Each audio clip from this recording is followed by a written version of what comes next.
same Kissi Agyabeng. Now, he has all the time, no, or the emotions in the case. I'm aware of all those payments. Kissi Agyabeng promises, Amajan. Oh, you know, now, me de not perform say Kim. Now, we lose case no poto. Now, maybe Kotia, who has been appointed special prosecutor. The same Kissi Agyabeng. Now, he has all the time, no, or the emotions in the case. Kissi Agyabeng is emotional. Or you're very hot-tempered, arrogant, very emotional person. He doesn't take his time. Matiami do catch them. Say Kissi Agyabeng is incompetent, or you're arrogant, or you're corrupt. Everybody listen. Or the petition buyer, Mubongu here. And me, I'm not knowing Kissi Agyabeng who he is. So, Opesika, or your beer, or you're emotional, or you're dada for. And he can't handle me. Because what I'm saying is the court of truth. The court records are there. He knows. So I pointed this people to and I said, wow, this boy, baby betray president in another nation. Because one, Opakesidia, two, Openumja, or your hand time, and I say Pesikaso. And you no wonder Okotari Anas for that criminal enterprise of blackmailing people. Kennedy Pond saw this guy as not only dangerous, but somebody you cannot trust. There is no way out. People who engage in corrupt and bribery come out with evidence. You will not get it. But we are badging back now. Who nimgan up bribery system? We say when we talk of bribe and corruption here, bribe is difficult. Baby betray president in another nation. Because one, Opakesidia, two, Openumja, or your hand time, and I say Pesikaso. And you no wonder Okotari Anas for that criminal enterprise of blackmailing people. Kennedy Pond saw this guy as not only dangerous, but somebody you cannot trust. There is no way out. People who engage in corrupt and bribery come out with evidence. You will not get it. But we are badging back now. Who nimgan up bribery system? We say when we talk of bribe and corruption here, bribe is difficult to prove, but corruption there is not difficult to prove at all. Corruption, by definition, you don't need exchange of sikeu. You can't be a corrupt. Right. I was here, Mami Chechamo. Na ya satna se energy ni kakra ho nti yemfa metnas na yemfa nsom Ghana. I had the reason, so you're from this year. We are here to have a logical reasoning, critical analysis. Baby, I want to make a biano mechiao. But that was said, I need only metnas na in some way for Ghana. Yes, you fire your own means. Na ye churchim. Na dear no once one on no adjun and what do the bar. Na yes, ye dear kahum. Anya sheno, you be any penum be Emma Mosian. Tia home be here say we have to find a way to serve the people in our own way. Welcome to the reason show. Today, Kissi Agyabeng, special prosecutor, ne hun semwa abano ye nyaka na ye bekoso ne achichirim na enra ote se we declare former finance minister Ken Oforiatta say we declare wanted and then fugitive. Okobro ni kasa na okohwe e de ne friend fugitive I means obi a opese we escape arrest or prison break and now say prosecution and pay penifo bread o manu ato asem no bi ibedi hon komo sasona but meba sisi ati asem president in fighting you are sabotaging it ya no am koi say NPP yeni na mo say Mukofa special prosecutor. Once I made him say, Baku Netinoso, and 9 NPP 4.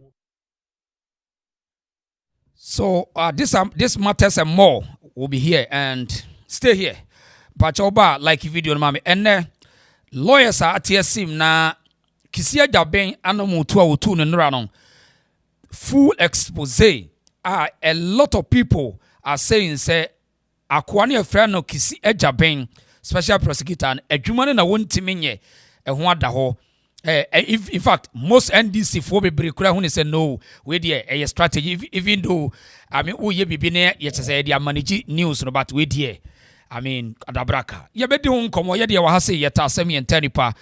We are here to do critical analysis. Tantie, me mwakwa about the reason show. Saso na Agyabeng mwakwa about Doris Ofei. Papa Michel, Proud African Michel, Abna Sechiwa Michel, John Ado, Charles Aminfo, Mimamuna Kwaba, or this year ba Matana say you be din komo. Na Bemanu ye freno Kissi Agyabeng.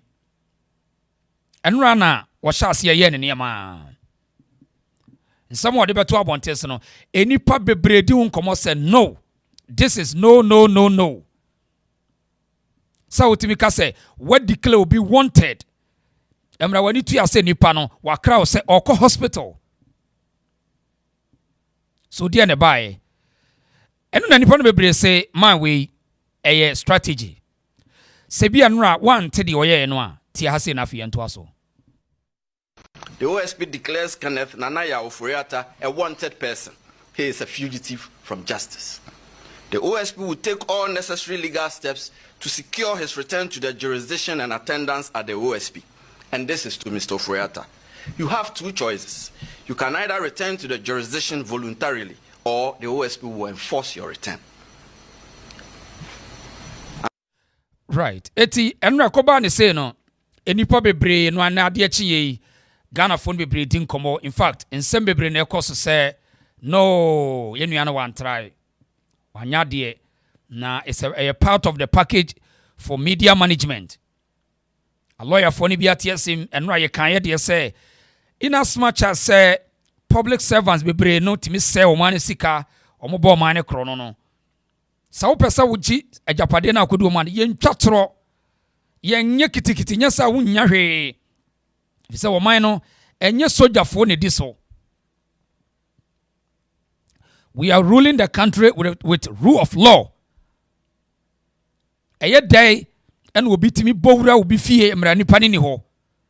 Na wo se wokoye dey okoseche no. O we invade nipa ni fie. Eno aye kan se we enye bibia te se eye krono eye te se arm robbers aba wo fie. Ni yenko law school ni bi but ye wo fie nyansa.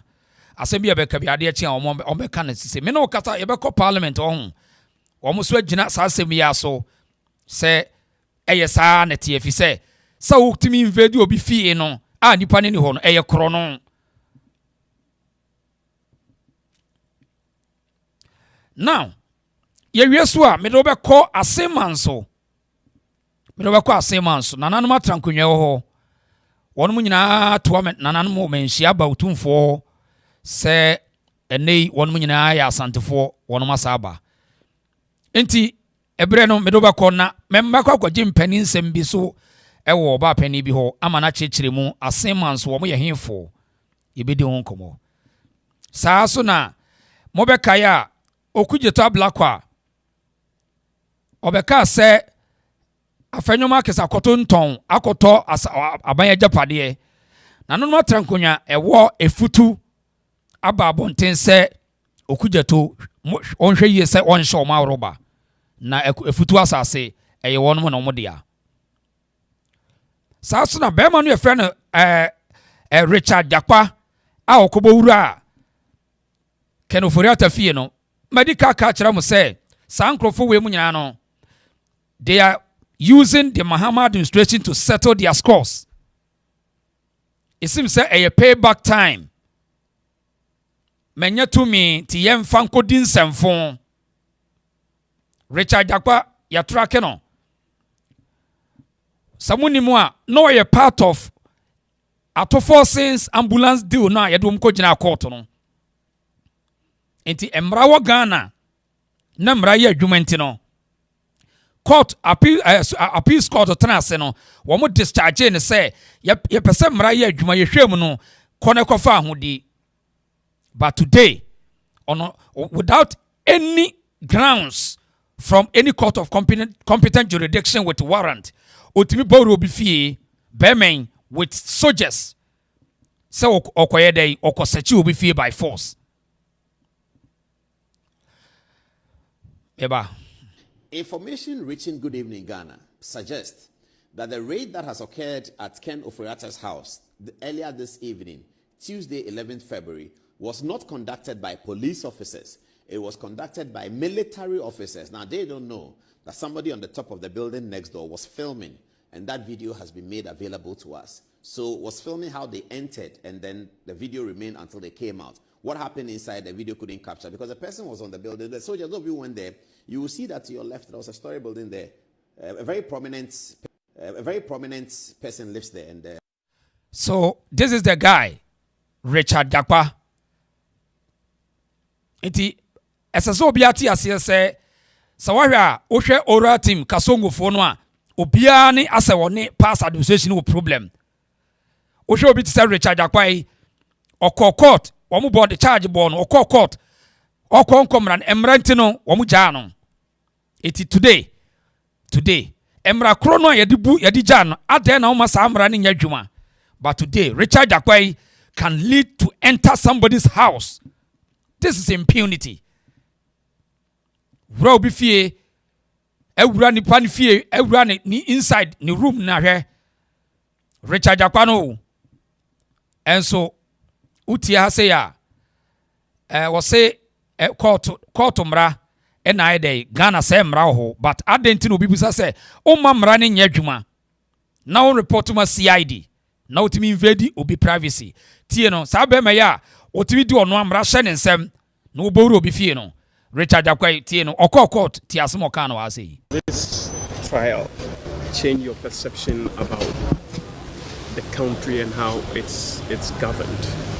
Oh yes, of course. How is that?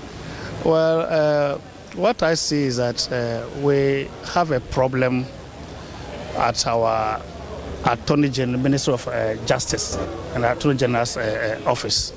And what I will entreat subsequent presidents is to really check the character of who they appoint as Attorney General of the country. Because if you want to protect our democracy, This trial change your perception about the country and how it's governed?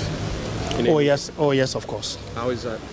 Well, what I see is that we have a problem at our Attorney General, Minister of Justice, and Attorney General's office. And what I will... So this is the guy. Ebra NPP or Agyabeng no. Na o say say ye check nipa ye do ye mom Attorney General. But on today on record, the same Attorney General no oka no. Obi ba ye ni case se wo court ni nyina ye yi o mafiri ho. Attorney General ne say ontimi continue o cases bi o. But no complaining for others because nipa na ho no enye wo no ni interest. So how say wo no cry say enra yenye say ma ene de ade eche ya wutimi sisa soldier for the kuku obi fie say o susu say what say why dey. And these are the people leading the country. Double standard hypocrisy. At the end of this trial, will you take those words back? Oh no, I stand by my words. Because I did not get justice and freedom from her. I got it from Court of Appeal. Yes. It's the same, that's why I'm saying that we still have judges of integrity in the system. So all hope is not lost. So, I say, on me say, there's good judgment, there's a good justice in the system, and there's a rule of law in the country. So today, one also might ask, Richard Jakpa, o compare dia e wo obi fie sa. O compare dia e wo obi fie with impunity. To be boru obi fie say me babe sechi nipa ni fie. This is the same guy. Just look at his face. Court no wo se wagitum say emra wo Ghana. Nti mra no atwitwa agye no. So good. The same this Richard Jakpa can pack soldiers and then move into Obifie. Look at him. No, Obifie, no. So, I mean, when I'm doing my analysis at home, ade a me pay a double standard. Unyo mucha say you seem say I say ye bibia ye nwen kwachiri because I have power. Obi no nya case what do call court say pass through the system, let test the law and let us see. Ade na wodie dru so a you don't want to test the law. Adentia. Ade na test the law no. And this is the same guy, Richard Jakwa. Ono na wase emra wo Ghana so o gidi se emra ni na twitwa no no. Wetimi ignore the law. So wetimi abowru obi fie say me kwose ne fie niema. Ansa papa ne ho nyina what say kromfo we ye krono pa o intruders, armed robbers. This is the kind of, it's like armed robbery. So wabowru obi fie no oni ho empty house now ukowurem. This is very bad. This is very bad. And these are the same people who talk about, say, people should respect the rule of law. This is terrible. Right. Eti, Sansemwi, Emrebi Kennedy Japan can one sem say, on Tiasia say, President Kufuor Krano. Ya no sisa NDC for the position mawomu. I don't want Tiasia. Because it will still come back and hit you. Because I will check your track record. It seems say ya can be to ni pebi so especially Kufuor abusu ya fo no. It yen fa kwa bia so ne yen kasa me na metimi me achi hwan as yen fa kwa bia so na yen confirm de atro na ye dia to the society ni mo no. Because it's so funny say debiano ya ka asem ya kire nkoda bi nti yen pe bibi na nya no kore. But unim sa ukokota you lose the case. Emrebi Kennedy ka asem bi ohun wo de yenti ha ne ento aso why na ye nyina no. President in fighting you are sabotaging it. Ya no am we na say NPP yeni. Na mo say mo go for special prosecutor. Once I made him say back on it so. And 9 NPP for. Iti obu baby o kwame akumpre ko bu baby on. Aye. So today we NPP nia think Nebusa say sa special prosecutor no kra no ne so mfa so ne say sa special prosecutor no edie pa no aye ntia President Kufuor ma de we si ho wo connect ko o dismantle eso wo go no because akwa no ne so bia amamfa so amfa magana sa akwa no na se ka President Kufuor to me collapse sa office because a dear partner special prosecutor office ne eye de magana. And today momfa mo bo ho mompa kunkum aboto na monto mo kwa me akompre kwa Japan why yenti hase ne me ba efa ho na enne isi vindicated say nsem bi okekan enne say o che say ya point na ma yen jubilate na mum wanye wadwuma yi a obeba wo so ebedu ba bi no obeye nioma bi a wa behu say eni abre say oba beye dwuma na wontimi enye anope onunyam format na bi do say odin dibre ato ho ye bo ni din no eno anso eno kasa radio so kire wadwen say de okan no na edaw no but we no emfa ehu bia emans and make impact bia on this election the resignation ne awade abai honorable who say a kire ha incompetent Martin Amidu eye what you say okay he is somebody ontumi nipa anya adwuma ofu say he's the best brain on earth and therefore what he says is final. I've had encounter with Nkofua woman a deal. In the Emra by President Aboni Din so na Ghana for jubility na Misri. I knew for sure say na untumi enye human. Na nye untumi enye nkwa wo. Enim guase a wodi begu on kase odokra na man sa appointment. Enti na me make you reference be say unfortunately mo bo ha enye.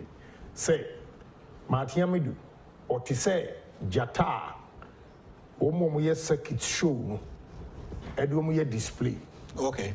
In the long run, Jatana wani ni ura atena from Ninkwala Abrimu no. Ono an di kum ni ura. Me hu obi a wa training as a circuit a year wa wu natural death that the bia mo an di kum. And I refer to Martin Amidu as a lion yatitino in the long run ukum niwura. See. Is that what you are seeing today or not? The catcher. And asama akompre ko kano. Answer today, the same replication of Kissi Agyabeng asama okafa Mati Amidu. Na nka the same thing and nko be ka kire Kissi Agyabeng o kan ye o man TV say the same person na woni anas na ye adwuma. And according to Canada Japan's revelation, Anas set up President Kufuor up or setting it up. In fact, even the vice president was setting him up. Ken Oforiatta Kurano was setting it up. Ken strike Honorable Canada Japan strike woman. Am I and who be he 1,000 or strike to defend the NPP and then Akwana Anas Bonia Obabedi Kufuor. Today, as more kafa Martin Ambido Hono. Trans wafa open different from the beme yana beme kon de kan Kufuor fa so na dabi iwiase won uchiro kwadu a no wayi nimirika minim de ntia NPP fo nko ade dabi o mutimi ye bone o ye papa na ada no mo bone and still they don't learn from it just say atrene fo nko a ye nko na NPP for the dabi a me show video bi a kire wo sanka ye wo enne ya kasa NPP for nyanko be ko jail kombe jail me basia. Mr. Ghana for now attempt the dear MPP for D-Meno. You have no idea. The problems and what MPP Muninano started, especially from this statement I made. After his appointment? Yes. All right. Because Akwawi, more jubility. None of American, they may buy them because of more jubility. Akwawi. It's like a lion. Second for a soon, the edge. One day, he will pounce on you and say, what? And kill you. One with the timing, one with what he has done. Nana minim say ebeba because we share police in baby did not send the two many. Now Oye Juma was special prosecutor. Okay. Now Okana Numa Samoa. Let's just say Kufuor de or na say Kriapia. Who dinner them openly. Who mua Kufuor do capre. Minim near a car President Kufuor do who Martin Amidumua Okofa. We say, my American and I got letters or no other letters in the communication. Even he reported to IGP and our friend called back. Matiamidu instructed the IGP to bring the woman back to the place. Wow. To maltreat her again. Meaning power it will cognitive na obia power a cognitive ma onye nipa onye nipa. Onye nipa. Sa America say o man control mu a Trump obe say wo mu country no easily. Obetimi the Trump atoto Matiamidu. O mo nwene nipa hu. On say asemo okay. Okasa o say ken wo hu. We all down the down floors wo hu. Okasa asemo say experience o today mo America kanokre. Enye na nipa bebre kam wa ho so mo kam. Ai. On say one a experience. Me friend say experience or experience we are say. On say asemo ka fa Matiamidu eno pepe ne see because a experience ya nipa bia wo hwa say onya bi. Say wo pese oni abodamfo di nko na wote abodamfo ase a untimi nshata ne mo no eni bodani ni agro. Say wo pese wote bodamfo ase a ye nshata ne mo no ni nkomo. O kan nipa bi mpese o mete ase o da bi bodamfo be fo atare edi na chi aha bodamfo be fo atare ase wo ko no dedeja so di adeja ne di na chi enye sa untimi nye. Today in America edi na ekoso enye na nipa bebre kamu a mi ayek baja no asem so kan Trump ma power asem akompra ko kan na Trump ma power today and shop bebre ay empty wo chase nipa nyina out ne nkrofo ne do mo ho agim te say ndisi pepepe ade o ye no o say enema o ye kenye nyina na enyo but ne nkrofo do mo ho agim man today in America check them, call them and see. People are regretting, yes. And I miss Yakan. I want to say, I thought that I Trump for say they were am an so say they were. They said they were am an so I and so Kennedy Airport Ghana and we predate who they because we kronum a experience. Now unim the entire akwawe one can 7 say also one in yantokwa bi wa hon announce case no dey tia se me ba tia ha we defend the criminals because yenko bisa kene Japan wow be gina because yenko bisa kene Japan wow we cheap ne sin tantan and we di cancel fun and obi adinese lawyer ono we defend the criminals criminal bi e wo wiase bia Kissi Agyabeng the person okodi it means he's a criminal sao run misi mi mboni din kene Japan wow be gina because yenko bisa kene Japan wow we cheap ne sin tantan and we di cancel fun and obi adinese lawyer ono we defend the criminals criminal bi e wo wiase bia Kissi Agyabeng the person okodi it means he's a criminal sao run misi mi mboni din uni mlenta mi mboni din and yes said mean to me money do me mboni because he doesn't deserve me mentioning his name. I only mention people who I regard. Me jai ni dimbo to me no needing. So edu sa stage we on ena akwa we woko na yi woko ke na yi ken papa yi ase akwa ikwa yi ni bi na eho na ken yes on kana sem yes ene yo mko se ne wa onim se settlement de ai eho bantenanso na ken nim se akwa we obebo mo mafia oya we enkomo bebre kwas ekwa akiri ni nua Ralph kra interview bi no me bo so te tie more sample o de yentie more sample se wono so ate abisa wura bako o de tie ha se tie ha Yes, yeah. I'm aware of all those payments.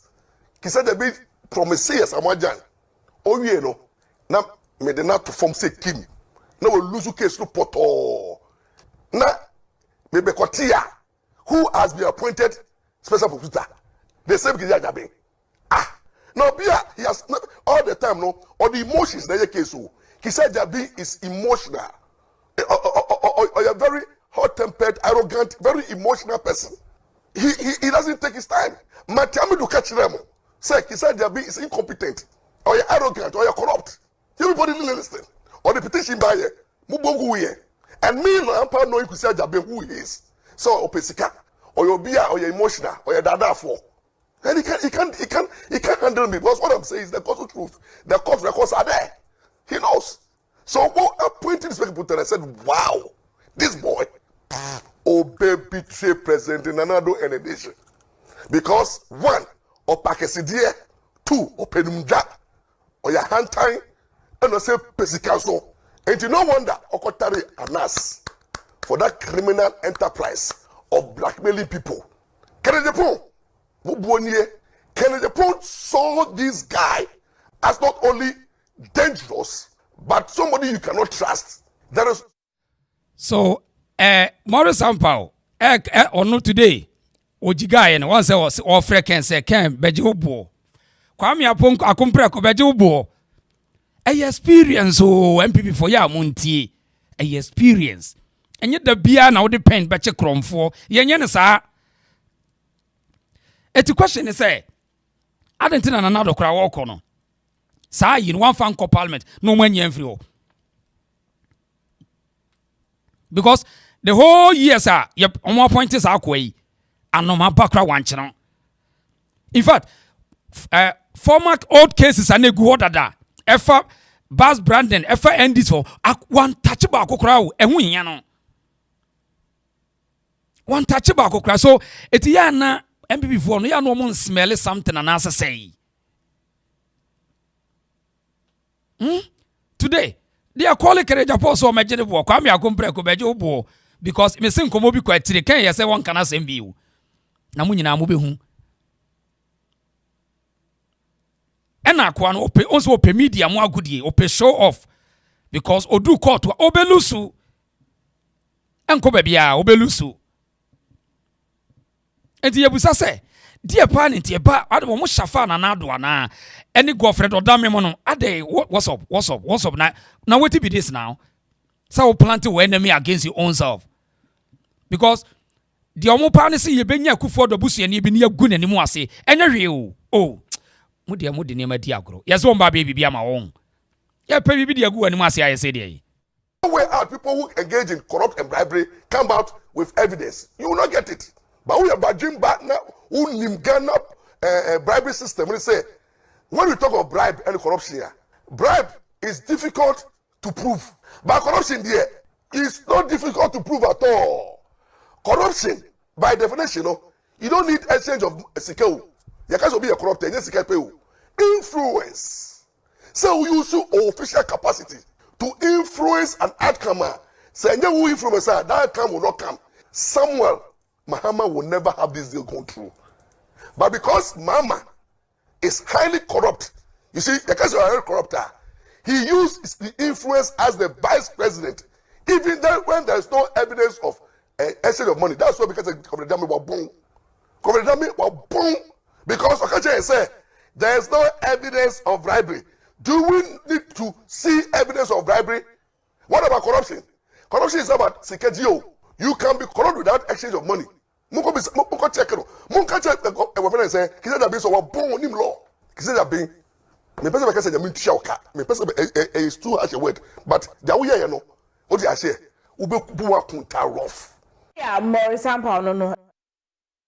So that was Morris Sampao, the boy fupa ye. Say honestly a lawyer, one ni nyina na omo preso. I court to them. Nti waka say anytime one be court piano or the never form. But the point still remains, say Obia Misa, why must NPP leave this office crowd day and just to create job? Because job was president for the creative. I'm one NPP Nibia. Sa office we M1 NPP Nibia. It's rather going to hunt you. Because who kono who jaw so on your day. Obe hanto. Ope kwa bia de agu nkrofo animu ase. Ade o ye mfa so be na also. To go to extent say and declare you wanted. We a fugitive. The guy is so arrogant. Now, lawyer we your friend on Menshia South MP. One Kissi Agyabeng de see any gidi pa pen wo court. Tia say na yanto aso. Asema ye kan ya ni nipa meeting say akwai o sensationalism too much. Na wa sheda on so court obelusu sisi the case a clear example. Yentie lawyer we ye be say bafo. Let the law work. That's the problem I've always had with the OSP. It's the same thing he did in the case of Charles Bisu. Right? He gets frustrated with the court processes. So he thinks that the trial in the media works for him, right? But that is not the Ghana we all dreamt. Let me get you clear. You're saying that even in the absence of Mr. Oforiatta, the OSP, depending on what he believes Mr. Oforiatta has done, can proceed with whatever he wants to do. Yes. Without being stalled by his absence. So let me ask you. So what is the status of Ken Oforiatta as far as the OSP's investigations are concerned? Has he charged him? Is he a person of interest? So what power does he even have to declare him wanted? Right. So where you're a lawyer, honestly a lawyer, or a standing lawyer with over 15 years experience in Supreme Court, lawyer Bafuwa, yes, Menshia South MP no. And not near bisa question. Me call law school ni biu, but we see. I mean, we are using our journalistic intelligence to question and go for him. A dear power no was who declare will be wanted. A media mind games. A mind games. And you see, precedence is so important. And now the chairman because we follow the precedence. San wa ye with Cecilia the Parkes with Akwaya Kasongo Nibaki Mati Pebu no muti media no. Anything that be America say, do not allow them to use the media to trick you. Say no more media games. Lawyer ni dinko I am in the party has say. Tiasembi okanwa. Without recourse to the court of law. Ghana is a country of the creation of law. We must respect the laws of this country. It's the same thing he did without recourse to the court of law. Ghana is a country of the creation of law. We must respect the. So what power does he even have to declare him wanted without recourse to the court of law? Ghana is a country of the creation of law. We must respect the laws of this country. It's the same thing he did with Charles Bisu. Let me tell you. He had come out, made the media in Ghana believe that he had procured an order for arrest. And so there was a whole broadcast in this country that he had procured an order for arrest. When we went to court, he denied the existence of the order for arrest. It was on that basis that the judge made the order for interim injunction. But ti pao. Enipa no amo say ye respect ne say we ye special prosecutor no. Otimi eba media no otwa tro akere so-called media foi Joy News 4 TV3 foi no make cabrofo na boys ne twete no mo twete obeka kire say oh my injunction am de kwachi obi a whole lawyer no say wo muduru court no o si dabi oh me nkwaji injunction bia but o use system to abuse you such nipa way so or possess the rule of law. This is very sad. Otimeka majin Johnson me kochi nipa way me de koye sari nyina nya no kro. This nipa way muso okuta reputation. Never. Oh, say lawyer ya small kabo ofa no court way. In the court of Superior Court of Adjudication, Supreme Court na what to papa so say won kwaji injunction bia. Pajo tie ne nto aso. Uko Ghana for ne de we brenti ase. Subsequently he says there's no order for arrest. There's no order for arrest. There's no order for arrest. Because he is aware that sitting in his office, he doesn't have the power. He must go to the district court to procure an order for arrest. But can he not summon a person to appear before his investigators regarding allegations? Oh, he can. So is it not in that context that he's declaring the man wanted, that he wants the man to appear to assist in investigations and the man is not availing himself? Look, under the constitution of Ghana, yeah, you have a right not to incriminate yourself. Okay. Are you aware? And so that is why when a policeman confronts you on a matter, he reads to you your caution statement that you have the right to remain silent. Otherwise, anything that you would say will be used against you in a court of competent jurisdiction. What it simply means is that even if I appear in your office, I can choose not to talk. And so invariably, you don't need me to proceed with your investigations because I cannot speak to incriminate myself. So the presence of Ken Oforiatta in the office of the special prosecutor is not necessary. It's neither here nor there in your view. Neither here nor there. So when in Yansa a woman say Saunko law school crowd na wudi unim Ghana mra. And a lawyer naka say even police ni achono. So officers ma obeka no ain't untimi defend ya enkasa eti emrabia ansha wo se chinchina bi wona ne kasa. Now when is why criminal lawyer Kissi Agyabeng awo nim prefer say ofre Ken Oforiatta no oba obetimi aka cho sasema wo kan me nkasa me pese me ne me legal team e ba be yiwa no utimi nya ne hwe so utimi mono utimi fa ne nko prison utimi nya ne hwe. This is law. And today, because womu school say womu followers in bebre ye gullible, womu ye weak when it comes to interpretation of the law, so they can use the media to publish falsehood, just a deception in politics, so that the masses will sing the tune. Oh, so OSP, na media for no, womu hate no, not their peddling lines, not a flourish, na media no womu enjoy. Because o catch the Oforiatta say me hiao. Oh meba. Obana busa na question obeka je wonti min kasa. Utimi nya ne hwe. Obeka say me lawyers beba. And me no kasa reversely. Ne lawyers no so catch the say sa wo pese ye client ne no bi o asem bi catch. Catch ye ba be ansan. O se menti ase. Mako media for momre. Choboy mini o we declare o de face no. We declare you whatever. Very very coward person. Uhwe na nimo so a coward. What when it dimina? What when it dimina? Who and Manso a coward? We are there. The OSP declares Kenneth Nanaya Oforiatta a wanted person. He is a fugitive from justice. The OSP will take all necessary legal steps to secure his return to the jurisdiction and attendance at the OSP. And this is to Mr. Oforiatta. You have two choices. You can either return to the jurisdiction voluntarily or the OSP will enforce your return. So see the demeanor of this guy. Chese, it shows you say we're a coward. Very coward guy. And when you lead to fight corruption or to manage corruption or whatever. And in fact, the office is not only for corruption. No. Special prosecutor will hold for everything concerning the country. So why? Why this selective justice? This is pure selective justice. As of today, Obi court a jail in 10 years or the America. Ultimately, any system to go and bring her to pay the money or to serve the jail term. As of today, this is selective justice. And you tell me, say, oh, God, you not President Kufuor so pa nanado de mean tiasi say with me trans pa manko fo. I don't omo de fa baby ana. Ana agrada born some pa yana. Akura we cross or akura is obi ba amti akura. Tiana hon president. Mama. Huh? Mama. Can you? Mama. DC Ghana hon president. Mama. Huh? Mama. Can you? Mama. Dini na the full name you saying? Me. Muhammad Dean, full name you saying? Mahama. Apia Kubi.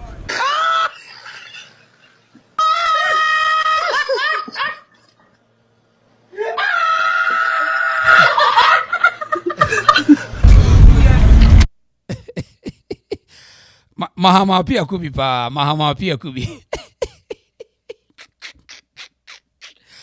Already growing on. A dark road in Mubajon. Was it Mahama Apia Kubi? Well, I'm married. I mean, Ghana hon president. Mama. Huh? Mama. Can you? Mama. Dini na the full name you saying? Me. Muhammad Dean, full name you saying? Mahama.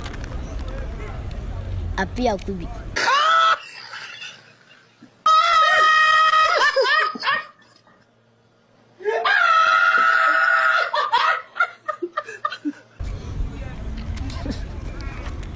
Mahama Apia Kubi. Abano Tubi. Abana etu no Tubi. Mama no koyo no kotoye. But until Tubi. I don't want to be. Maybe ya. I don't know news for now.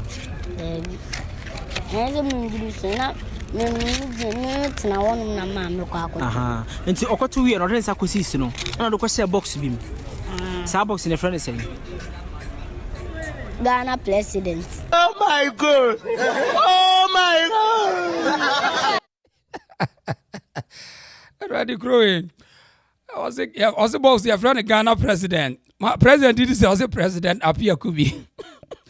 Apia Jonathan and you Kubi Apia Jonathan. Hey, John Mama Mahani. John Mahani. And yet you mubehuni. Ade. I'm not taking good as John Mahani. Was it Balos boss your friend? I'm TV.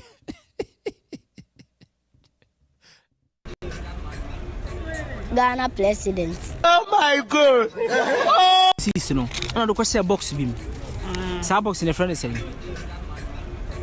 Ghana president. Oh my God! Oh my God! Ghana president. Ghana president. One box no. Sa oto abane oto abane ye den sa den neto. We okwa no da eden. Oda bo ink no da eden. No da bo paper bi. Aha, nipa open no. No da boss so. Enti the boss wa. O wi na obobo paper no. Obobo paper no say ya. Now box bi na da kwesem. Sa box hu box your friend say.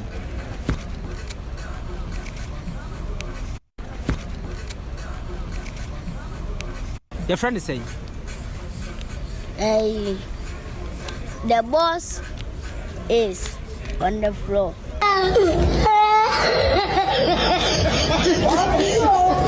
The box is on the floor.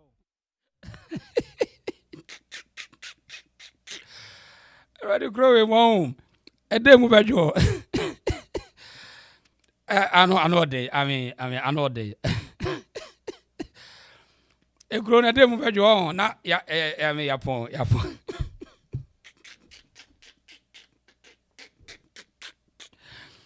Already, boss again. Over Kuya. Proud African. I know thing. Anodin. Now, yantu aso. Eti me akufuado de mentiment ase say Kissi Agyabeng wotumi transema. And this for pekwan bia so de ahyehye adwuma so ho. Omo pekwan bia so de twetwaje wo ho. So ho. Eti wo de yenko parliament. Tie de cause of parliament wo de ti ha me ba. Let them be informed. Let them be informed that nobody in Ghana, let them be informed that tell the gentleman here that he's just been nominated Deputy Minister of the Republic of Ghana. You are no more in a position to be shouting. Respect yourself. You are in government today. Mr. Speaker, let them know that by 4 a.m., when soldiers and police entered here to keep order, there was no Minister of Defense in Ghana. Be educated yourselves. Mr. Speaker, I still want to repeat. Let me repeat to my colleague. Let me repeat to my colleague that in a democracy, you do not use soldiers to raid somebody's home, especially when that person has told you, that I am not in the country and I'll report when I get back. Oforiatta wrote to the OSP that, look, I am not in the country, I've received the invitation and I will come back and report to you for any investigation. You have no right, Mr. Speaker, you have no right to send soldiers to raid a man's house when he's not there. When he has told you that I will come, I'm out of the country. It is worse than armed robbery. In fact, to the extent that I have seen pictures of Richard Japa, who has just been forgiven of his sins, raiding somebody else's house. What business has that man in the house of a man who is supposed to be traveled outside? This is not the democracy we are building. Thank you. It is wrong for John Mahama, who just won an election, to try to use soldiers to intimidate people. Thank you very much. We will not agree today. Thank you we very will much. not agree tomorrow. We are not cowards. Thank you. Thank you. We will account to anybody who wants us to account. Thank you very much. Now. Right. So, I see in Parliament, I mean, you have a Parliament be on. Just say, it's so. And it's a shame to the government. It's a shame to the sense that Sawusi Nipano or a charge be against Sinwa. And that's what they never court. Media games to end society. Media games end society. Because and someone more can say can Oforiatta me answer no until say wa court there who can be actually media no bogus. It doesn't water the flow. It doesn't make sense until the court has proven say yes based on the evidence anybody guilty. It is the ben you be say nyansa no usa and obi aka asem bia na wo de akire obi ye kromfo no wagye say usa wadwene mu a ba u nyina think beyond hearsay. Think. Until the ben NDC aparachichis ni charlatans no wo mu benyini when it comes to propaganda. Da ben wo mu benyini say say we ye kromfoti obi amadwene adwane magye di. Just think about it. Or your minister. And today whatever we now say who evidence against him it's only court and the betimi approve is why you're guilty. No you. No one no. You can just say it, but enko bebia. Eti da be na NDC fo no a mu defending some time no. Da be na nti mu besua amamuo mu nyansa. Esa we can listen to you guys oh. Oni mi hia mintie o. Obaka so bia ada na menye fe. Mintie. Because nyansa ni asem na eda ho no nyansa nim. On fela no. Ba wonim. Me say a strategy. Just to manage the media. At least ya can be kire yen krofo. So at least ya timi aka kire me say ekufo do abusuafo ne ya kromfo ya nya baako I mean that's it. Tia say na ode tia asem we. Bema we your friend say tia. Let them be informed.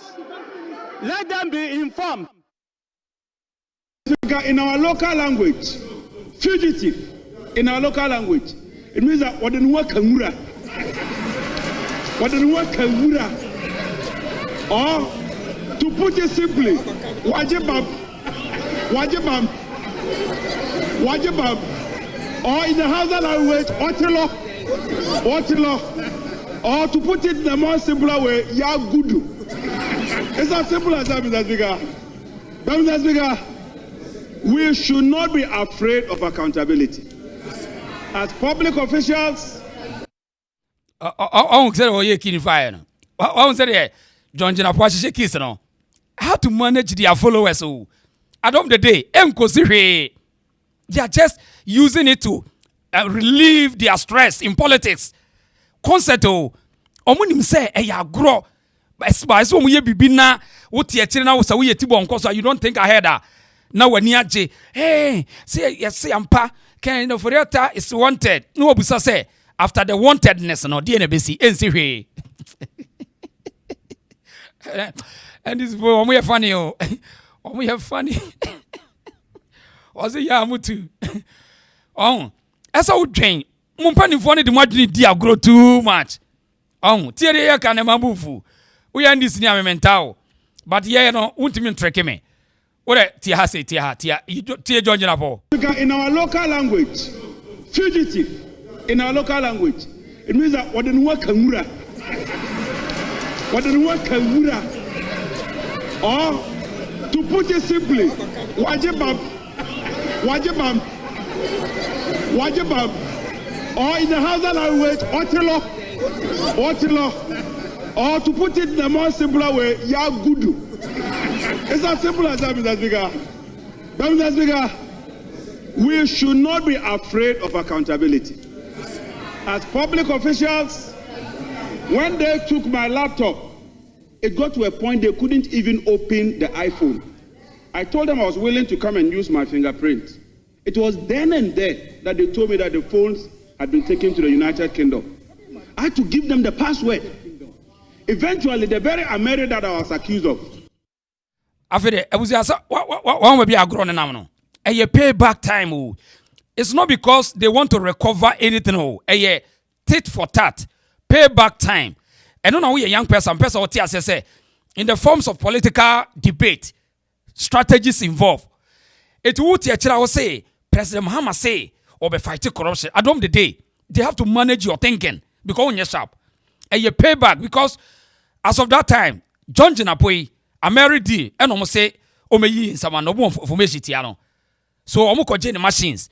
I want any more, yes, when you want your Kojin BBU, Nanim, and ye investigate. I said, I took out the airport. No, my job phone, ultimately.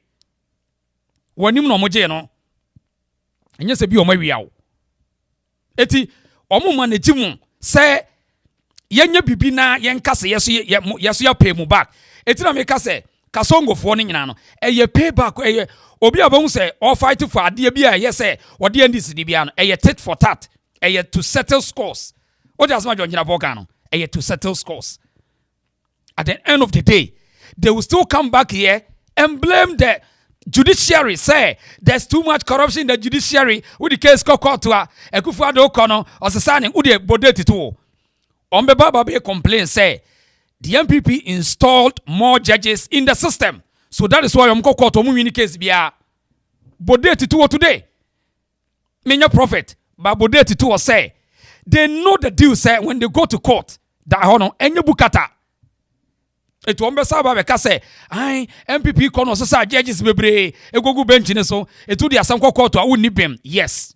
Bodeti to. Yenya small sao. Yenya sharp Ghana politics no more, you know, because omadwen no more politics anodin papa. In our local language, fugitive, in our local language, it means that what didn't work kamura. Or to put it simply, wajibab, or in the Hausa language, otilo, Or to put it in a more simpler way, ya gudu. It's as simple as that, Mr. Speaker. But Mr. Speaker, we should not be afraid of accountability. As public officials, when they took my laptop, it got to a point they couldn't even open the iPhone. I told them I was willing to come and use my fingerprint. It was then and there that they told me that the phones had been taken to the United Kingdom. I had to give them the password. Eventually, the very American that I was accused of. Right. So, I mean, this is the kind of politics are echoes of Ghana. So pay attention. I mean, we are here to do the analysis of our daily politics in a year, but the political deception is important. Say we will decode it. And two, this government in power, equita that muscles of deceiving the people because they don't have the men. As of today, say they have the mighty majority, a super majority. But today, so follow politics, you will see, say, the majority are now behaving like minority. Just a bit on politics. Because when it comes to critical debate and analysis, there's no way they can compete with the NPP. So when you go to Parliament today, sometimes they have to even call for the opposition to form a quorum in Parliament. They can't compete. Because when it comes to this critical debate in Parliament, the NDC needs a strategy, And the same thing, they know how to win elections. So maybe you're critical what the NDC so and so get it right. Right.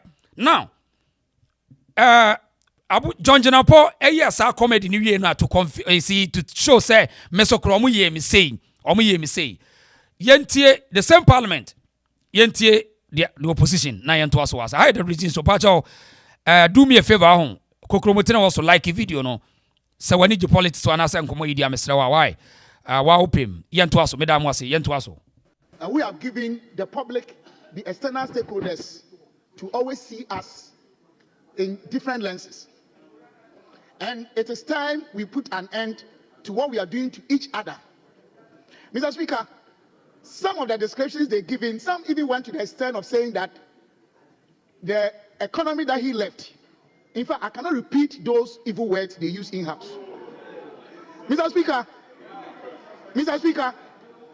2016, the economic Ken Oforiatta inherited was growing at 3.4%. Mr. Speaker, the inflationary rate was 15.4. Mr. Speaker, lending rate was about 40%. But for COVID, by 2019, we're growing 7%. Inflation was 7%. Under Oforiatta, we have been able to implement one of the most enviable pro-poor policies on the continent of Africa.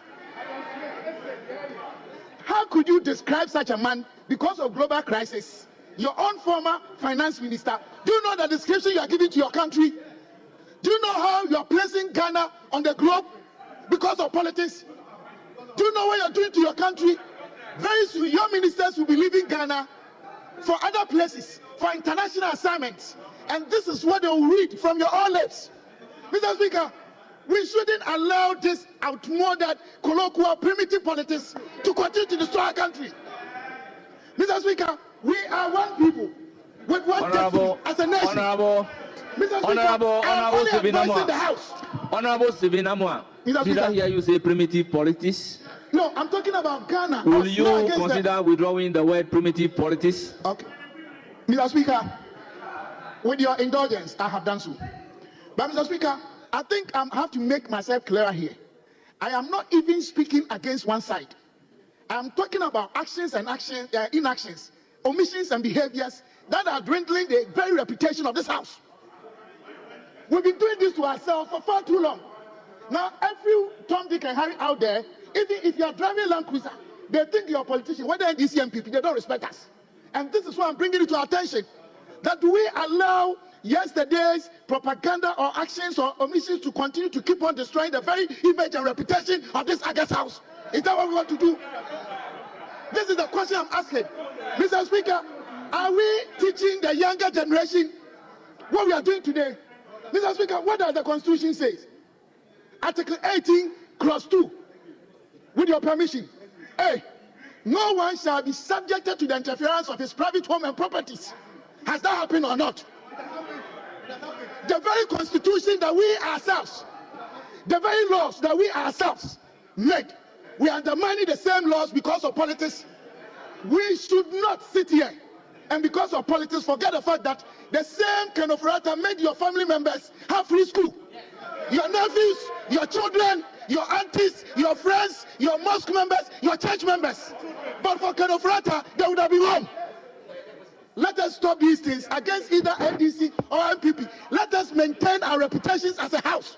Let us believe in one fact that we are one people with a common destiny as a country.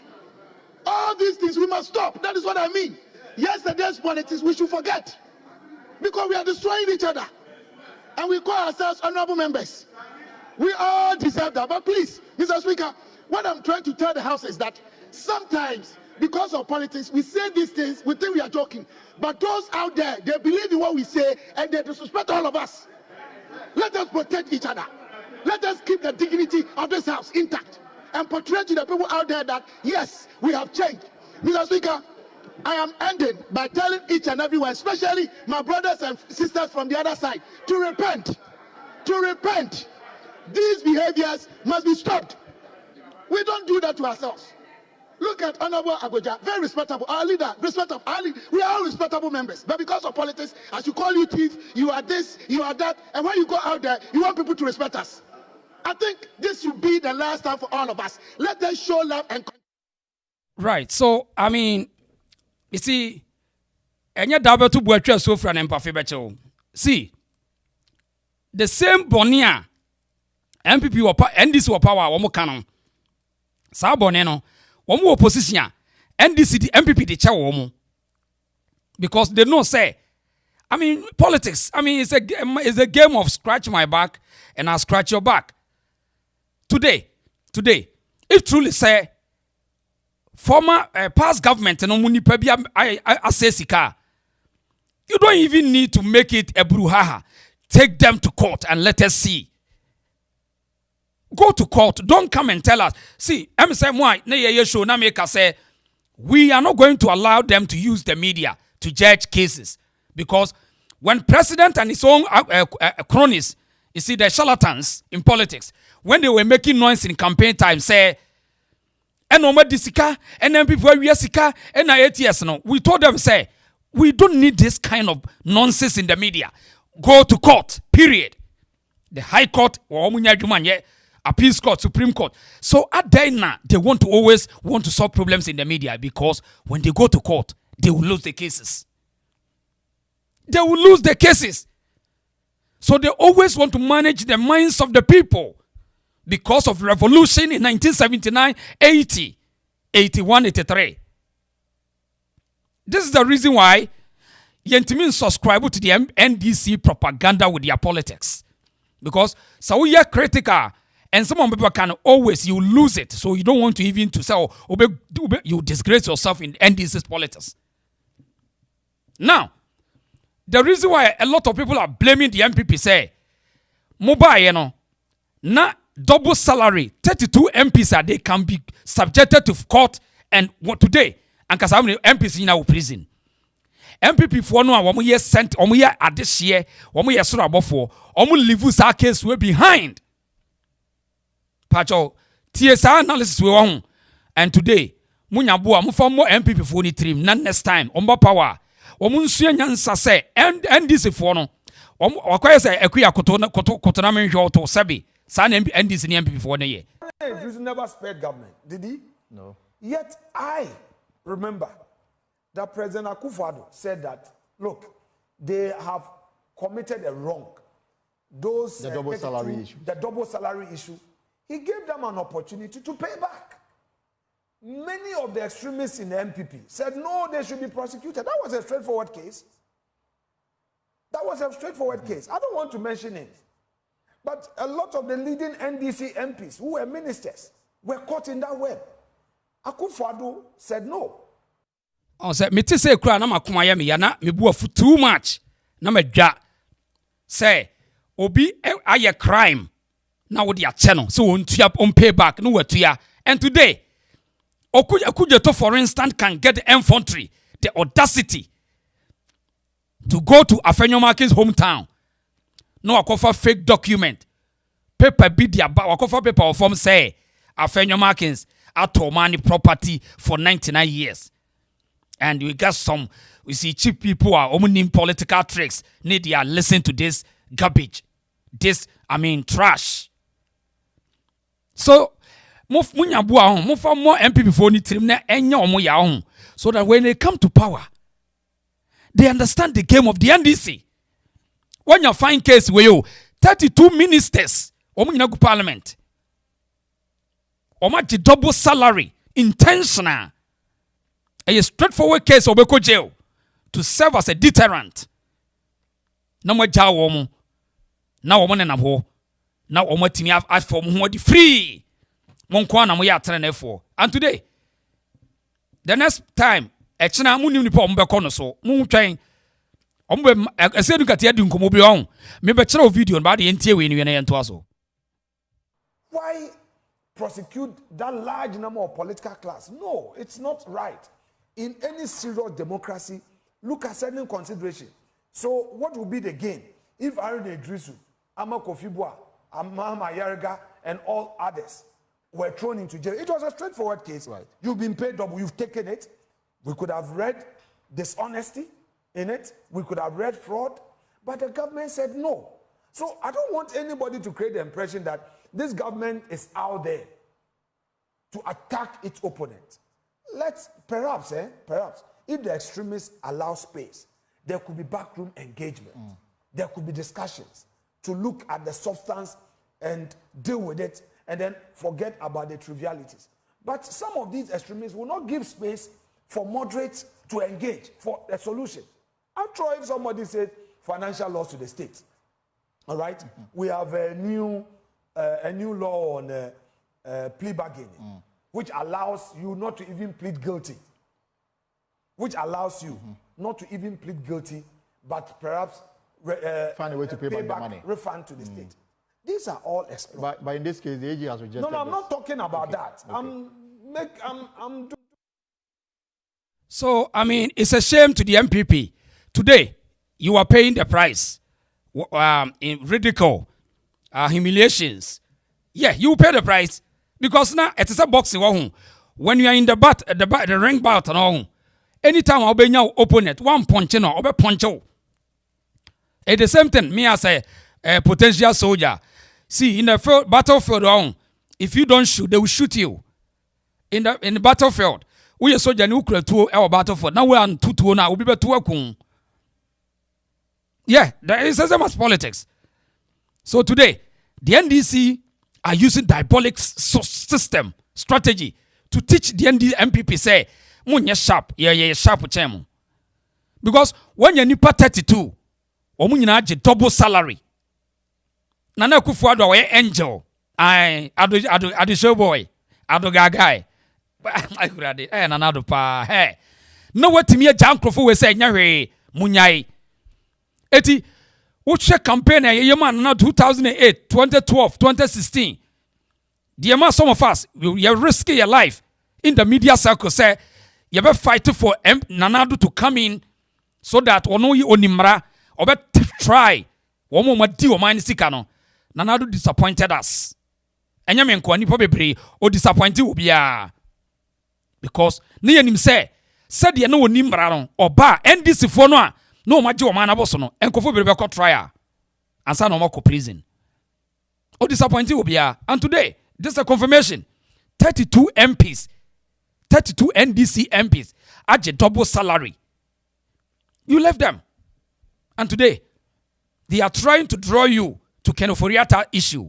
See, Obinka said, Obia disika mfane kokoto, but omono kwan no mefaso no.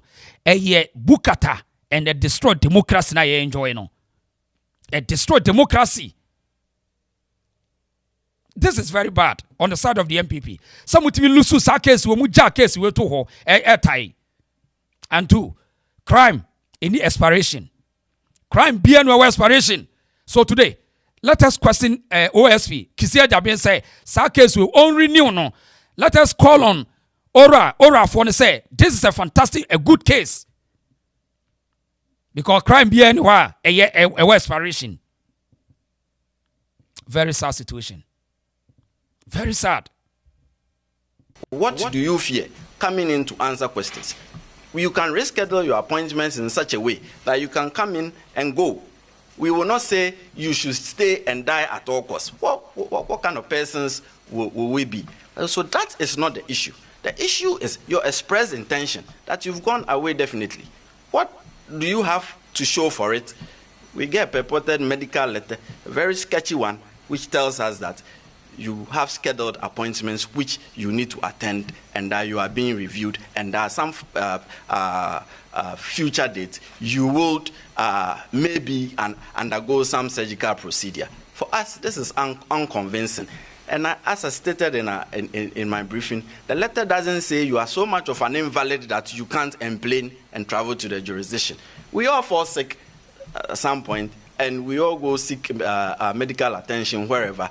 But if you are not at the point of death, if you are not bedridden, if you are not on a stretcher, this is a ruse, and we are unconvinced.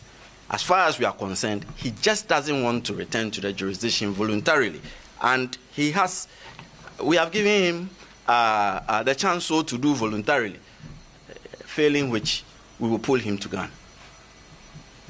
Yes. You see the bragging?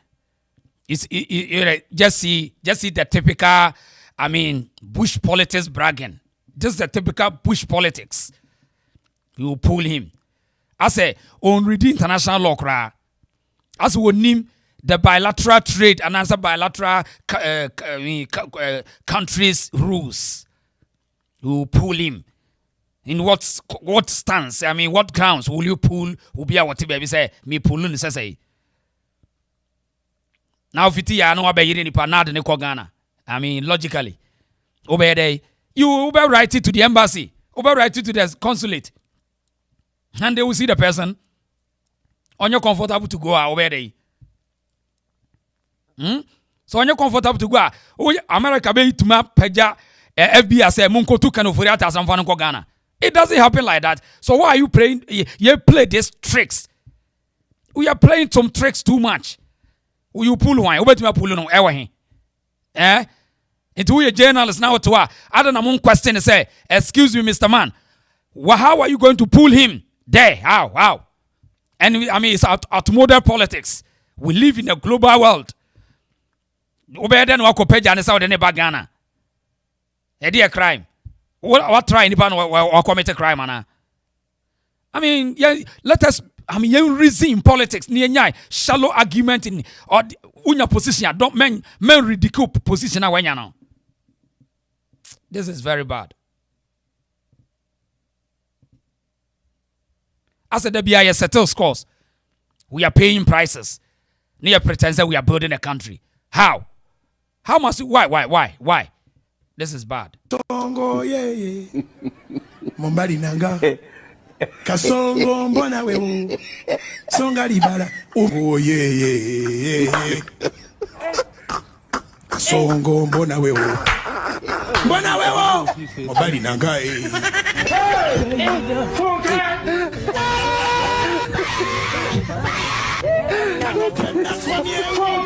Atari ya mama yake kama naye. Neba nange. Katonda wamanyi katonda waki. Akawumbika emboko. Friday. Kasongo ye. Mombali nanga. Kasongo ye. Mombali nanga. Kasongo mbona wewe. Songa libala. Oh ye. Kasongo mbona wewe. Mbona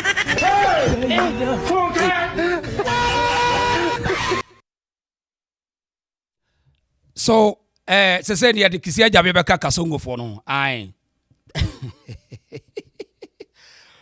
Me don't beka ho. Aye. Ya de Kissi Agyabeng kasongo for no say on a senior kasongo. Because ninkoma wadi no. So dwen ho a. Or a part of kasongo. How? What they translate dwene. O dwene enkomo a wadie ne dwene ho. Why? Ya de ne baka kasongo fo no. Kissi Agyabeng.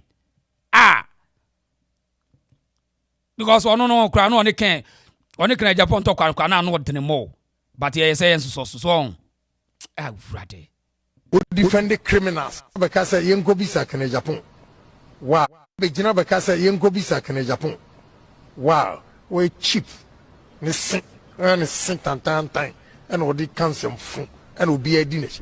Lawyer ono we defend the criminals. Criminal be a wo wiase bia Kissi Agyabeng. We defend the criminals because yenko bisa kene Japan. Wow. Be jina because yenko bisa kene Japan. Wow. We cheap. Ne sin tantan and odi cancel fun and obi adinese. Lawyer ono we defend the criminals. Criminal be a wo wiase bia Kissi Agyabeng the person who it means he's a criminal. So you better add it to Kasongo team no. Just pay back time. They are not to solve any problem. Now, another trick in their politics are with the help of Paul Adumotre. Tia and I don't know so much present a whole document. Now money bet me anya just say over $20 billion. We see Jack. Yenu an mo Jack munya isa na eti and this for no ya munya critical kakra na so kuje to timi ka say oh ya uncover $23 billion from the past administration sikana way obere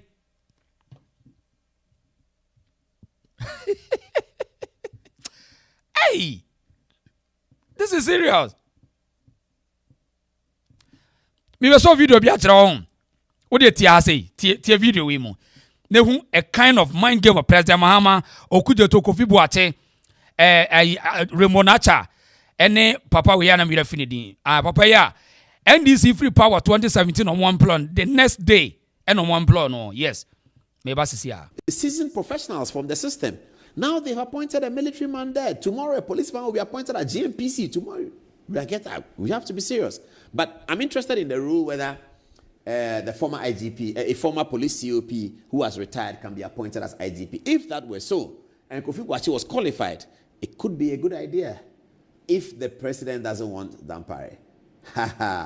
So the most fascinating thing about Oral is that they are suggesting to us that the total loot that they have found is $21 billion. Oral could retrieve $21.9 billion from stolen assets. I don't know how this sounds, but it sounds to me as completely ridiculous. $21 billion is going to be retrieved from where? Mama Nawasi, yes. Johnny, yes. Johnny Walker, yeah, domile vote, me da say. Now, on say media na me catch us, so the media na ye adwuma. So, Oside, Ghana could retrieve $21.1 billion stolen asset. T. I won't say, me say, Ombeki can semnoa, Ombeki can. Enko say, the next year campaign, mono, Ombeba say, the NPP for now installing charges view or who the case you no about watching. As how, mind games. Ghana, your debt stock. Less than $41 billion or so, $41+ billion. And na Ukronum kwa will be a say $21 billion.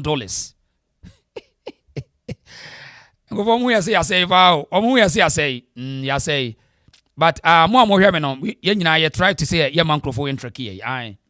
Ye nyina ye mo montraki ye di ka create awareness na sana omo de aduma na ba ye nto aso wo de me ba. Who has $21 billion that he stole in the 8 years and most likely the 4 years of Akufo-Addo's era? Akufo-Addo and his appointees, Ghana's total debt stock. Producer, do you have that information? Ghana's total debt stock is $48.1 billion. Now, this is Ghana's debt stock since Nkrumah's time, since Dr. Kwame Nkrumah in 1960. Ghana's total debt stock is $48.1 billion. The oral report is suggesting that in the last 8 years, Nana Addo Dankwa Akufo-Addo, his appointees and his friends and his government and his party have occasioned to this country through looting a loss of 21 billion, almost half of the total national debt accumulated since the Nkrumah era. This sounds at the least completely ridiculous. But let's see what happens. What do we have to say? Martin Pebu then comes up and says that oral crimes. Martin Pebu chokes over whether NDC members are involved. So a question was asked to him whether this crimes they found at oral, it's just NPP members or it's NDC members, because that question is begging to be asked. That Akufo-Addo and his appointees have occasioned to Ghana a loss of 21 billion United States dollars through looting. Whatever looting means, Akufo-Addo and his appointees have occasioned to Ghana 21 billion loss. Ghana's total debt stock is 48 billion since Kwame Nkrumah's time. 48 billion. But over the last 8 years, the president and his party and his governments and appointees have looted nearly half of Ghana's total debt stock. Anyway, now I think the oral people deserve congratulations. So I did a montage for them. Oral, this is another story. Majority of cases need auditing to confirm wrongdoing. I mean, viewers, I mean, we are all Ghanaians. Should we be taken for granted like this? After all the propaganda about oral, Dom Level goes on an interview in City FM, and they ask him that, what is the veracity of the findings? What is the veracity of the findings? And to that question, he says that the majority of the cases need auditing to confirm the wrongdoing. So no wrongdoing has yet been confirmed. So this 21 billion they are talking about, is it in the air? Is it in the sky? Is it a hoax? Because this is Dom Level being asked the veracity of their claims, then says that there's another leg for us to travel to come to the conclusion that these wrongdoings have actually been committed. That's what he's saying. That whatever we have submitted to President Mahama is not the end. There is another leg to travel. If you know that what you have given to President Mahama is a suggestion, it's an idea, it's a plan, and that there's some leg to travel to confirm, then how do you come to the conclusion that there's 21 billion to be taken? Or are you suggesting that if the confirmation comes, then there's 21 billion? But that's not communication you have to give to the public, because you have to wait and see what you can get. Otherwise, tell us that if confirmation comes, there will be 21 billion. If confirmation doesn't come, there will be 2 billion. If half confirmation comes, there will be 16 billion. Something like that. All of which will look like a banded, ridiculous photograph. Kasongo ye Mombali nanga Kasongo mbona wewe Songa libala oh ye Kasongo mbona wewe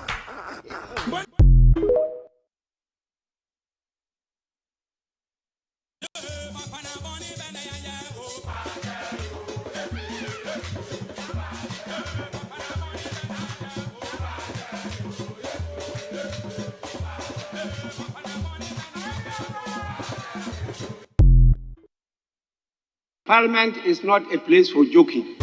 It's a place for business, serious national business. A few moments later. When I was young, I think when we were in the senior high, we were not calling it senior high, we were calling it secondary school. Okay.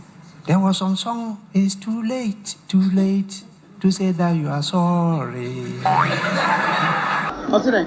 After you broken my heart. When I needed you to satisfy my soul. You are saying A. You turn your back and said.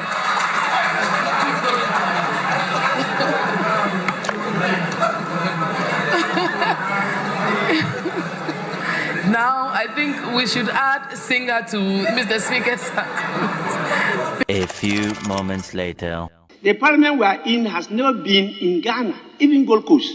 This is a different type of parliament. And let it be known by all of you that it's part of the duty of the Speaker to protect the micro minority.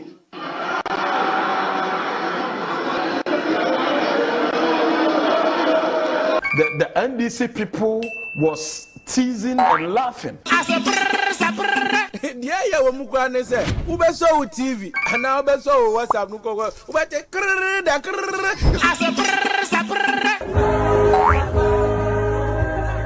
because they think it's not possible. Mr. Speaker, we have clearly shown that it is possible to reduce the NPP majority to Nkokwan Katenkate. You think it's a funny? What is happening in this parliament is completely unacceptable. Thank you, Chairman. Mr. Nominee, congratulations, and I wish you well. Take care of yourself. Bye. Thank you. Thank you, Chairman. Mr. Nominee, congratulations, and I wish you well. Take care of yourself. Bye. Thank you, Mr. Chairman. Thank you very much. So the point in this say critically, I mean, so now we me draw conclusion and see the mind games and microphone play, and you see their strength. Maybe person who the NDC or capacity, and that's it. Just see their capacity when it comes to, I mean, policy-wise, debate, rule of law. That's that. Me person who almost strength and kasa. What you say? So when they don't trick you, they don't surprise you. Me and this don't surprise me. Yeah, and this don't surprise me. Hey, Ghana, who they for 100 years sharing this in them, they don't surprise me because I know them. I know what they can do. When it comes to looting and propaganda, bullying and soldier near me and what do for what? I know. Yeah, yes, I trust them. They can do that. Yeah. This is very bad. To follow the law. Let's encourage them to follow the law.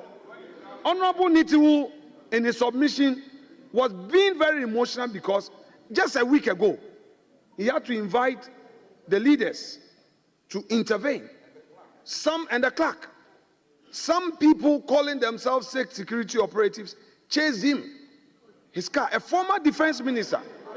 And when they saw the car papers, they now realized that whatever the information they had was wrong. A colonel had to come, and when he questioned them, that who sent you, they could not mention. So when we give certain wrong signals, some of those people at the lowest level take advantage to harass people, and even senior members who give order, when they realize that it is wrong, they are unable to even own up. Honorable Nitiwu, a former defense minister, suffered this just a week ago. It took the intervention of leadership and the clerk to parliament to sanitize the situation. Is that what you... Right. So, Bemanu, your friend, Kissi Agyabeng, na da pa daddy. Na di entia NPP time, ya wonya time for any say, or person would dinner some media won. And na NPP for man a chance. Ito, and this is a fine case. I'll bet me a dear some no media, no, but Minu Naji to say, media mu ye niasem, a just a hearsay, and a muguo. Eti, when your chance, oh, NPP, I'm a woman. Say ya no, yeah. It is dangerous. Very dangerous. But don't prevent us from doing our work, from investigating. It is dangerous. Very dangerous. I wasn't sounding as a prophet of doom, but there is doom looming ahead of us. And very soon, a murderer will boldly walk to court to seek an injunction. Okay. Should I feel frustrated and resign? I took an oath when I was sworn in. And in my life, when I take on the reins to do something, I do it to the best of my ability. Okay. I ought to. those who do not understand tree, please forgive me. They say I'm a Ankwanoma.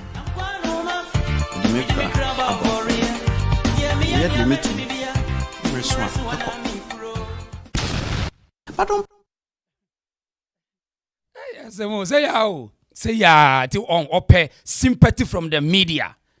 And media for us, most of them, no, they always want to create news. Every day, media don't want to create news. So, Omani just say systems are not going on, but yet propaganda is selling. Blinds just say terrible things so that they always relevant. The journalists, no, what the front line, no. So, eti obi buza say, at the end of the scene, quite say 32 ministers at double salary. And there was one call him, such a shame. Yanko Peace FM ra. You could any. Wait. I said you want them to come to my baby. All my friend could just and do a corrupt papa my bay press conference. Number soon. Number bo anquano macao. Me to me Jobia. Special prosecutor. Look, Monka to get special prosecutor say Ejuman own so. Own so. Ejuman own so. Na enya chiwade na enya fere so say ye de adwuma ma na wonhu so na wa be resign enya fere oh hwe ye o mamu ha say na special prosecutor be ka kire say Cecilia Dapa ma mi Cecilia Dapa ne so kromfo wo hu bi da na ma mi say ko ye ba ye makosi sesika makoye sei makoye den egoye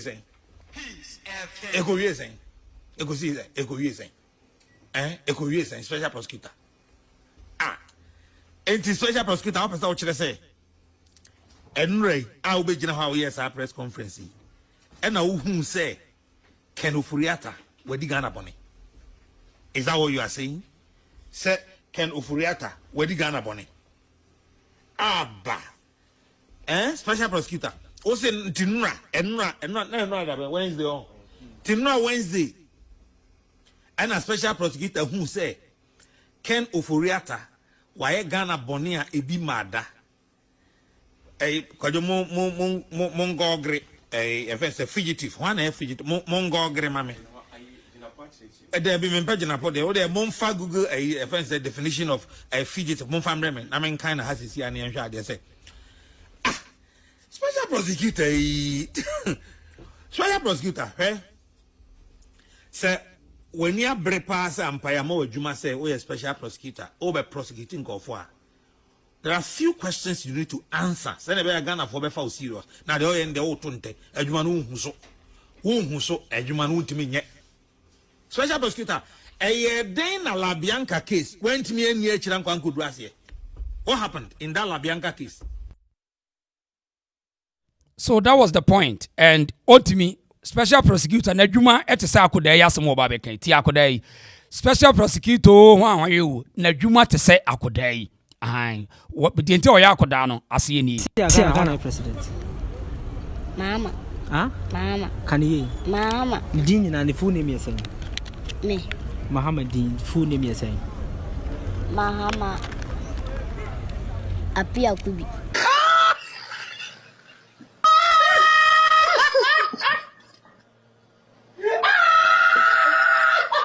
din na ne full name yesen me Muhammad din full name yesen Mahama Apia Kubi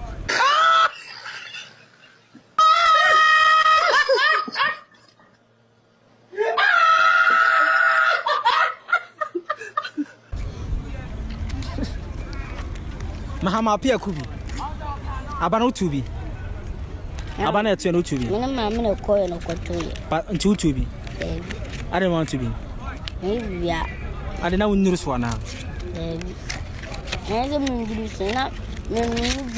tina wonu na ma me kwa akọ aha nti okoto wi no rensa kosisi no na do ko share box bi sa box ne friend say Ghana president. Oh my God! Oh my God!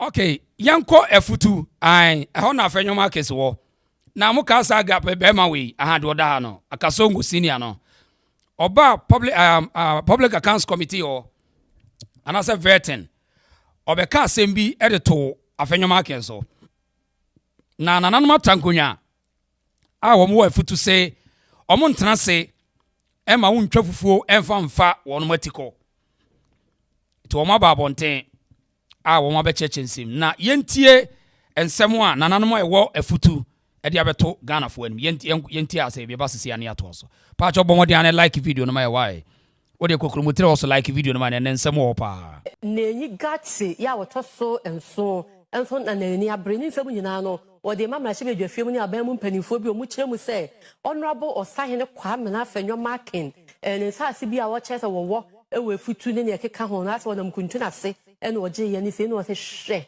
pete ma saase na hokwa ene ya fa no kwa wo man ni asase bi a we futu ye futu man dia ene mpo no honorable afenyo marking to wo asase bi nso a wanfa kwan bone so emra kwan so a na odinya asase no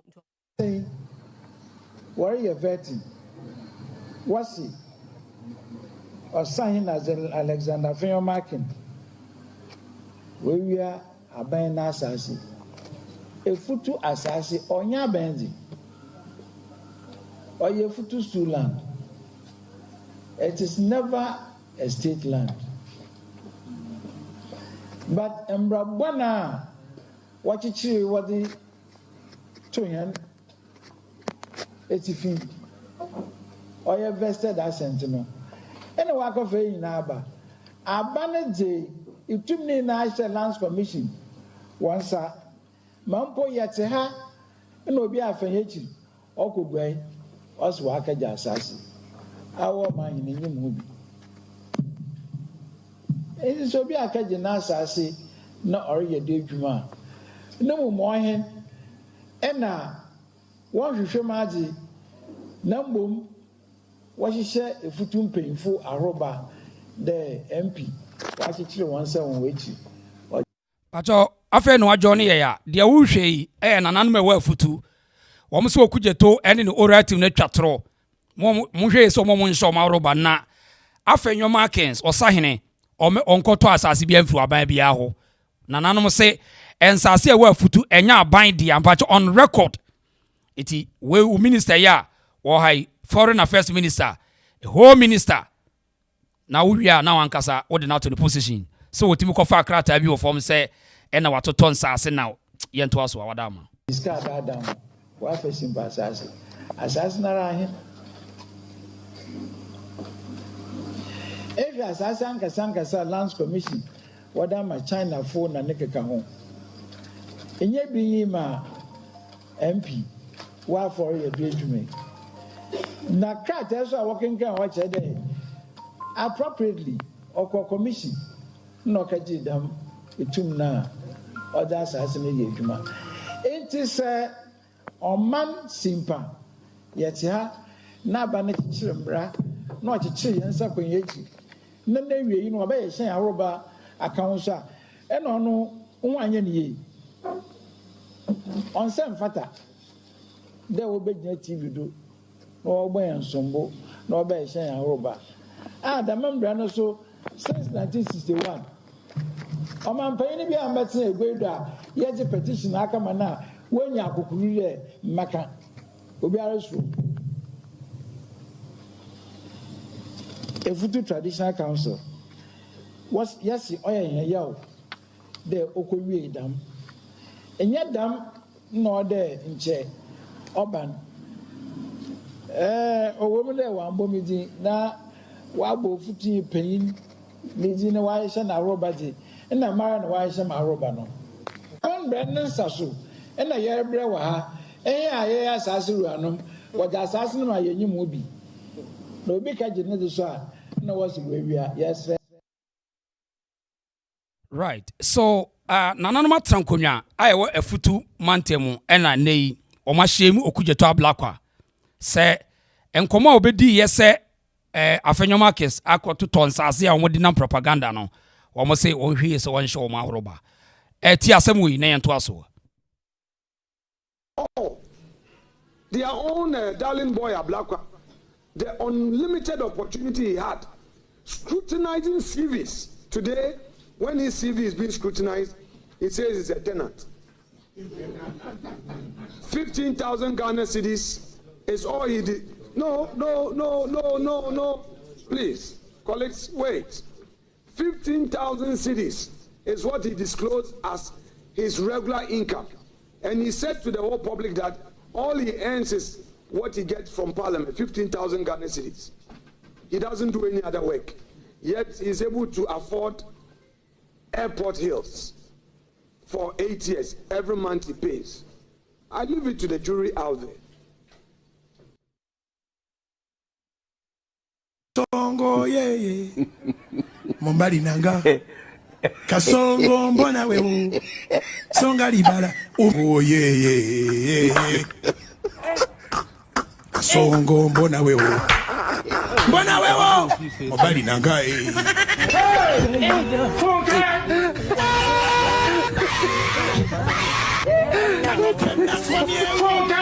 Atari ya mama yake kama naye Neba nangi Katonda wamanyi katonda waki akawumbike ndo Friday Kasongo ye Mombari nanga Kasongo ye Mombari nanga Kasongo mbona wewe Songa libala Oh ye Eti ewiase mpane se ase mpenipa enipa ne pass anti Cecilia mechia pa anodin okuje to de se no no na was subject no for sa public ridicule ne sa niema because of say one person obeka no kure sa na mehunu one person obeka no kure and why yes our politics we ya no de atena ne constituency no but sa wo de ba neutral ground say no dia ye be horo pa eti okuje to miami wo fa Kofi Boache Domlevo any Sam Martin Pebune ai Remonacha Jack this time around enter 1979 people are so intelligent when it comes to the media so nya dey be ma chance ama matuma as silly out with lines because momo dey any say kamo kan asem a obi ntimi nkabi na mo use traditional media no na ma peddle lines today I inform say omon kama maso nte say nsam na mbeka ye no modi atro so minister go and remove your mouth minister go and remove your mouth ko challenge na nanom we futu woni ehwe say we ye be ma okuje to ablakwa go and challenge nananom e we futu say we ye be ma ne ehwe ade everyday propaganda song you know one few make you we think second why yeah, more minister position. We want to see the next 4 years, the reforms are the beba. We want to see NPP year policies be at the jamwa, no more benefit, no more you are more inciting paneti awomo, almost so cast momunti. To say Omo Bay, would you share the difference between the NPP policies I best stay and the NDC Barbican in Radi? That is why I am independent broadcaster. But I subscribe to the ideas of the NPP ideological politics na manager home. And also subscribe to the NDC. I don't fault you. But open so about table. Now you discuss here. Mini fears. Because I know. So anytime I'll pick any policy for NPP, you can't stand. You can't stand. I might not be an NPP member, but I subscribe to their policies. And the policies, and I'm maintaining Ghana. Just see the almighty school feeding program, and I say free SHS. Just see a nipa abua womu, a hiafo abua womu. Omo tenasisa no mama the lines. Ye ko campaign, and ye catch them say omo yusu media no e de trekemo. Penny say, bomo chiche free so as be catch us so den chimawa. Ye nyina chinyi. Enkrofo yusu media. No mo yusu tribalism. No more yedin, omo use tribalism, omo use media, no more yedin. MDC debiano, omo strength, tribalism, religion, and media mind games. Na mo te ho. Na o pesa oni boda ni di nkomo. O so pesa we she si to ho. Enya dwuma. You must know. Say mo etimo no ye wo mo ye gentle, fine. But esa musimi e make sure say mube mo bia dwuma die wo mo mutimi no mo di sie ne no mamon nyi wo ma this election I expose MPP for say mo mrantie ne mrantie akintra wafo a na mudidi ese mo mbidie so that they can stand with the NDC agitations and any bully no mudidi ja womo so womo nyina ignore mo this election mo binim some mesua mo nyansa because back in the days we were with them. I was there and we saw the game. We saw how NDC when it over now they start to cry. And 2008, 2012, they saw it. 2016 was worse. They couldn't stand. Otiwa ye kabibia omonti NPP fuyi mo ye boga force NDC ye no mo di agura ye gentle. Omo nye gentle in politics. Omo ye enuano but in politics omo nye gentle. So every corner esa mutimi emma energy ni high so that they can stand with them. Motito no mo use ni media no na moto na mo media na set propaganda. Anyway, I want to wise enough. You from what this year about young the next question so young the next programs. I saw no she. Yeah, Mercy Bafo say this is the way NDC party members used to steal Ghanaians money and I don't understand why Ghanaians vote for this evil party. Yeah, I mean, unse omo messages. Yes.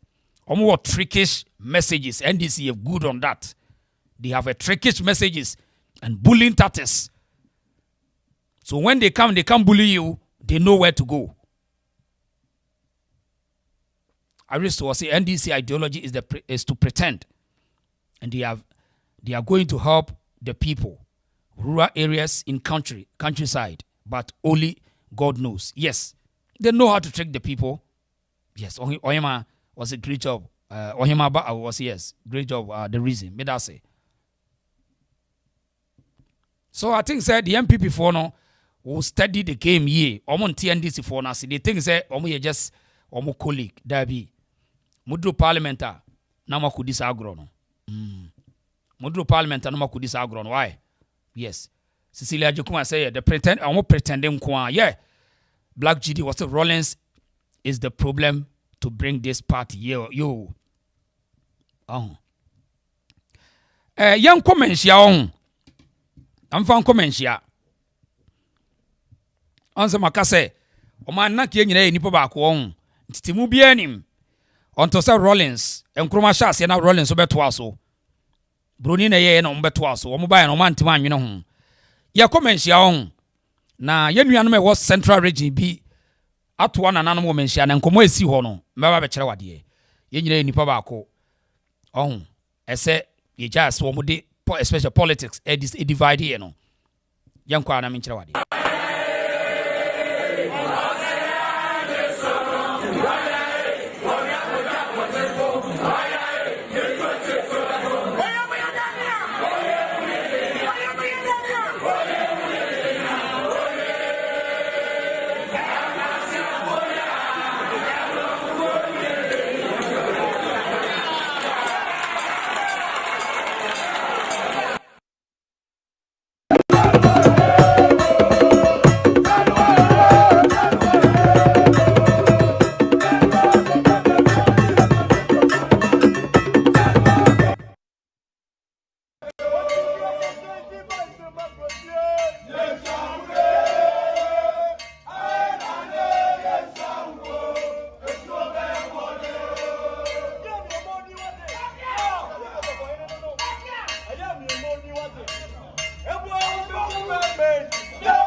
Right. So, where ye crop ya sante kotoko na say to abibio. The otikere wi ne bra ngoma so. Asanteman ura. The no for so na nyina che. Na enkomo amene ubedie yi. Enura kwasida ewukuda esi wo Asanteman menhia. Santeman ura ne menhia. and say ansa na kwasi broni beba no na nkuro ni nyina no nim se aha na ye nyina obi a obi ofi enam ba bi obi atu akotena wo hwe ba bi te se ebra na ye won kura ne ayekofo kura ne ye frɛ ne kwaman kwamanfo ye na obri ebo a ne kura ne ye frɛ ne kwamanfo mo ye ayekofo wo num ba bi o mu nuanom bi a wo o mu nim wo mu aduanafo wa ha bretufo e wo mampon te se adakwafo eso wa ha obia ni babia no na ye musua na wonum nyina ni wonum akrabo na wonum dia de bruni friend family tree obia ni babia o migrate ya ofi ya okoye o hwe babi te se Assin Manso ayen bibi na do mu koduru ho wonum nyina nim so mo ya asantefo ansa na afei asante from kwaman no asante betisi baaye na ntokwa ekokoye koyi ehun free dinchirase na asante baaye no asante tre mu a ba bia ne nua obi a wonim no ni nyina ne se politics ne baaye no se nipa ne bebre na no ananam wo menhia saa ena ye se ago adaya hwan ne yenkɔhwa nananum afiri Manso Assin Manso fo se wonum ba no de abeto yewura nim se bibi na de wonum koye na wonum ba no ma be ka kire yewura se wonum pese wo mo sa ba ebeka Asanteman ho anura de kosi no yenkomenhia na yenhwe de koso Oni pebia tabo de watch mo champo no funyen. Oni pebia kumia bo de adwane wa o. Ono ba sampo finance ni re. Manso. Era chame. Adama obeti ama yerate. Assin pianim. Assin Manso manhene. Emre bi atwam. Oba yewra ho ni be din komo. Eye ne wofa na osiso na wo ho. Sa na montuo no ne wofa ni ho ene. No wofa ase na ba beso ni tuom. Osi ana montuo a wotuye no ne wofa no tuye na da. Ono so abai wontimi ntintina. Oso onso to aso. No ba na ha ana wo munchi free. Eye Assin pianim Assin Manso. Otumfo chame. Adawo maburu. Mesre na tumi wura. Se ono ana me da no. Na so mi mu a mintimi nyina sanse ne o kire me no e na me koye na me ono na me de hu mu aye bre no timi ba okay abusafo ahanti asemwe wo hene no wo kasa na se de o kasa wono waba na yewura ahanti asemwe wo hene no wo kasa na okay. Right. Ola edi munyo. Mami wote menga. Se de beton fa. Okay, mpajo me ba gina so mami kakra. Yo, me ba sia. Right. Eti me be ko ahoma no so ho. Na me ni yenua ba ko a toda me ne ba ha na obe cherechere me pani nsem kakra. Me manem emma ya ba kwase me fa Assin Manso fo wo mu firi he ye de no mkopie ho. Na iwia ne ato aso. Mami comfort life now what to say? Bokopa enra niema bi si wo nanom atrankonya e wo menhia ahemfie yewura ho na wo hena ye hu no ye Assin Manso manhene na wo bo na mane ye no no se ba bi adu yewura nso no mu a enye yi to aba wo mpese wo bru ni ka so mpese wo sa aba to Asanteman biu mami Manso Assin Manso wo mo ye hefo a kro ne de na sa kro ne baaye.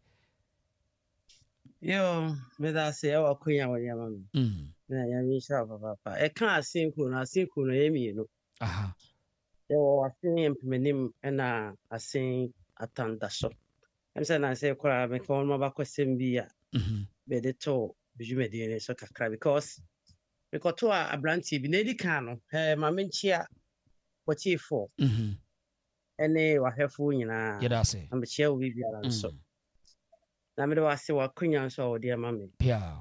na ɛka Assin deɛ sɛ ne nyina yɛnim no Assinfoɔ deɛ ɔmo Asantefoɔ na nsɛm mu menenam a na nua bɛma bi de video bi brɛ me ɛfa nua bɛma bi a ɔyɛ abakɔsɛm ho dwumadie na nipa ɛhwɛ ne yie paa na nua bɛma yi ɛka sɛ Assinfoɔ ɔno mo nyɛ Asantefoɔ na Assinfoɔ nso so ɛyɛ another ethnic group na ɔno bi kura nso so ɛyɛ Guafoɔ eti ɛma ehia sɛ sa nkyirementi no yɛbɛka Assin ɛho asɛm kakra de akyerɛ wɔn mesan sɛ saa nneɛma wei no kɔ abɔnten a mmenkyima no bebree ɛbɛyera nti ɛyɛ sɛ yɛbɛka ho asɛm de akyerɛ na yɛhwɛ Assinfoɔ yi a Assin mpanimfoɔ ɔmo ano ɔnom ekuro titiw no yɛ Asanteman so na saa nkurɔfoɔ nyinaa yɛ nkurɔfoɔ bi a sɛbi anya ado sɛbi akontɔ ɔnom yɛ Asantefoɔ na yɛhwɛ sɛ ne abakɔsɛm no kyerɛ ne a ɔnom abusuakuo no ɔno firim no ɛyɛ asona ɔmo yɛ asonafoɔ asonafoɔ ne di ɔmo ne di mpanimfoɔ no ɔnom akonnwa saa nkurɔfoɔ abakɔsɛm kyerɛ sɛ ɔnom nyinaa efiri baabi ɛfɛ no Asante Akyem agogo Asante Akyem Dwaso Asante Akyem Dwaso na asa na ɔmo bɛkɔ Dwaso no ɔnom firi ɛnɛ baabi ɛfɛ no Kumase no ana yɛ Kwaaman no ɛhɔ na ɔnom efiri na ɔnom nana abu brafo ya saa abere no ɔyɛ nipa bi ɔwɔ tumi paa na ɛba sɛ ɛbɛ ntuo de a ɔno ntuo wɔ ha yɛde ma nkura ɛsɛ sɛ onim akon onim dwane na ɔnom hena a ɔtɔ so mmiɛnsa ɛfɛ no nana mentabu ya saa abere no na ɔsɛ etu ne bɛ nyina yere yɛ kyerɛ sɛ yɛka asɛ menkyerɛ mu kura sɛ ɛfɛ ne sɛ sɛ bibi te sɛ obi bɛnyina obi yere a ɔdɔ no bibi ɛte sɛ saa kyɛ sɛ ne sɛneɛ obi ɔmfa sɛ obi a ɔdɔ ne yere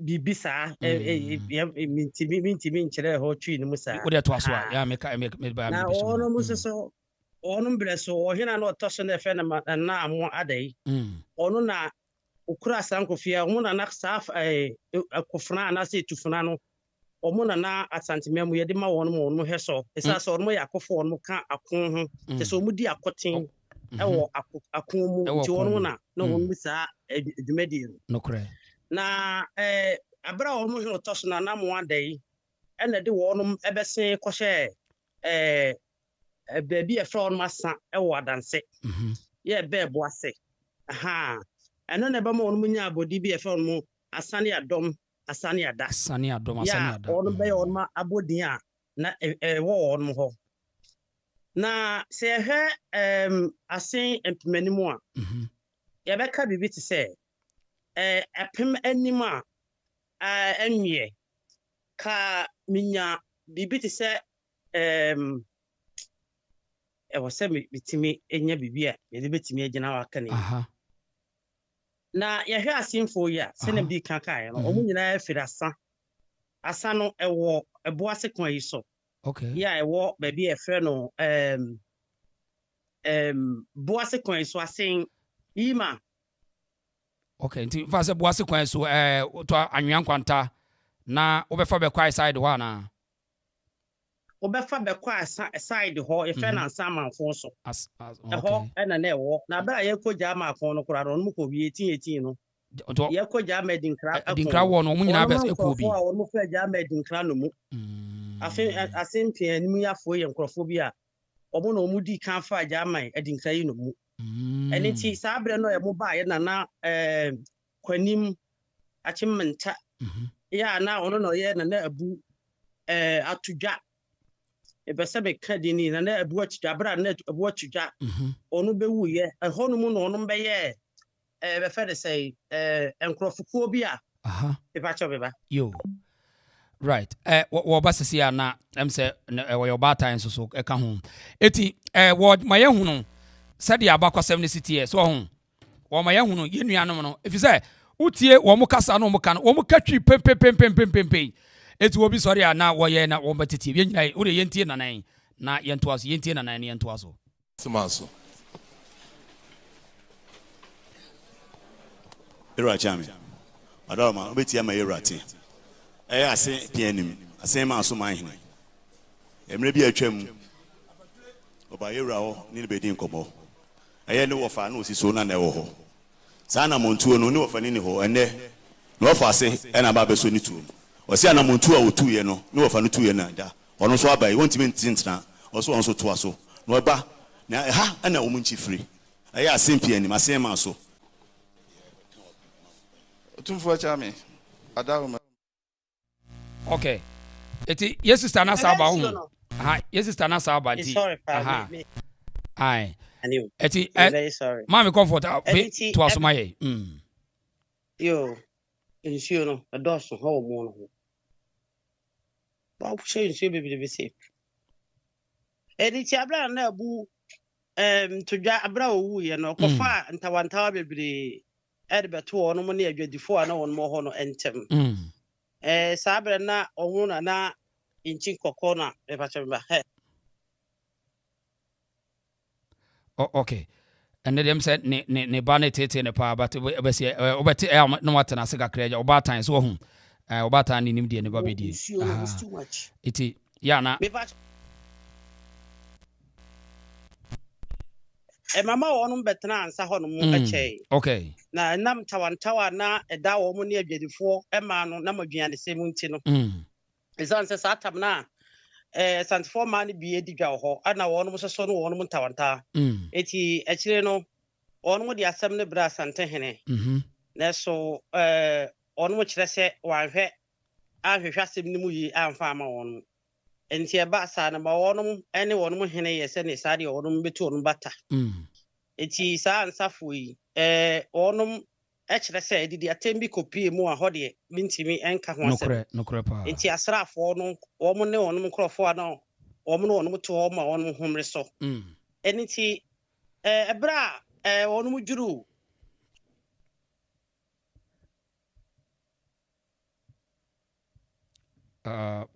check Emsen o phone no be waso ho a mute why mami wo ho okay ti Emsen wasaba be ba cha yes sorry na de I miss you na ka be person me kase me busy because me kuru ko adwuma sa de ene yo adaje bi ni mate enye oni hawo enye ne kakra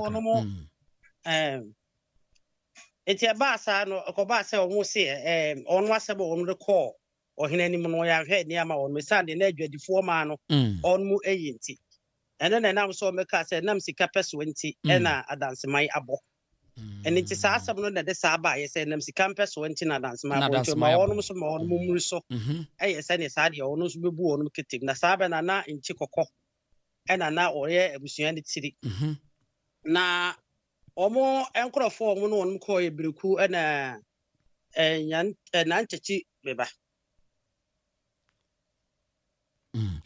eti o de ye ko said ye ya edin ni ba ye ekwan fa so a wonum ko pie ho a nen Assin Manso nti na no na obi kura ka se o kene Japan mu nyina ya asantefo obi so da bi wo ye fantini da bi sa Assin ho no Assin Central Assin North o nyina no e kuro ba ko nipa ba ko na wonum kura no kene Japan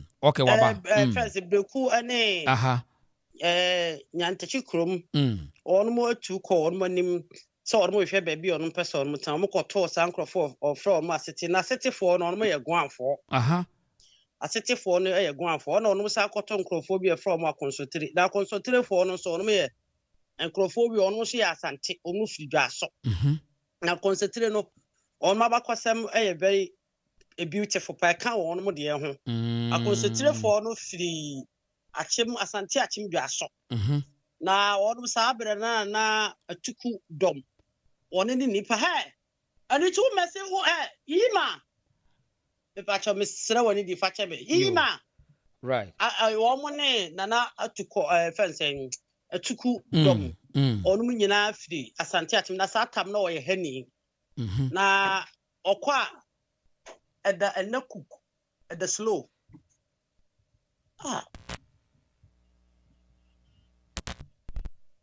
no koya ha no wakokum abo efe na akonso no na brofo no no fe no chimpanzee okay koy akonso no kapuntu mampacho ka wujina ha ka beboa nse me ye po akonso no ane ye fe no chimpanzee no enti se okum akonso no a na wo twa de tiri no na otutu form de ahye ho enti oya na okwasa nte achimdu aso okoya to aso aruhu sasase yi asase bantam asase da ho ye obia ente so nti sa na tie dia mehwe nti okojo aso no ho ka kire ono odi na chie ana ya ono musu nyina jiro omudi atuku domochi ana ono ba bia ya na odi akonso ni tiri no ehye ti ono musu betena ho ana ye befre ho no akonso tiri eni nti ono musu beto sa asetifo ni akonso tiri fo a ono muti baabi a ono betena danso man ansa na ono be firi ho akọ baabi a na ye fe no mpemanim dadam ya sa abredo ehye breku ene Assin no entem enti ono mo baabi a na o mo fe na Assin nyankumase light na dum adai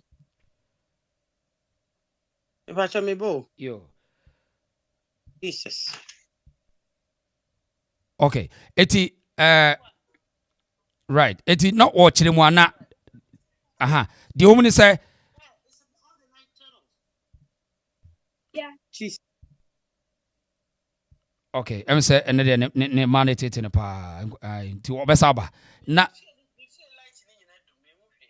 the woman say on say o hwe obi say Kennedy Kwame Akompre Japan a wono kra no na no no mo chire say na sekura free Asanteman bo so wono so ye bretuni wo ye bretuni so ho wo say wono kra no say na sefo no so bi free Asanteman pon ti utie wo hene asem a wo ka kire say edino amai mu chiche mu waba yo what say me light ni nyina dundum anti ene ja no munye na ani wo ya no masafro why yo ya masafro yo me da say okay eti ya mami ye toda ye ne de yem se ne ba ne ha no panti ye de be che no so ho eti utie wo hene a ye ntie oba menhia no asemode ka na afi me hwese me se nya ne ba ka na afi ato Oni pebia tabo de watch mo champo no funye. Oni pebia kumia bo de adwan wa o. Honorable Sambore, financing in red. Manso.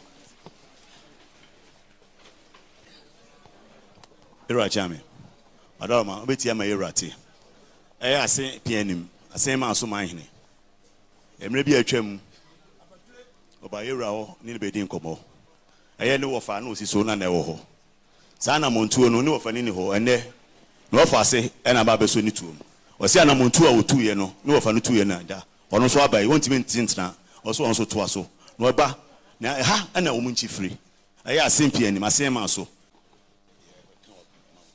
Tumfo chame adawo maburu mesre na tumi wura se ono ana me da no na o so mi mu a mintimi nyina san se ne o kire me no e na me koye na me ono na me de hu mu ayebre no ti me ba ya maintain ne no ama maboto ti me da no mesre no ona na ni hwebe no mfre me de mesre no e da na so bu se de Manso ne say no so adom one oda o ne be ma kwa me chi a me choso dumiensa me ye o man hene wa Assin Manso ya tena nkonwane ye Assin Parliamentary traditional area was central region over central region Assin South district ene ye wo kropon ne Assin Manso obroni ba no opese oje ne ho na Asanteman to de hia betum hia no de betum ne esuropra ye sign treaty bia ye se born of 1844 ye formula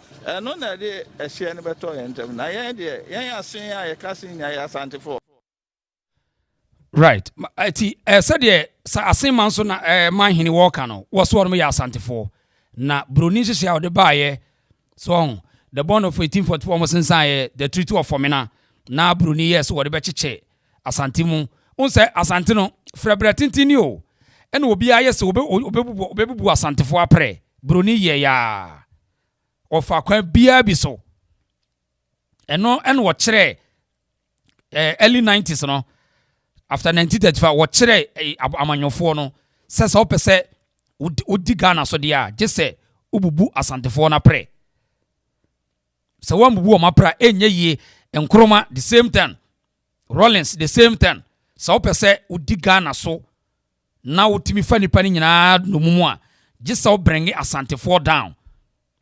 And until today in 1979-83 na ye maame wo mani afini papa no mani afi so mo na no ye ta so mo ka asantefo feel face more pain e wo Rawlings amamom on say you know ambush ni invasion do na what ba asantefo so on say sisi ye ka say obia pese o sorry age so attack asantefo ndi efiri no hawo e na abesi ne ndi so obi nim history ya ohun asanteni a wonte wase onte wase kura say adan na asantefo no muti sei but baby o mu free ba no o mu di nipa dodo nenam eti ade ya asanteni dia no onya ma wo mfa nkoda ti se wokọ santememu a yese akroma wo fa ade a wonsre eno ne kro bia asante kotoko hene yentie na nai bio na migus mehwese menu aba no besa ba bio yentie ni bio eka Asanteman metimi aka de mensesi ne go emre bi a sabi obroni akwasi broni ba ne nyina yetena bom na ba se obroni ba no opese oje ne ho na Asanteman to de hia betum ehia no de betum ne esuropra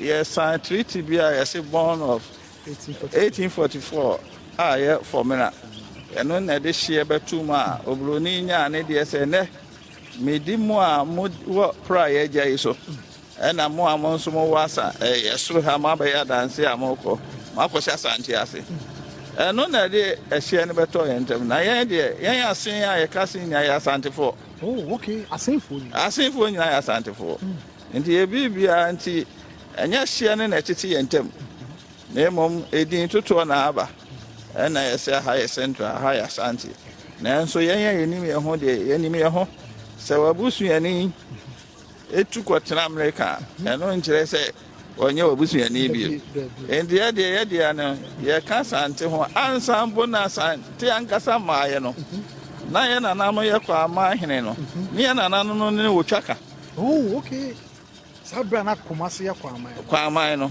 ne on wotwaka ansa na sabio enam so twaka bebire da ho enso nsem bebire ho a ye ka ne owura nim yenka no abonten enso asema America de miwura de ono na asem nyina wo na anim a obi ntimi emma bi nyira nti onim na mpanimfo wo ho so nim ndi Asin apemanim yen yeka ansa na Asante bebo ase na ye beka bom ni nyina na ye wo ho nti yeka ho yen asonafo a yen chifri asafo kumasi asafo sabio ye fa bi ye shanso de ye wonyina ne de kire ye de no ye nyina ye nim ye shanso de ye nim bia ne dwuma potin aye den ye di timi na nanu ye twafo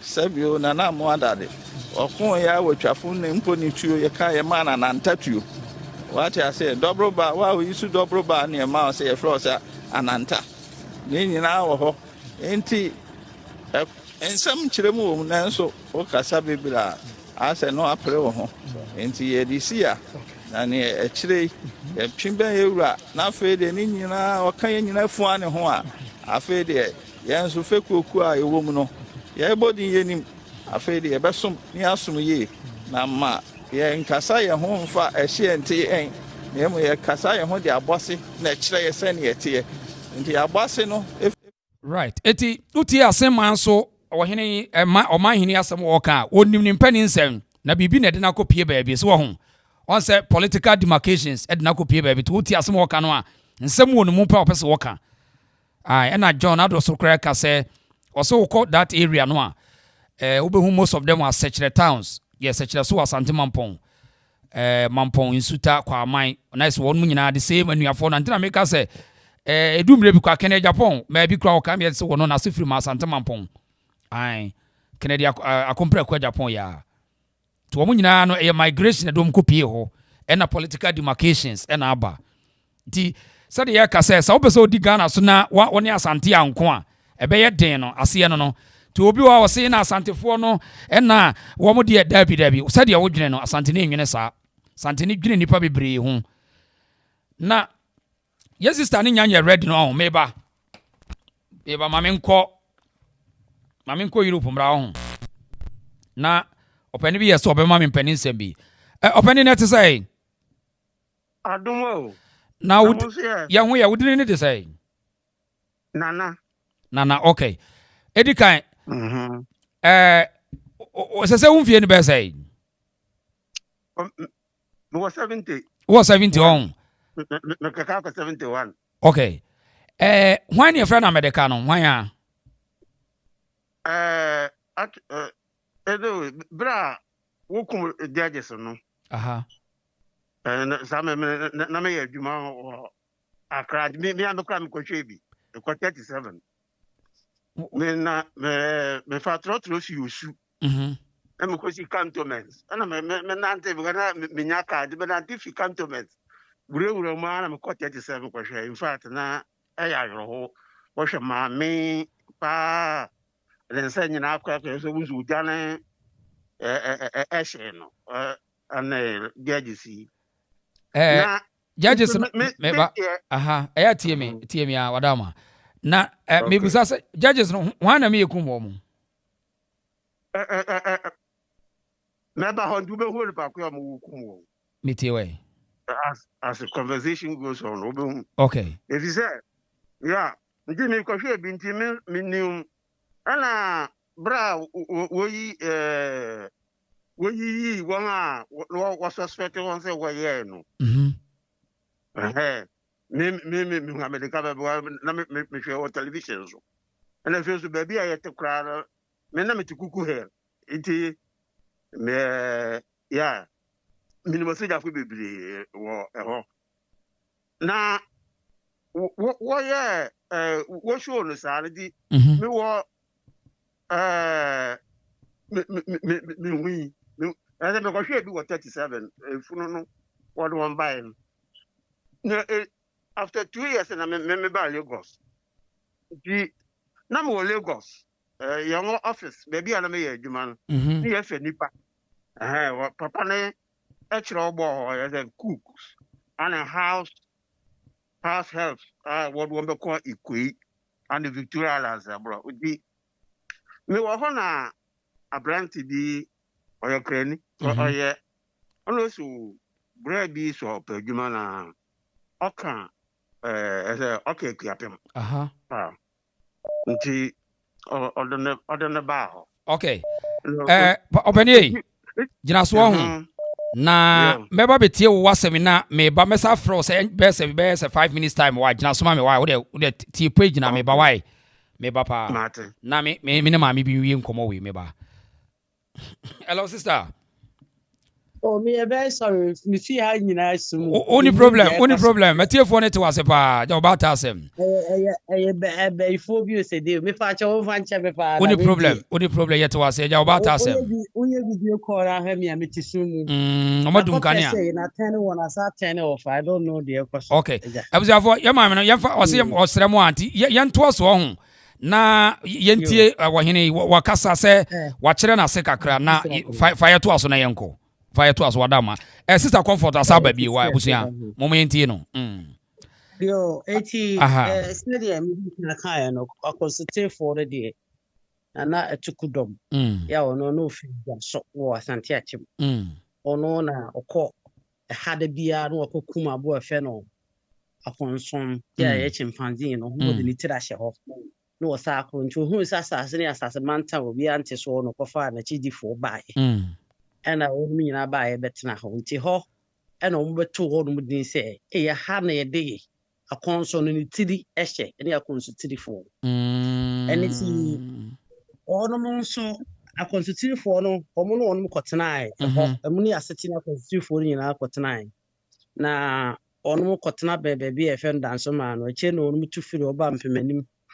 ebetena breku ene asenfo nyankomasefo no ono mo entem enti ono mo epanyina na odi ono makon no ye ku amoa atafo ono no obo afo mo ya asetifo yi ɛma ɔmo ne yɛnnuanom mfantefoɔ ɛko ntɔkwa saa abere no mu na asetefoɔ no yɛ guanfoɔ ɔmo na asase no yɛ ɔmo dea na ɛso so bɔbɔ mfantefoɔ kɔɔyɛ no ɔno ko ɛno nti ɔmo kura ne yɛfɛ no aduogyere no ɔmo na ɔno kutu ɔmo firi so pamɔ asetefoɔ na ɔmo de hɔtɔ mankesim ɛno nti saa abere no mu no ɔno bo a ɔno asɛ ne saa de asɛ ne tie bia no ɔmo so bɛko de ama wɔn nti ɔno mo kɔm asetefoɔ ne mfantefoɔ no kɔn yɛ ɛbɛ bi ɔno frɛ no adɔye no ɛno nti ɔmo kɔ wie na ɛkyi nkɔkɔ yɛ saa abere no ɔdi asenfoɔ no no ɔmo mfantefoɔ no di atimpɛkɔ bɔ wɔn papaapa ɛno akyi no na ɔmo de asase bantam ne ane da hɔ kwa na obi ante so na asase yɛ fɛ paa ɔde ma wɔn ɛno nti ɔno mu fidi baabi a ɛhɔ no ɛfɛ hɔ danso ma ne no ne nkurɔfoɔ kasa hɔ yɛ nkenafoɔ asase no yɛ wɔn yi danso ma yɛ wɔn nkra hɔ no saa pɛpɛɛpɛ fi danso ma hɔ ana ɔno bɛtena baabi a ɔmo fɛ no aman nyinaa ɛso eti aman nyinaa so na ɛbɛyɛ manso yɛ ɛno no nam so ɔmo yɛ asin nti ɛbɛyɛ asin manso ti ɛno ne manso no manso na ɛsɛ aman nyinaa so ne hɔ aman nyinaa so no hɔ ɔnom nyinaa yɛ asantefoɔ yɛ nkekawa bi ni hɔ a ɔno so kɔ bɛ asante kɔtɔkɔ yɛ wɔhwɛ ɔnom na ne kura bɛhunu sɛ ɔnom kyerɛ sɛ ɔnom asenfoɔ ɔmo yɛ kɔ bɛ asante kɔtɔkɔ ɛhene ne nkorɔfoɔ no wɔnom nti asen ɛma so yɛ ɔno ankasa ne asen pimanimfoɔ ɔmo ne asen tandɔsofoɔ nso ɔnom dwuro ɔyade a na ɛwɔ hɔ no ɛna tano nsuo ɛna ɔnom kɔɔ a ɔmo kɔgye yɛ a ɔnom wobɛhoro ho wobɛnum bi wobɛdwae nti ɔnom yɛ tano nsuo asen tandosuo ɛna no so ɔkɔkaa hɔ ɛno nti ɔnom nyinaa asenfo su ɔnom nyinaa ɛyɛ nkurɔfoɔ bi a ɔnom yɛ sɛbi anyado sɛbi aponto ɔmo yɛ asantefoɔ na anya akuromfoɔ no so ɔnom so anya akuromfoɔ no ɛyɛ nkurɔfoɔ bi a ɔnom so firi Kumase saa ɔnom yɛ adehyeɛ ɛwɔ baabi a sɛbi anyado sɛbi akonto yɛfrɛ hɔ nom nnɛ Kumase na bere a ɛfɛn sɛ otia kɛntɛn abere otia kɛntɛn asanten otia kɛntɛn ɛfiri hɔ no ɛna akonnwa no bɛyɛ apɛdeɛ ɛno nti obiri yɛ boa yɛ a na ɔyɛ ɔsɛtu ɛwɔ faase ɔsɛtu ne wɔfa ɛne nana ɛfɛn sɛ nana kɔdwo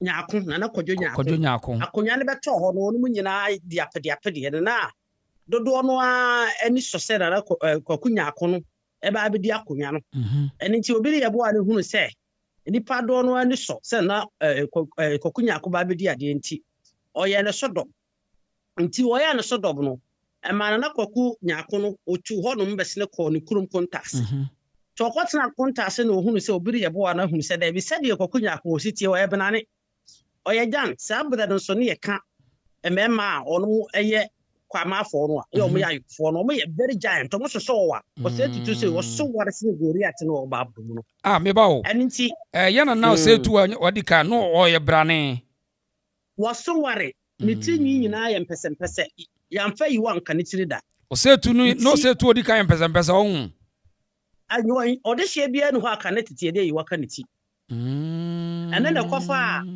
a nana Awurade abasa ɔne adawufoɔ ntɔkwa ne baayɛ no ne ba birinya ɔkɔtɔ sɛbi anyado sɛbi ɛkɔntɔmɔna adawuni ba mɔna no a ɔmu yi no wabɔgye sɛ yi ne tirinwi de ma no a ɛkɔ yɛ kɔfa ntɔkwa bra danse ne adawufoɔ ma dankyera bedi ɔno so no saa na teɛ ne yɛmfa yi wanka de hye nti kane no deɛ de hye bia no ade yi wanka ne ti dabi aborɔfo na de saa nneɛma de baayɛ ɛyɛ asɛm o aborɔfo na de baayɛ so ana afei kane no na ka ebeyi wuti a na se di uyi musuo ana se ebeyi wuti a na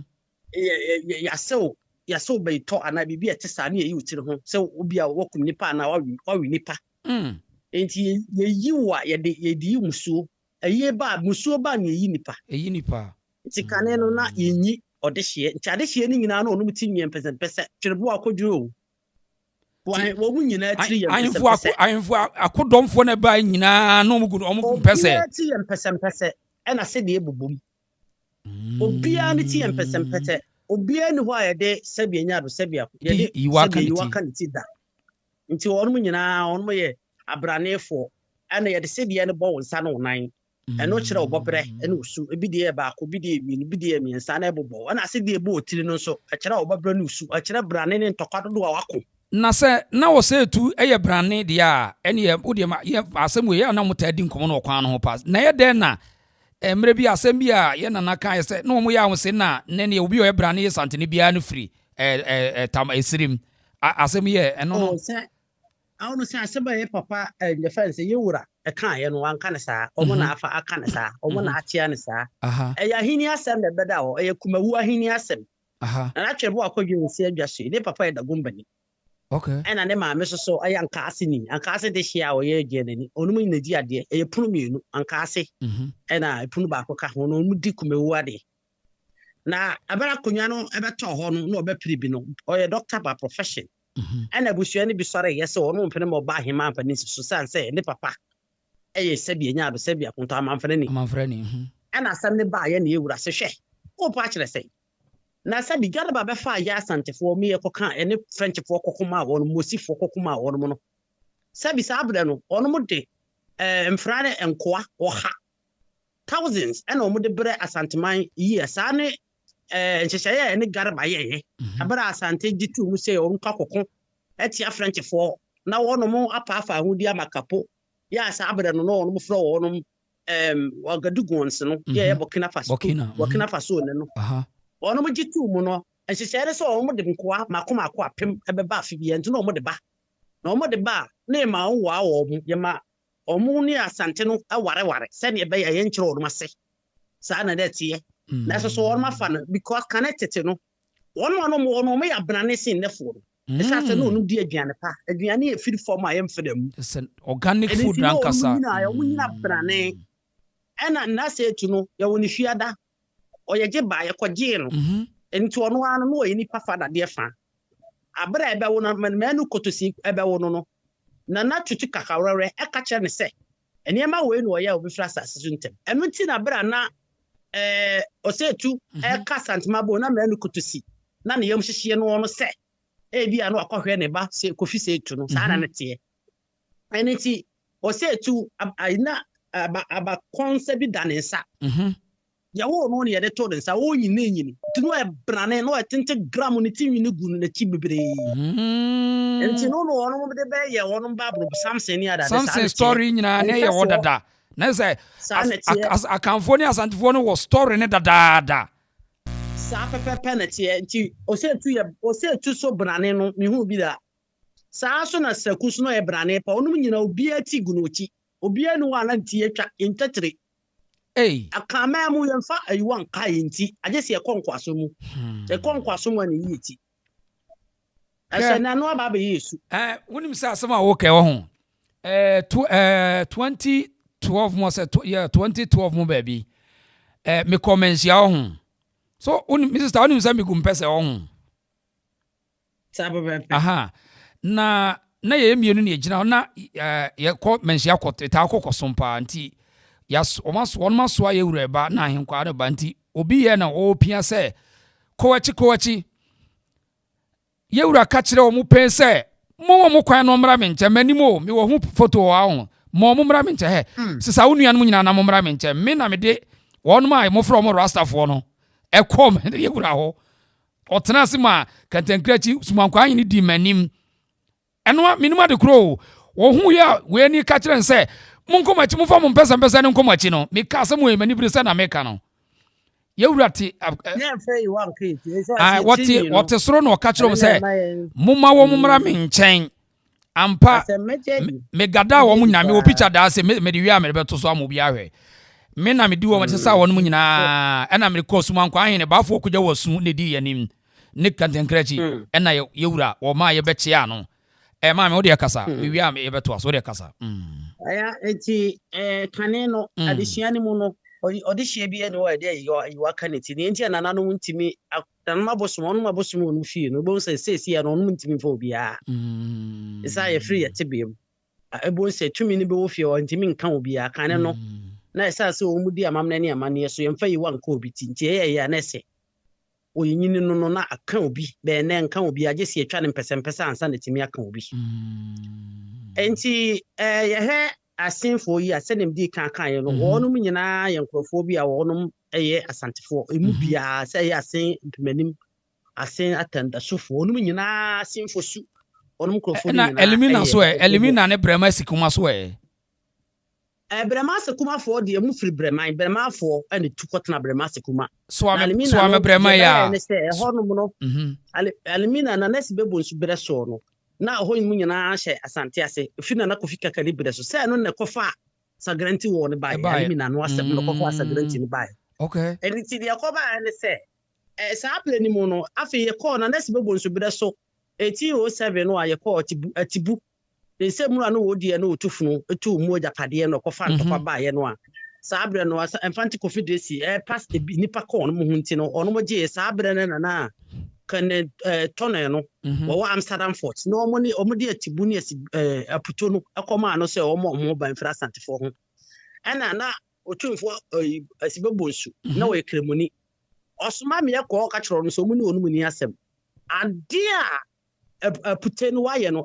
nyamanasem wasoma enkrofo kra ba se o me kan kire wasa twitwa wotwitwa wonum ketenkete apete wonum eni ti wonum do mu begim akọkọfa sema ba be sa be na nnuanum a wonum fe bi firi kwaman ene techi ma no wonum do mu akoto abrofo so isa so wonum ko timi ekokkonka sete ne afutufo ni nti no na o mu firi se o ma ye pabene ene ma san ntokwa no ekobaye so ho ene nti san krofo ni nyina sabia nya do sabia kunto onum nyina ye nkrofo bi aka onum eka ye nyina ye ho na asase ne de pa onum te so ne de ye ni fantini bi o asase ho na emum bi nkrofo from asetefo no onum ankasa di ne ye asetifu ye fo na omuti omuje onum timo efu bebre onum nyi so enti onum tinifu a eno na na sabia nya do sabia kunto onum timi twa na omu de enkete na onum ete so ena ne nkrofo bi so o na ye fe onum asoketefo onum aso no na soso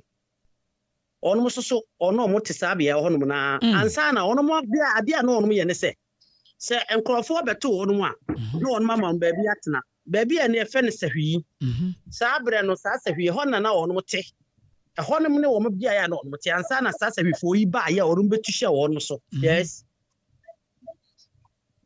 kaza dale na eba me fro light in the mai o de me fro okay eba cha me fro eneti ehona sehifo yi etu kwotena onum kwoto sa asetifo yi se onum etu ho ene afutufo yi a onum susu kwotuhwe onum so nti sehwi asase ni nyina ye gwanfo asase ena ma onum etu firi honum eja onum ho so ho ena on betena baabi asetifo no on betena baabi o mo fe na bosumdwi no ena onum ese move ko adoyi ena onum ko akonfede ansa na onum sa be ko mu akwai omo a jiwase ekropon wakase sankrofo no betana sabia wonu nyina aneti onu ye o ma je say sesefo no ye o ma je say sa ade a sahifo na be ye o mu nti o mu hunu se obi e ba ntabere o mu hunu se asenfo no e ba no o mu na o mu do o mu pemu gi asenfo no awogoye e ma onu asase tena so se ne be ya o mu so bibi beto o no o mu be kai na o mu de abo o no e ho ban age o no mafiri no age o mafiri nkrofo ko ahodo a wonu so de onu ebe tata wonu etitiro ne wonu mo efro mo bobo anabukafo no bukafo no na omo ye kumasefo ne tachimafo no no kotena asetefo no kokanka wonu mo efro no bukampante no omo no wonu enti abara wonu mutu omo na kokonka wonu mutu wonu firi asete ho no na baabi akane na omo fe do agiriro ena omo de ho beto baabi efe do mankasim so ya bobo mfantefo no no si 1711 ho so enti sa concentrate for no omo ne nkrofo no di kan etu free asante achim dwaso ene wonum kotena bia ya mebo odin ya sa omo na etukudom ene di wonum onim di wonum koye ekotena sa bia ho ene ti sa nkrofo nyina omo ye nkrofo a ene ti so obi ba no be kasa nkrofo bi mu enti sa edu ya asinfo so fo nyina onum so eye asantefo so esa wo he baabi a afutukwa afo no baabi a no onum etia ya Assin for no ono mo se ya nkrofofo wi ono eye omo ye adansefo Assin for so ya adansefo na ono mo so ono mo firi adrofo e no nko tena ba bi praso ai se fi praso ho no ono e kotena sa atab no omo na di omo nim kan na anim kuma ya ono mo firi asakire busueko nto omo so ya asakirefo to ono mo so kokoto dwasofo no asante achi dwasofo ya omo fra omo akonsotirefo no ono koto ono e o saabda no na wo hina otoso num ya o ya konsotire hina na asiedu amendu ono na edi wo omo nim eti omo ne sankrofo omo ya foto akwafo no ya atebe omo no wo na te omo so ya sene abusuafo omo bi ne sankrofo ofra ono mamokom ebi ne nkrofo ya fra ono Agyabeng ebi ne nkrofo omo wo bonwire kraso ebi so na wo ba bi e fra no awukugwa na sankrofo nyina nkrofo bi no wo no eti ono so akoto ono se ono to nto mo yese omo so no ono betena ya bia no ya fence mfanti nyankoma se ya sabre na kodwo tibu na wono mo ho na wono kotena ba bi de konkom ensuo ho ono kotena ya chese ensuo no ma fa ne sabosumso oboa wono mo yo mo ne manyina boa wono ema hawo ne ahodo ne ema ne ahodo bia eba wono so no ono eno mo anese efiri wono so enso omo to ono mo yo ma gise omo de omo no wono nkoko esan se yati hasundwim na se ensuo no atumi wo mu no sabi so ono yo ma gise omo no wono ba beko ana ombe sori etia wono a ensuo no ebe fa wono na ama yese ba boa fo wono eno ene ayi fo esu no ensu abebo afọ wo mo eni se fosu no ano no fosu se ya ka se ho afa ensu afọ na je ho abo anti fosu anti sa na dwene akoba ye so ombe fosu ni fosu no anti fosu no nya obi adin eye ensuo no amka ono tumi wo mu nti am ye se so ye so no botara ba ene ya ba beko wono mo be fo chasa ensuo kura obetimi atomu adware ensuo no obetomu ebe fo ebetimi afa onyina ai ene presa se no wono mo no tie no mo nyakrofo bi no mpentokwa pa sa na ma akoba ye so nti omo ye omadwe se so omo obi oba na adwene se oba be so retia ne yonko kane no ensuo no ebe fo wono nti sa ne fosu no na ede akoba pia wono mo nyina asantefo na ti so obi ba no be ka sem fufuru bi a wie enti na no me ka kire bi nua ba ko se wo ye minua wo ya asin fosu ni enye wadwene se political demarcation we mfantini ade a wo ye me de achew na mom make sure se wonya saade ni bi mfankyere me esan se sabi me se bibia me yakomi mu a ahwe ye de asembeba eti hweye na me ye saade bi fisa sinfosu de sabi ye de mu anu a onua na me ba ne de deba ye nyina nkrafo ala ade kro enenti me ka sa ke ro so oje na sopem da amase epa amacho ama ye nyina megine tum ka che ne se enye hwe enfomso di nipa na ye yesu ne yehu enfomso a na ya pa ho acho ti sa na ti na obi busa se ayi Accra Osu Asante Town eno so Accra Osu Asante Town eno so wo ya Asantefo na won bibre no ayakomfo won bibre na ayakomfo na bi so ya Asante eno abra the wall of Dodo one by ye no on say you could defeat ye bra ye ja nungwasia ko bai e ma British fo no ono mo ne ono mo san treat ni nyina chima bo akwa no nyina ne ya nkase ye kura ya Asante kwufuo nyina ne ono mo nyina akoko obi eko support wo akuapem nyina akoko obi sa abda de ma achima bo akwa no mo ne ade no ono mo akosa sa treat ni bi ne se sa abda na sibebunsu ansa na sibebunsu beba na oyini mi wefi mi on na nde wo ho sante hene na ntiri mo den na sabra no Kofi Kakari ana enye Kofi Kakari ono wancha kura sa sante wancha no mti ma bia ye mira fidi no isa sabra ni mo no na ono mo problem se sa sante hene yo wo yi se bia nya do se bia kunto ni tiri mo den asem kura na beba na se obi ne bewu anade hie bi ne bewu na odi ni wuwi a na ekogya ne kwane a na ya Asante na kum nipa be wo ha nipa be 100 Nana was a Kwame Penny. Was a Kwame Penny. I know, say Kwame Penny, and it's more than papa. I know, say Kwame Penny, then it's more than ye, papa. And if this year Bakua will come nipa 100, some Kojano Kwan for some Kojano Kwan was some ado. It's Sabre the Mono. I Sabre the Mono Nesse. Akobase will be a esro. Say, none of my power little more than sir. Little more very, very much. And it's I say 40 year or my friend saying, I came for no. One more your marriage, son, person, more call and talk about Sabre and not. I'll change and I know or a friend to Chumampofo. And or you're not just so person or call and talk about your crappy. Na Crapino, and the baby a flow on voter region. It was yes, say, and yes, Adia. Obama and Quadumino, not Dutch for no swam and I could yet know the cock. Now, Honamona, Otum for whom say, Otum for Kwame, a fancy, Kwame Penny, the old Momutuno. It's he or Chaya Motum for your sables, Kwame Nestibables or no equal in the back. Now, Obaya, no. I will say, Nam Koran, Intino, na Oyobia, na compensant to Quasam the crop. But you know who's a Sanquasia 17 Asanteman Quanto, on one who any in the buffy. It is Abranana, I watch him in per se, or yet another Chuman Puffy Paso, yes, Annie, or Baffa, no sum no sooner say what cheer fans because of a Yahe, Jabako clapping topan. And why I saw man, because I said, no Santana Quamines, a Quame Penny, I'm an one cock. Or say campaign a man uncle. And a Jura Santin or say Quamines so. Or yes, or man and cock. It says a so yes or man or near Capimina. Or yes, or mon Mako. Woman to for Napoqua. When you're in TSA. One when you're child. It's to defend Botan one. On when you're child, Nadia on Beba. No more cochichi crow, or send yes, I better not Capim in a bisa. Eddie Ajacassia. Eberto, a Nana Quam Penny.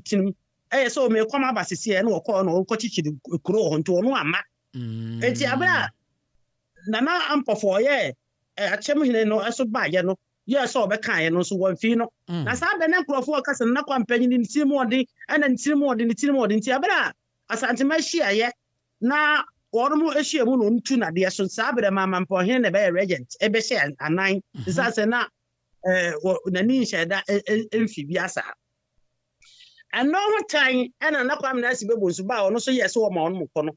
And no one time a man, ye call a putty. Entokwano yaku achiwa bu akwa obi na ya ba call the wall of Doduano and on sane sanso wa mo mako krepe no na asrade e wo so wo de man nti o an ma fa man nti no and yes ade a won call the wall of Doduano sa no on mako sa the treaty of 1844 no bi the bond of 1844 no then one mo kura nya akosa na o mo do ono ho akoma broni say mo no ban mo ban 1826 and sa na ono mo kosa titi broni no say one madwene no obetima yusunti wo ye se treaty no no sa no one mo de fan say gold empoto nko a ye 400 ounce ya sa abre no wo hwe anobo a ye 2 billion o mo de bebere no afibia nti onu bi onu kosa treaty no sa na no mo de kro treaty ni musika no do koma koti broni kodie no yesi treaty na free enye free teso omo sesa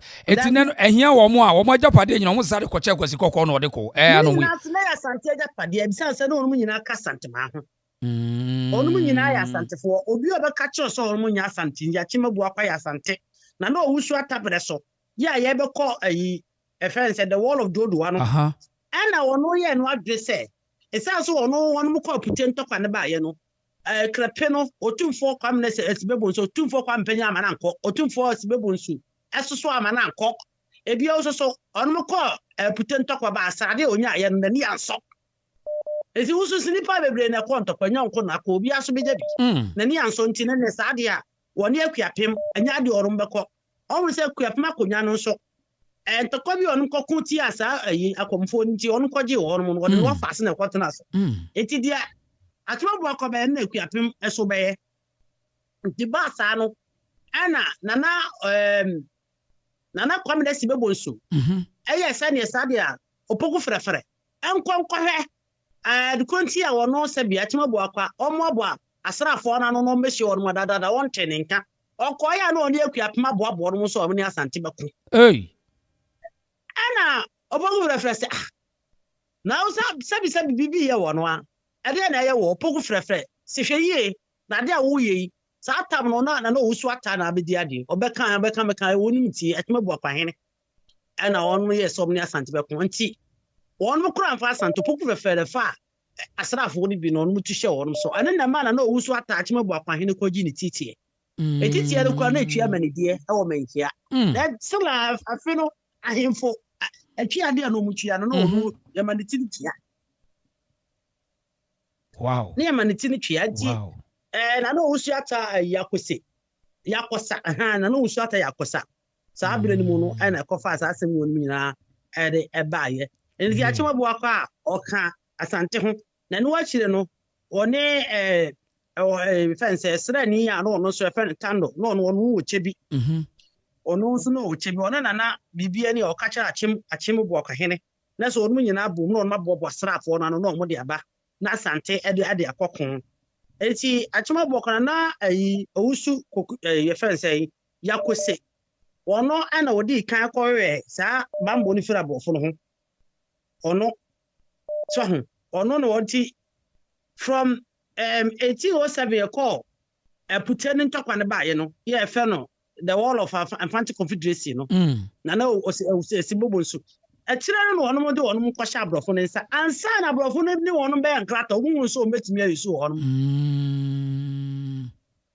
an cha abrofo ne kachiro mo so mbabo mo ho ban ti no wo mo de wo ma no bo mo ho ban ya from 1807 ekopem on say sibebo nso ko to show on so no mo amfi e say so on mo ka chere infantry force on mo fa the 5 states of Asanteman kesi South Pond and Ogwai and no mabo ba kun be refi on mo enum no o abrofo no ka chere so on fa konso no makomako 9 no emra ye 2 billion pounds a month and on ma fa nkonto sibebo nso ko to show on so no ma anko bia ma on and on we putting it be ma sibebunsu and a tole no who sa Asantefo no money ate and o disappointed one no near Asantefo ko alliance enti achi na Infantry Confederacy ne ba be ka se da bi afede onu betwia eti from 1807 no wo mo de wo ma no na be wo ho ban na o mu twia 2 billion no and their pounds can 2 billion every month onu nyina obi a kopim se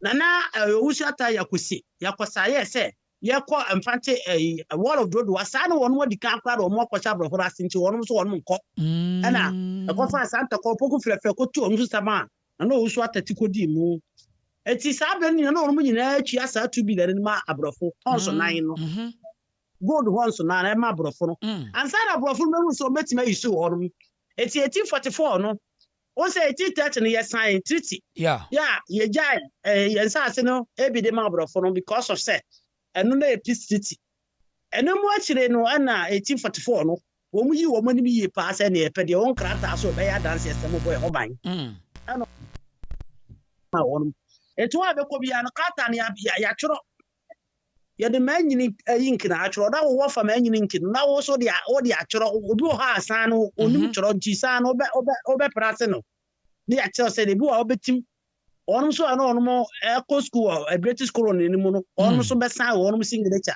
say I sorry accept say I give my protection to the British. I hereby guarantees I will pay this ounces of gold every year. Hey, kwasi koko. Hey, wadi nkrofo ye papa. Hey, yakwasi koko. Na yo nkrofo no on mo libra de kana Asanteman mu no afa akyem no ho no nyina ne ba bia kan ayakra bebe. Anka isika wo ye de ma abrofo di ko ye nyina anka Asante di aye ha nyina. Sasa ta wo ase no na ase no enipa miensa na kanen no no di so. Kokko apute kodwa atibu ena yasenta naso no onu so na no wo ba bia wo anafo afem ho so ena ba po ya afem ho asen pemanim ya no so na hye amoade ase sa na netie kaneno ya brofo no ba wo mo de amoade no ekohyehyɛ no ye dukuro kohyehyɛ nkuro no ase sa na netie amoade afo no bi na wu ya de gold siesie no a onu kokko pute ekotutu gold no ekotu fu no to ho sa na no mo ye no me grave drivers no mo ye so de mabrofo no sa be na friend say ton no $10 abrofo commissioner Tando say Tenor am say Tenor on na wo ho ya na wo mo de ne ti Amsterdam Fort to onum ko edwiri ya ahemfo no esisi onu ade hye esisi no mo tutu code ni nyina no omo de akwakoma blessesifo no nti Asanteman mu say ya na wo no ekuro no bi ni amoade wo mu no nyina akwahye sa nkrofo no ase when you na ama won ma mo therefore e ba Asante hene ho sa bra Asante hene assess bo munsu no o na wodi asem no ka kire epute se ade a wo ye nyamera asem yehu sa de nti wonya no fa gold no on koma bushia no musan fa sisi ade hye no ho no no mo ensan kosie de hye no e no no hu se ai ta no ye British commissioner no just say what did that so because omutu omu de koma wono omututu omu de koma wono nti onum so obeba no ho ban enti wanye kwasi hu se kwa da ho no be nwinu niema nyina wo nwinu wo mo sa se kwa beda ho aye ya nananom na ma kwa because of say omu so omu nyina focus o me chichira Asanteman na kanye sekede kanye ne se ne ye brei ai enti ema mo therefore no onu bubu fu pa ye se da bi ene sa de a onu so de on be ye bia yo onu so be asori achi atandasofo no no be ye enti emanana osebusibebo nsu ye se da bi on pese ni moja mienu no anase ni nkrofo no betwa ho akon na ya nkase yakuku wo nti no akwa bi akute ni befa so de agudie no akọ mfanko ana no so ye so nya de obeye because no free sa kwasi bulu bebo no ban nti abara amo therefore onu mu firi efa asen fancy mi refisa akodi onu mu afiri ho no onu mu ye o ma je se nya de a asem no mbe ma akọ so nti kokwo pute no so oye na je se ne sa de a onu amfa nkọ no mfa kwojire nti asomafo okro otumfo sa sibebo nsusuma so onu mu ne apute nkọ kasa na apute timi kun omu enu twitwa wonu mu ana na kofa asa ntokon ba ya makasifo memfa omu ho omu koji ni kosie omu fa na mara fa onu omu betete ya kofa ntokon ba ya eti sa mami na se dodo wa ho no se ho na sagranti ni trikote wo ho na na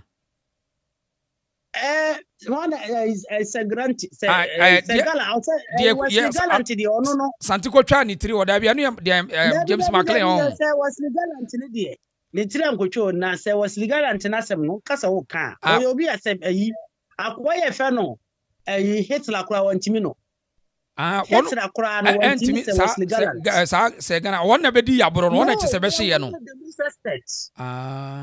we expect yeah eti British for no share that friend no House of Commons and the trans ni dia no so timi any ebe konka santia wow when ya de omo de be ma no so eti oba ye no so no osuro kakra say was galant no osuro is as a Dutch for no ati share ya omo na English for no omo amma Asanteman ma ne eti asate so turo letter de koma wo no a ombo omo ma ne sa limi na ho no ma muti diga no e ho ye de amuso amuso mu ni enidwa so nana ayi kusi obodom breso ana wono mo ya arrangement onu bi adwadie ne firi ba bi e fere ho boase no e de fa bukro no eso no atie no a ansam ne ba e se was guarantee no ba ye no no wo tworo homa e sa se no osura Asante for no pesa afen so be defeat amana ni magu ase san se e tara kura ntimi no na Asante betimi no ni begu ase so ye se wo de be fa diplomacy e ti sa no wo tworo homa e de bra bantema hene na sabre Asanteman hina no bika na no kaka no pe nsa kakara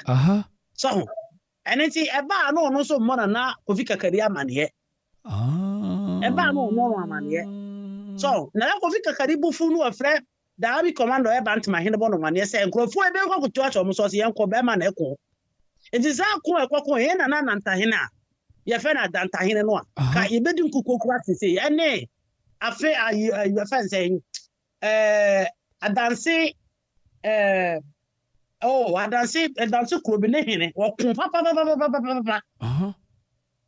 anya sa akura ke be ni kuko because abire no wono no obestadi se ne ye kun no akwa ne ye fa so kun ana anwurafo no kire ye spice ne kire ba bia ye mfa to be hu ni nyina to mu close sa kwa no nyina nti e kosi wo no ma close no no ebetimi si ya so on the broni adwen odi ka work wo ho ansa na wa appeal nti unya na wo kosi broni be fa so be fa no dia say wo and besi ne sa tatis na ne kura wo mo nsesan yo aye de bibini sori ana wo jani bibia to besi ne America be ko wo oda da wiase nyina na woni mo aye one na wodi na chi na wakọ na wo se wona akodi nkunim besi ne free Santa kwa kura sagranti wono kura even before the if I say before the sagranti wono na o say bones breso na I call the wall of Dodo ano ya call Dodo ansa na ya call sagranti Dodo ano 1826 na sabra na onsa akutu na kokora no asanzen ya kokora no chinchina twai nya botere osimi nya botere me panse wonom me panse isa go ko skoro ni me panse wonom asase wonom mu asante titiru ni mfantefo no so makakura Proud Africa say book bi kura atwere da was your friend the Asante ring was book bi e da ho was won ma okay dodo na wo you proud ya da so pa Amisha na unyi abati sumunti mmompa mama ai na almost na obi kura busa sent wo no nsam we no wote na me se me de meda yi an was nsam we wo kofa frɛ he obi busa na enti aha dia ayi ekoba ne se sa brempo ansa na ebekọ sagranti wono na na sibe bonsu bere so ai ko santo kwa no ana atumabu akwa ensa kwahye ase ebe nti ema mfantefo re yese ne sa de onko kuto asalimi na fo so Eza salimina for omo kaka santefo omo ya santefo to omo ne alimina ekwa akoko ena afi so omo sa kutu ahye nknafo so eza sabira yakọ empante won nknafo no nyina na omo sa bra omo na na nsi no fo na omo nyina aka sante no ho eniti won kwa kutu ahye nknafo we so ema otumfo na kwa menasi bebo nsu wo catch frefre your friends so poku frefre catch poku frefre o si yes sir wo se hwe fadom fa asrafo empim ahanu friends say 5000 on mun kobo alumina fo ho bai on mun tena ho en kopim say bibia to betwa nti alumina fo 5000 ekura ko ma ba kasanti for 5000 e ko alumina no ma ba entina ye wo bantama enti bantama fo ne adan na wa kra no eno ase no bantama fo kwanga kane no asante asra no na ekuro bi eni ka ho onyini bia wo de eni ba beba na mo do e commander ne bantama hene enti kuro bia su ni bi wo ana abusheko bia su bi ni wo ti sana na asante no tie ukuro bia ofiri mo so odi nipa ba nti enyina ya asrafo ukuro bia mu ya asrafo na so commander ne de woni bantama he ne asafo na ya assistant commander ene ye wo on mususu on ya brafo bodyguard fo adanta he no mo ne dade so aba no mo ne adade mu nyina so om ka ho e ba security e ne tu sem a om na ye so right ene ti Asante kwa mene se bobo nsu hunu sa no kwasa ye so pogu frefem fa 25000 koba enkobo ganho enkrafo ho ban onum so ko ye onum so ko ka ho ti se asante for 25000 kotna enkrame mo aka se na asante for ko enkrasa asende so Then say ho no a wonum calculate asante for na di ka akodi akon kora wo pote enkra sa asase so da kora insino for no order enkrafo akonya no eyesabi eyabosundwa ensese wonu mufrantoma eyenra no mufra asa so no kro munya kanfo mufrantoma ntoma no mufra no mistake asemu mistake asa so ono mudi ono konya no firi evene say ilefe Nigeria 1800 mu ono no baaye sana midi kaka na honyu nyina na ye boafo ono asase o mo na net o na nkrofo ma ono mfiri efiri ho no so ye ya nkrofo akomufo ya akomufo da ko ye mo mba bi tan we no mo fo mu no mu esasa na wo no mo mpento kwa so on sa agonafo no de tese ono mo kotu mu di enkwapem no na akọ to abe yakuapem no ya no mo nya abakosem nyina ama no no enti enkwa apem na da ne yakuapem thousands of slaves enkwapem ana no on makasa yakuapem ya ba ne na mekuo apem nya no kore yakuapem no ayeka o mo sentisi an ko no mo nya guafo bi omonya gwanfo bio when mo say won no abra komfo no bedi won so won fra won ye thousands of cities yenko apem omo fra mo yenko apem sa abra no na enko on mo ekro titiru pa won mo timpa ye nyano ade no ewo asarma kase ho eti asarma kase ye fa na timfo asarma kase e yansa sere ku ni nua no mamen kransa ni nua ne atimfo asarma kase eti abra and atakuma obiri ye bo ane atapanyini no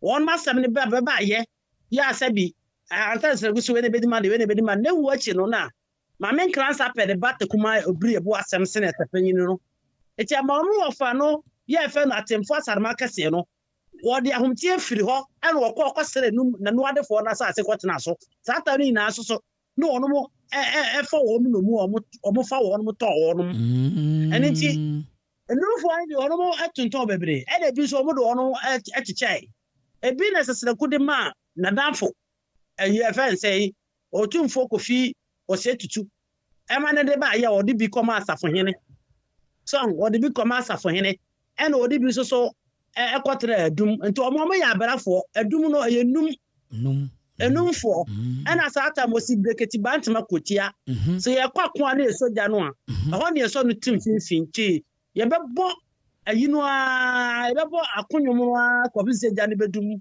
anti no na Proud Africa Graby sa asem no osi breketi bantama kotia omo se kiremu ye o se ase ne se osi breketi bantama kotia no ho ya bem baby ana bem wo so ti ukwa osi breketi bantama kotia yenso anekwa yenso ahunu ti wunya timi kasa asem ne de na se wodi mso aye no sa na ti ene so ka wo no ho ene ti onum so ja no a eja no mama na da kofi se wonum beto nyum no amaja no adum ene na koye se adum na so mu ye numfo num no wo ho ena adum wo ho adum no ye kwane ye fa so ebenya adum no enya adum no anu num no adumfo no ye numfo onu free nyano ade omu fra akomufo no fa wonu no mu ana omo de ne ma omo do omo ma nkoa etu anu omo fra omo nkoa pem sa na tie kasa no ase ne nye oso breku bantuma ko oso breku 3 mpacho se kasa ne nye breku 3 mpamcho anamboa enye breku 3 na bi yes omo mbobo nyomtofo ne ya oso breku 3 se bantuma kutia se enye sa da bi wasi de omo yeso mo kika se oso breku 3 se bantuma kurutia da bi we ye de kiremu ye wosi we ni ye de kiremu ye maame ase bemu ti so ka wosi breketi bantuma kotia enye nso ehunu enye nso ehunu tu kan le ehunu sa yenso anokwa yenso ahune yenso ahune ye na ne yenso ahune nso bebo de ayo Enti yanu no yene yanu no nyina no yenipa ba akofo enti numfo ya ye kan omo asemu omo ye nkofo omo free enum nya no ade omo nya komfo na se mi hunu se bi ohini bi okase enumfo ya komfo enti saa enumfo nya no ade fo na se bi nya do se bi akonto akomfo be fa omo nkoa eno na ma omo nananum bi ko ofo de panyin ho kosira ne se omo na mekon enfama won munyi won nko afie enfira komfo nsam komfo ya aduanafo won mo mchire komfie ya aduana omo ya aduanafo na mo nkrofo bebre so e migrate kotena akomu no ti asonafo ne adade na mo enufo na ade omo nya komfo omo ye no ade eti nanu se na enum hene ene modern adum no wo ka no wo kirem se omo no baaye no ye mo no bae edi osantehene bae nti won bae no won no nyina no ya no som santehema fie na santehene bo matena se ye sa na bera mame menu kutusi le bane na na se etu ba kura no wanwo bi anka ho tine ba na na kofi the fence na na tutu kakawrere e ho na eje no efiri numfo ye efiri eguafo ye abi ho so ho na saabire ni mo no na mame ayemre na ye ni bibi efe na Asanteman na ye kwaman na kwaman for no a na obiri ye bo abreso ye na otia kentebre so na asafo hene ye na kodwo bibotia one ne wafa ase a wuri botia onom so efiri kokobia nte kwotena komu e na onom sa ba yo mbetena asafo to onom ba ye no onom beto nana fe ne se obiri ye boa e na ne wo nana otia kentene wo ono na ono wodo obo onom se na srafo ono bo onom se na srafo ti kane no ana santini wo no na asafo e na ye kwa aman na sra panyini ne ami commander eniti sabre ni mu no ena nana kojo botia owuye na no faate back no no so oye ha ne ye fe no nana ye fe ne sei bofutia nana bofutia ena otutu na kwan no okoto boy kokko ewo baby e na fe osunwa no ena okọ ekobo na ma ne man baby tinaye omu no omudi kontre abusua wo sunwa no ono oye nana kojo botia omu fira safo e ho no nu firi na no no betra internet so ono wa come and say much Asanteman what of asapo no mi ana no wa fa na na kojo botia wuye no wa fa a we botia e na obedi ade na ntokwa ekọ ayisintira sofo omo ya duanafo no omo ani kan ne fe ne se kwa amafo na omo ya ekufo no enye omo no omo di kan no omo koye na mo omo ni asakofo no omo ya sonafo omo ya botiafo no e na omo di kan no omo koye wa asase ho saa bele no na awere botia ono na odi ade o asafo ya ono mo ye obiri ya boa na ami commanders asase ho no so odi dia kondim ena na kusi atakosi ono ni nya ba awo na kofa ntokwa ne ba ni nya ba awo ana kofa ntokwa ne ba ana kofa ntokwa ba asase ntira fofo no ene awere botia na Agyema bedu betra bonte a woni maba kwose beka ase na otumfo bi wa ne ba de ya were atosem sei arebotia so wonu frasafo wo ya safo hene ne wo faase wo ya so na ni ena wo kan so sabre so kra na ye ni obi afre ne otumfo so nya sa wonu kan sabre otumfo so kra bia ni ho obiri eboa abra obiri eboa no onu di akosi de no wato ne safre na danfo komfo ya moa ye wo ya agona hene na wo ya komfo no chiwofa ana wato ne safre ye fe ne se Dwamena kenten no onu nyina bas kwasiada eno no betushe wonu so a ema na obiri ebo akopra ye na fana kan na oda nanso se ase do onu nyo ma dwe so omo no wonu kuntokwa enti ntokwa toso ni no sintrasefo no kokon ye no ene kwa amafo ntokwa no de dikan aya asafofo ntokwa tinese we nu kra no enye dom asem o we ni ye aduanafo a no onum te suntre so ene ayokofo a no ayokofo a wonum so wo kwa aman ene nya sa abusia domano abra entokwa no seseku wachi a atapanyi ni atapakakra no tokwa ne ba onum te mamen kransa de be ko ro se ye doye manti enko ana na sabi nya do sabi akonto omujuru sabi obo no ma fanto doma ana onu mujuru nsa wo ma fanto doma that's it wono sa akra ko omunchi akotena asubija ansa na okotena apemso ni baby e na efra ho no mu kumawu oko ni nwi ata tawia ne chei eno na besa mo ko hina sa ase de ma no ana onu betra sintira so ana otra sintira so wan fanto doma wan fra doma tineza ana eji no onu mu kotena doma wo ma fanto doma enye ne sa doma no wan pa mu no de atie ne se nipa no wa Agyema bedu odi kan no ko fe no charge go mo boy school no aye wura kan no no ko university won kan na no mo de ni kuro mo di ni sre no wan pa mu no mo eto nyom de ma no ereti abira de die nto no obedi ade no osesem firi wan pa mu me do me mai ti do ma no 50s na ye de do ma no to kuro no ti do ma ya 1950s ya na sa din so ba 50s ya na ye de do ma no to ne de wan pa mu Agyema bedu bedi ade na de to do ma no Agyema bedu odi kan na fa sa din to no se ne se wan pa mu de ne me kan se do ma no ba ye ne ye fe no yi ayi wan pa mu ono mo so ko ye na wo mana fie wo mana afo wo mo na asase ni wo de wo ya dawufo wo mo asase ni nyina ye wo mo de ya enenti de o kan nyina sabi anya do sabi akonto ya kraka de bu anya no pre no obi bisa se ensamanko sa sama the battle of ensamanko ne si wo hen onse ensamanko no eno so ye ko sa area no wa na onse tankase da sa asem no we Pia any first ensamanko no ho wo mu sa yi no mu yeshim bia achem bi Fancy woman, or the fancy. The battle of Nsamanko. And when the did kaka and it be bet in 50 Ocacrano. Sika Jab Sembi or I and Cassier. Your fancy. And to when watch actually be on, may have a brave on, Mamma Nasi.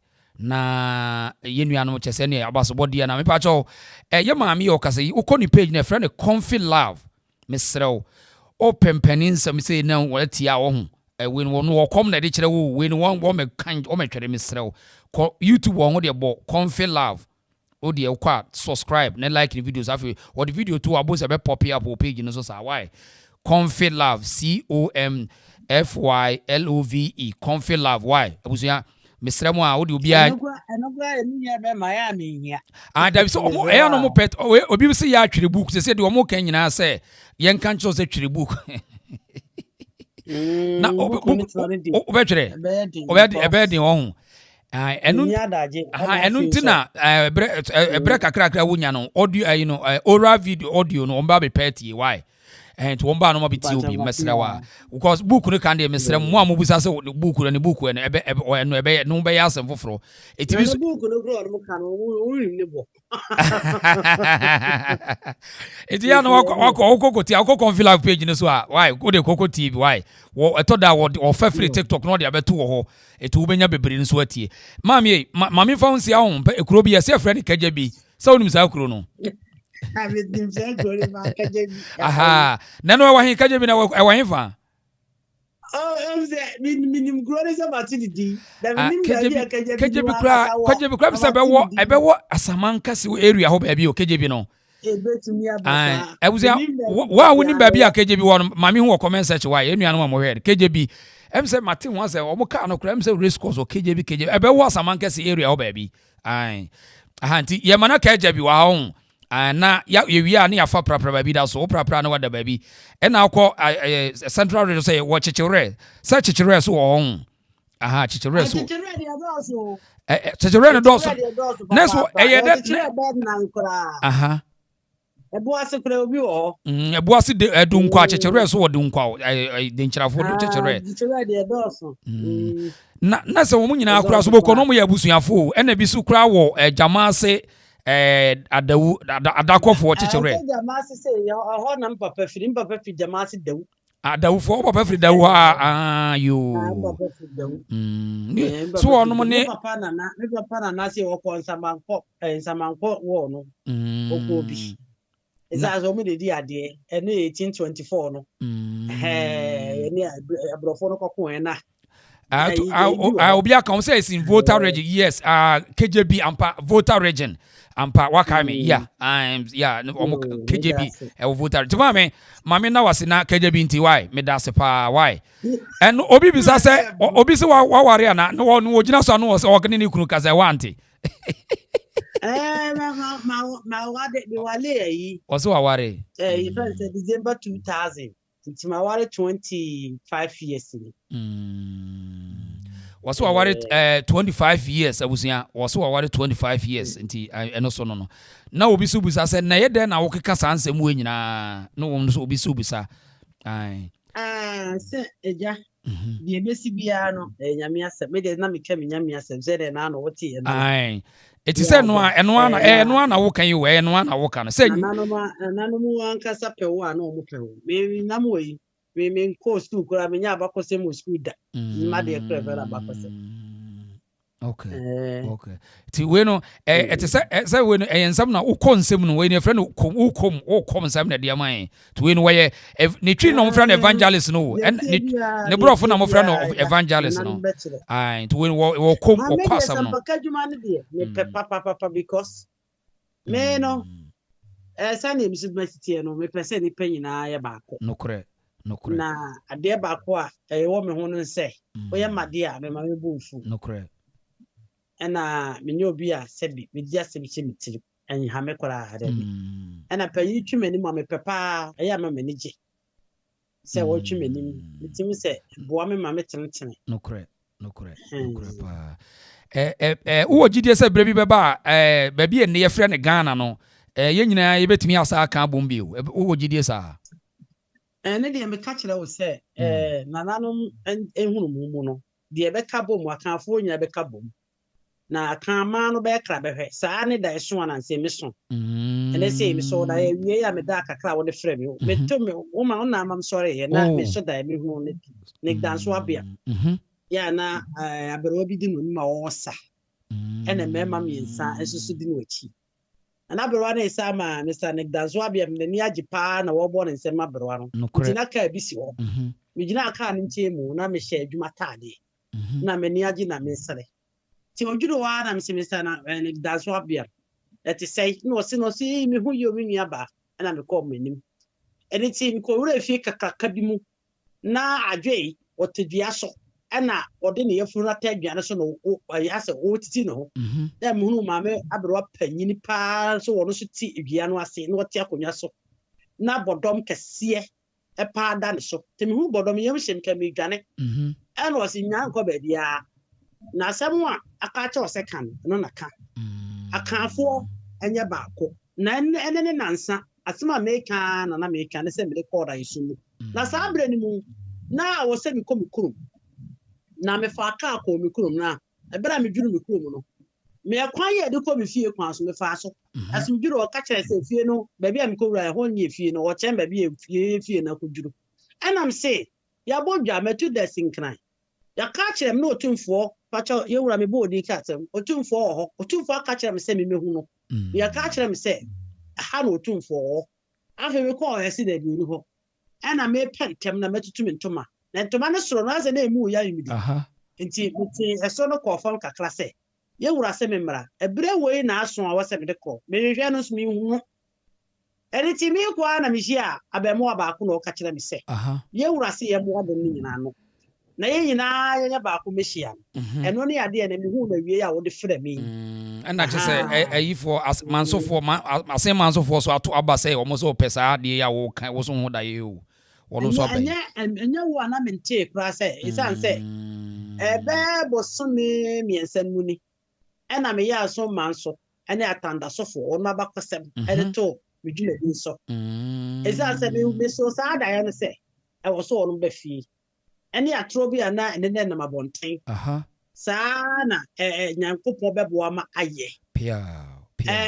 na no asemi wo se the baby before almost aba na ebe nyamiti akama no ene Asanteman no enimu nyina be kabo ye kabo mu a ebetwi afa politics for no so that's right na me so diamond so ade hu ananse me hu no ene se baby e fro ho keep no ebeto be bi Asante Kingdom no ani aka no aba be nyina ba bebo ma Asante Kingdom ye de ho no be capital na ebesi adani nyina de asinsuo no wo ye ho nyina kama se obroni krum na baby e fra ho no mu kuma se no so ye de wa centralized kingdom na hafo ne ebesi ahenye na kase ne pa na ya build ne kakraka na afa ebefa baby ana ya ye kwa na dedem ni ye siesie ebono ne hafo ne nyina baby a be ho no kama na hifo nyina obi a di ne kuro so na obi a so aso mbadwo no ama ahini na ayefefefe na bebe mu a agese nyina anya komakoro ene ya gyenkoro na ya kabom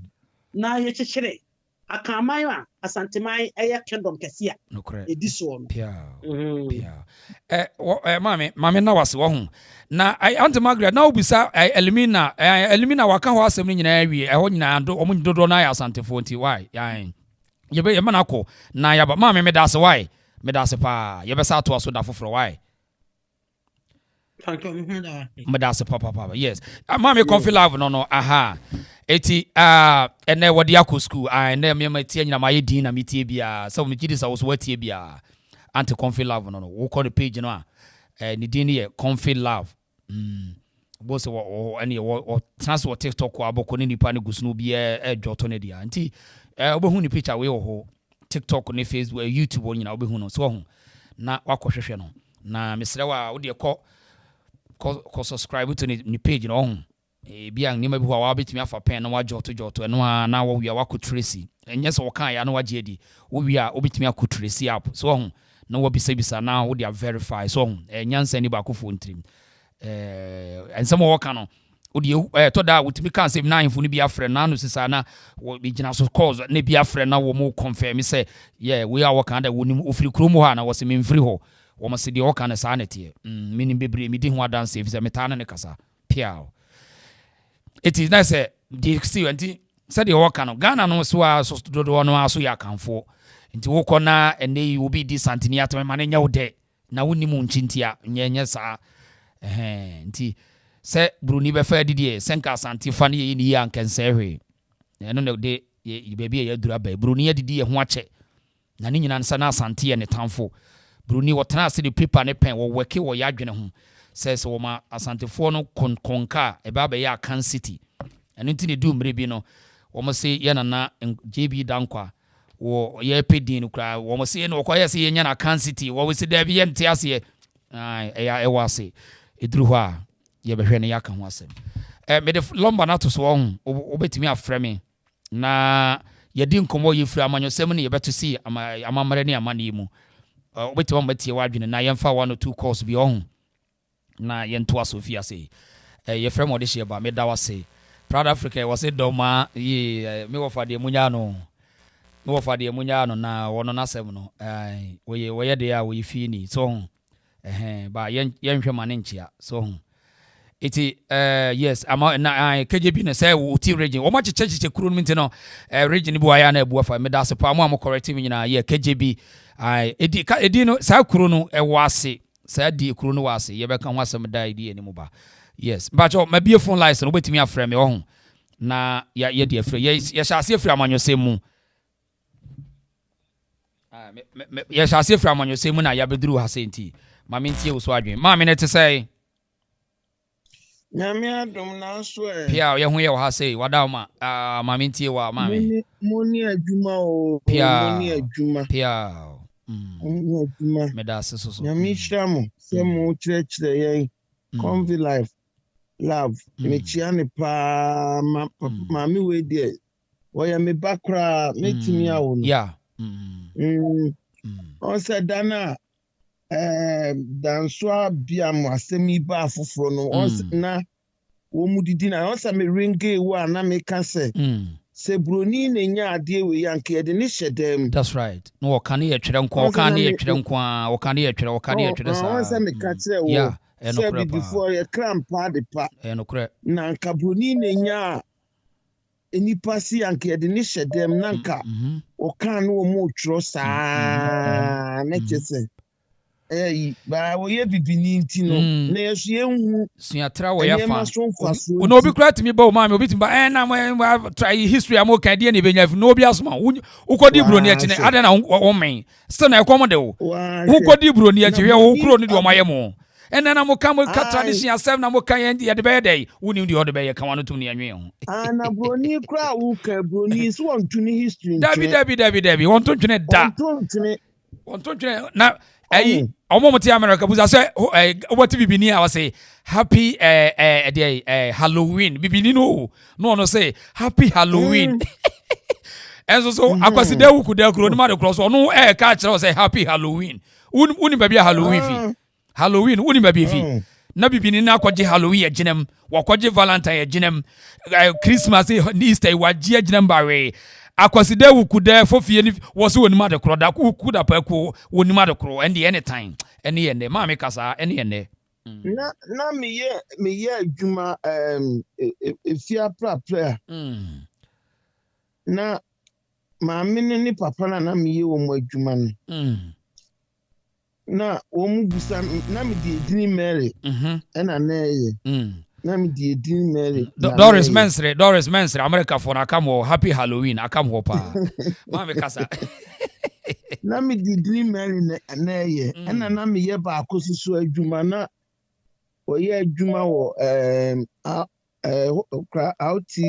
RTL bibisa no o ye adwuma wo o ye panyini wo RTL TV station Jidni Power Deutschland ya na me kwana me kase Mary na omutimi busa me se na Mary no e Africa dini omo kura busa se Mary ne Africa fodi busa me se Africa dini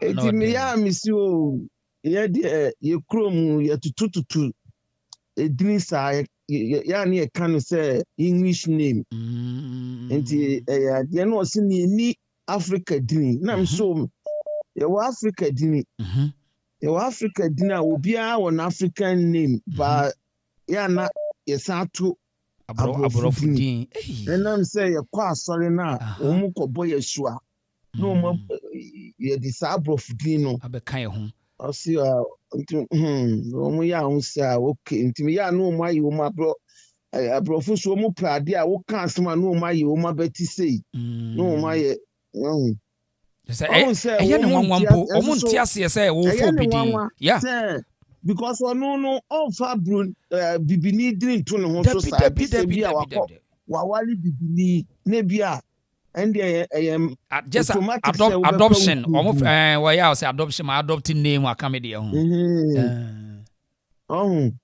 broni to ne man to ntwe ba before sua trenti hwe enne hwe de abagana sebi yene asantefo no kra yesi atra na doso na san sorry obi awu a ahwe abrofo kra wo mu abrofo so obi wu a wo kwasie ya wo mu nyina ye black eche ne hwe na ye black yeah bibia black yeah so be na die na ye hunu hwesu atra se ye kofa free hino se kofa free hino mama na o hwe de o maye osofo na ono adu ayi ase obi ani adu obi kuna wu obi maami ewu obi nua bema ewu ya na odi ya no obi ba ne ntima yellow green ene de duku kura abaso wo fra ntima no wabo duku yellow wabo duku green wabo duku blue na enye ye kuro mu na osofo otimi enne osofo oye okan ni o wo se ma hye suit kwa yie adaya me ye sofo enne asofo ebenya kuro omu front enne woni ma de kokra chese wa hye suit no de na ma yie na se osofo yes na mrantie yi be asofo fu a wo kai obu okra ntima po ba kokro ni bi woni mu anda achi ene hi kura wono no ene hi kura so ye bibini a wono se wo be katra amamra sem bi a kire no ene hi na ni je enti before ya sam de ene ahimfu ntimi nka wo mu asem because okoka ye bedi watemti ohine no kura wo mie na no mpo no waka because niema ekosu nko ohine bi ahimfu ni betimi akasa da bi nye amamre enti de mo ye na mo frefre nto na mo abo eduku blue ni green ni yellow enye eni ntima blue green na se wunhunu obi frantima ayi black and white no wabo duku red na yes ebi the flower coat nyina na mayi ase no wa sa flowers no wa go Doris obama opambo abebumi o enti adwene pa so ehimfo no betimi akon but okoka ye bedi na tem enti na mahimfo nyina akianu atum asofo fo mpanyimfo nyina obi akna no atum because enkola na aba no yesi efre bibi computer word anu odine papa kola ketwa obetimi edi panyimu atemu apanyimu no so nya ne hwe enso na odi na tem and I'm saying ntimi nkasa say first no on set it no wo ya de kra obi nim abonti ko no kra na betian ono kra na betian ya faso no bo mpanimfo no an say ye say akura du nkura suya de free mpanimfo nche so on samo aso na say mpanimfo na tenia wo mu die na ne wo na anya ne wo ma tie kra de wo mu chen na asofofo weni we di atem weni yesu anu akogina anyame asem na wo ka no wo di atem wo kontokwa wo social media so na wi akogina wo tanim se me preach so enti dia ba wi asene dia no odene na sister love dia ye di nyame na eda na sise wama net nipa bebre ana wo munim amamre ana se to binum adwin pa ntia mo mani bu mfudu obi a beka bia no wonya abotre no de onyankopɔn no a waso no daeɛ ne nananom no woni akyire na bɛboa no ɛde ne bɛkɔ n'anim me deɛ sister was starting ya na sister we ade a woyi obɛkɔ n'anim minim sɛ dabi nana otumfoɔ no mbɛfrɛ no me deɛ me yɛ sure mbɛfrɛ no because ɔka nsɛm paa nti me deɛ mpaya na mebɔ ma ne sɛ onyame no afa na taba nkata na so na nimdeɛ na wanya no ma ɔma ne nyɛ waste na ɔde ɔnkɔ so na ɛso bɛba mfa so ɔn sɛ akaafoɔ deɛ so a wɔka so nyankopɔn adom wɔn mu ba maako wɔn mu bɛba me ankasa me a metia no da biara wɔ ma dwum sɛ dabi asanteni bi a na sa kaani bi a wayera akɔdi baabi biara umbeba wo munchi because we mu Ashanti for no ye dɔɔso because me kranye sister love yanka minim sɛ your friend is say infanticide ho nyina Asante fo akɔdi ɛwɔ hɔ bebree Achim kotoku ne achim kotoku wo mu nyina saman kesefo Asantefo so nyansa no ba bia o mu bekwa o mu besie bia no na wo mu didin ni bi didin akọ wo mu nya no wo mu de kọ wo mu didin kọ enti minim sɛ obia sɛ wo mu ɔhun sɛ Nyankopɔn onye ni bibia akwa the more na wo mu di atem no ɔhun sɛ the more no na krofo so yɛ dai Asante no epeja ana etre obia beba ne nchi omu a mo ayire nyina enu ase mi hwe wotumfo ayi ni bi ma na oba ye nse na mani age ena nani 3 days su ayi kaja bi dabi nyanyo ye kaja bi ebun side ho ai em say kuro ni ba ko ho ayi dabi wan pa mu ana bibisa dabi bi o se dey dabi o obesai na mani age pa something tumfo kra kan say sɛ me ka kyerɛ mu sɛ maadeɛ bia ayera baabi a mayi bia ayera bia mɛsan agye maadeɛ na m'ani agye pa na sɛ asɛm da bia mesɔre a meka sɛ santini bia wakɔdi baabi bia nyame okonkron twene mmra ɛnɛ wɔn mu nyinaa ɛba nti deɛ sister ne ka no yɛ nokorɛ wɔn mu bɛba yɛbɛka abom yɛbɛyɛ akɔdɔm ahene koraa a wɔyɛ koraa no onya a wɔbɛba na yɛ patapa ɛna wɔyɛ Antimi ma obi so aka me da se pa right eti wa hu se Asantefo ko ba bia hwe ayi we nani we Jamaica marons no we wono na okoes we janu wa bi sinema Jamaica fo no hu se o mo ya Asantefo Jamaica nani we Asantini ma me okoka akuru mu me ba na maka no se hello penny akwaba Josu, Nadia. Yes, sir. The different number natural. Victor. Mr. Terry, Mr. Penny Terry, Papa. Yeah, maybe also.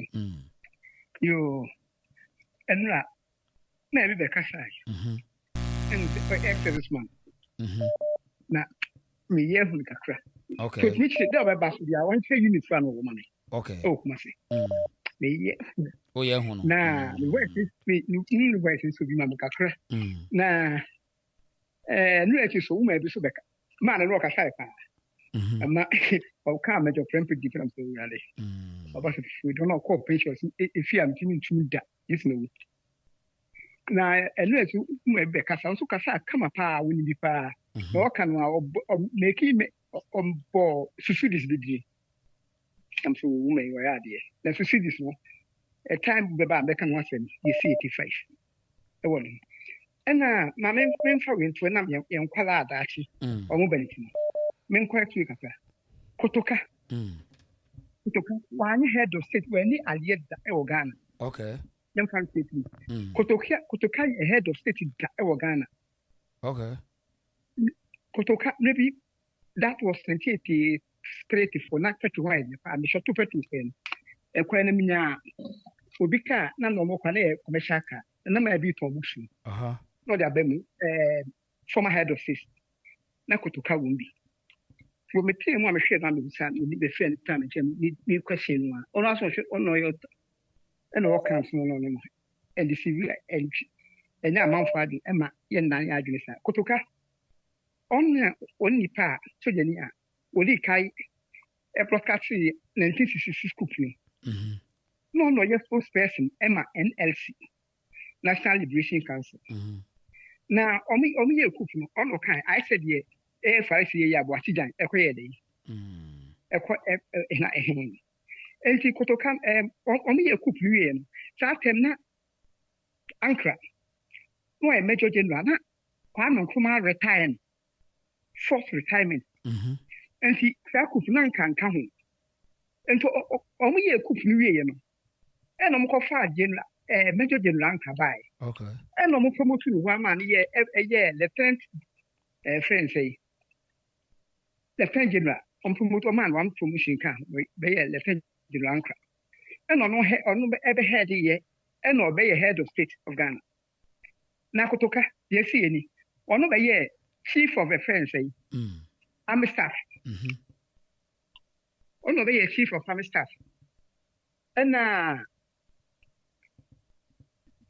that kumeba omu offense dey ekwa fa so omu kunu so enti general class di ade no omu say dey na free fa ba na dey ma free fa ba ni say em no me yes on be hand over to the civilian rule na say ankra fetch we no ni foreign friends di we no mo finance na say onye dey o better party no gina bi ene omu hu ye from who you know admit and resign. Okay. For resign, no, and the man, your friend say, on the man a FIFA, and a FIFA twice so say, hand over somewhere September October. The general and Kotokani idea of Canada. Okay. We need idea. Okay. Now, enough people to be fair. 1960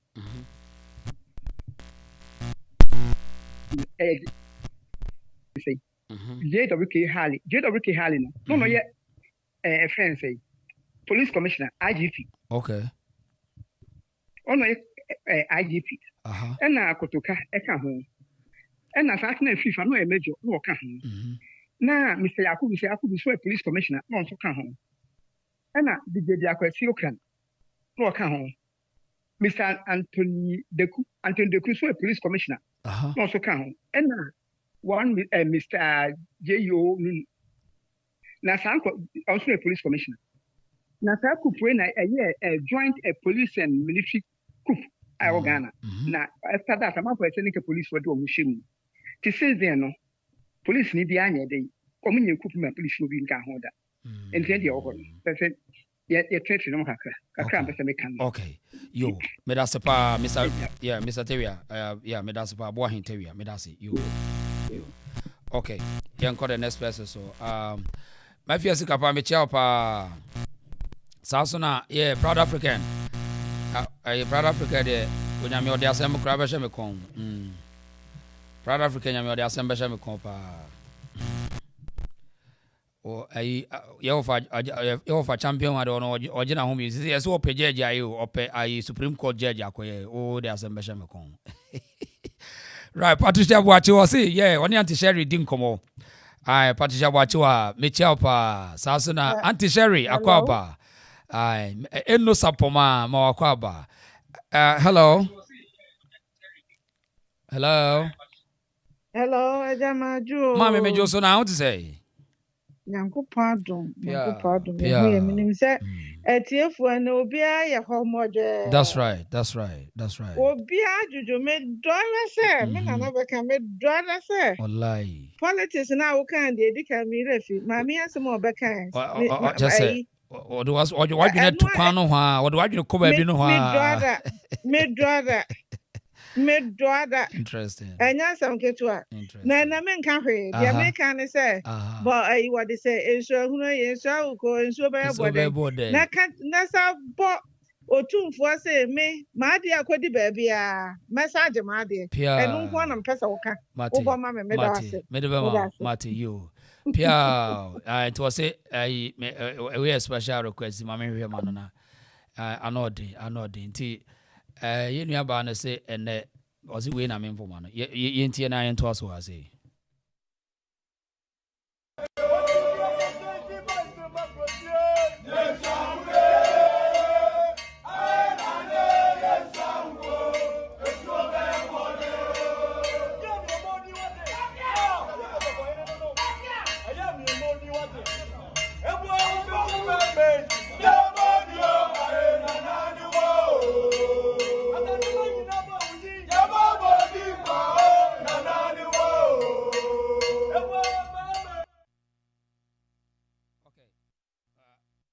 Okay, Mami Fakola Wimbrana and Twazo. Hello.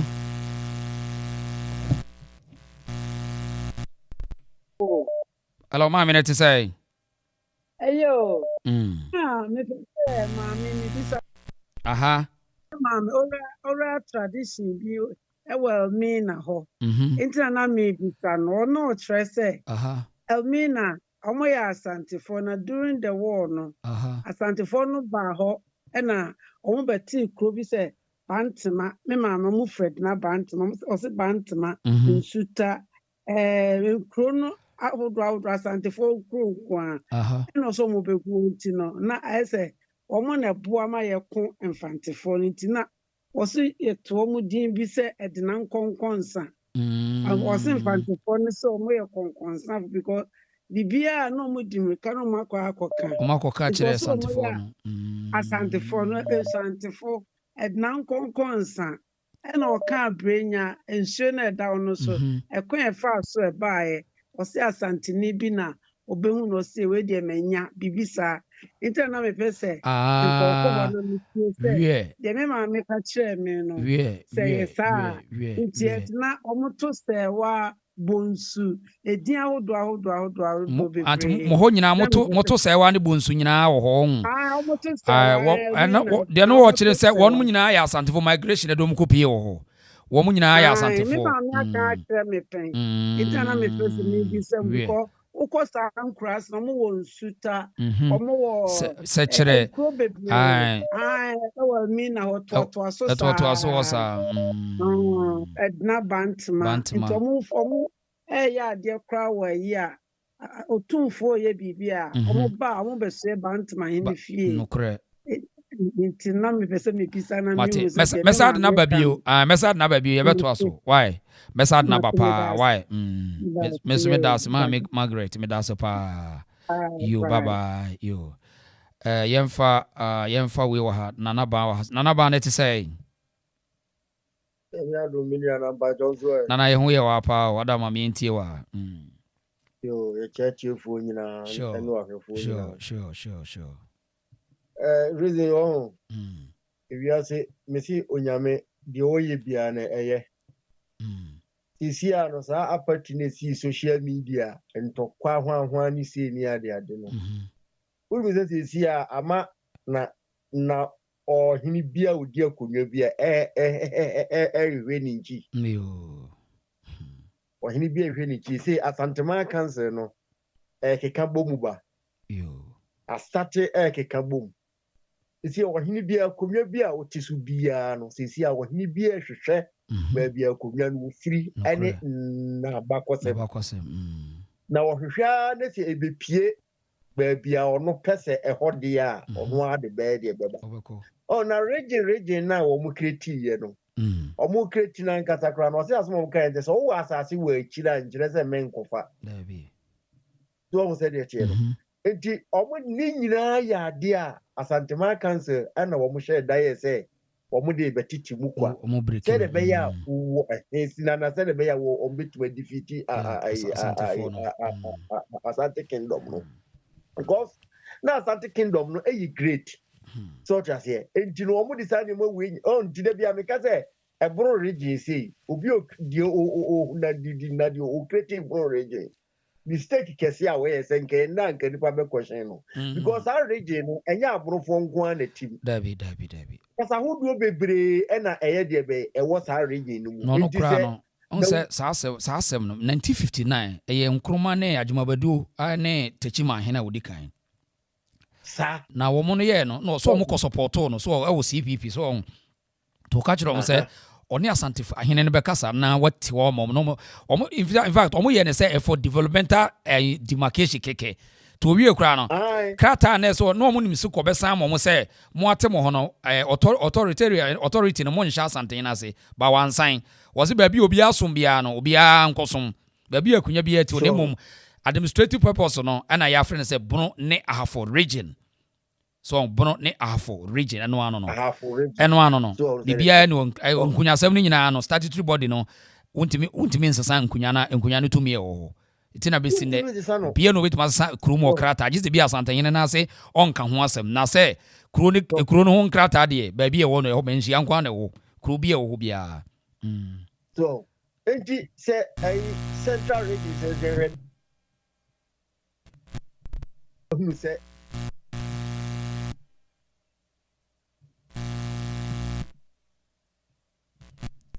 Nina omuka twi kron eno nche se wo me ye central region nti a che se wo ye mfantini central region enye mfantifo nko na te ho na kasa no kwasa nya wo kasa e broni nche se ne central region de dia se ni bibia friend central region eye na no ya broni ne bes eye ni bibia friend central region western region bibia se ni oni nyina abrofo nche bibia se ekuro ni wodin e wodin a edin wo ho yes so ekuro ni wodin edina wo ye wo hene na wo tia konwa so na wunim baabia wunchi firi na wo bi se me ma beto wo afa wo ho se wo no wo central region tin wo ne de for wo konwa ka abra wo konwa no so wo baabia firi e baaye na wo te ho na yese nananum bi no ehu wonchi me se Asanteman kanse no ekwan a adwembone akwa me nkroma ne abrofo mu baaye betiti mpese o motete ne bra Asante ase no ene me se de nyame ahira no yemoni bia Asanteman kanse ntina utumfo kan no ye ne die bia ni ho abe de be yira eno abesan ba ye be ane Asanteman no ebe yakono nti ye wo hene na uti baabi na wa mpe baabi amfa ho amehya ye kwagyaw ne wiase ntwen obia saa nete na de na me kan ye isa Kissi Agyabeng ne die no oh sa Kissi Agyabeng no da bia meka Akufo-Addo oye president bia ototuo de man na tamfo se wo monto me sarete Akufo-Addo appointees almost be 75% no nkrofo a wo mu soliti a Akufo-Addo ni na mamuo sa nkrofo no wo se de tie no enunti no ade bia Akufo-Addo ye bia no sa appointees we no ene ma Akufo-Addo se de nguase e beba efiri wo mo ta Kissi Agyabeng we ma we you bi a kenene Japan dinka kan ho asem se wonye we o defend criminals ono ankasa we criminal minim die ntia makofo akwa we se mo de ba ba ye sa adwuma we ena even kra letter na o de koma papa no according to Neno of the January ya na outro letter no ena ne lawyers respond say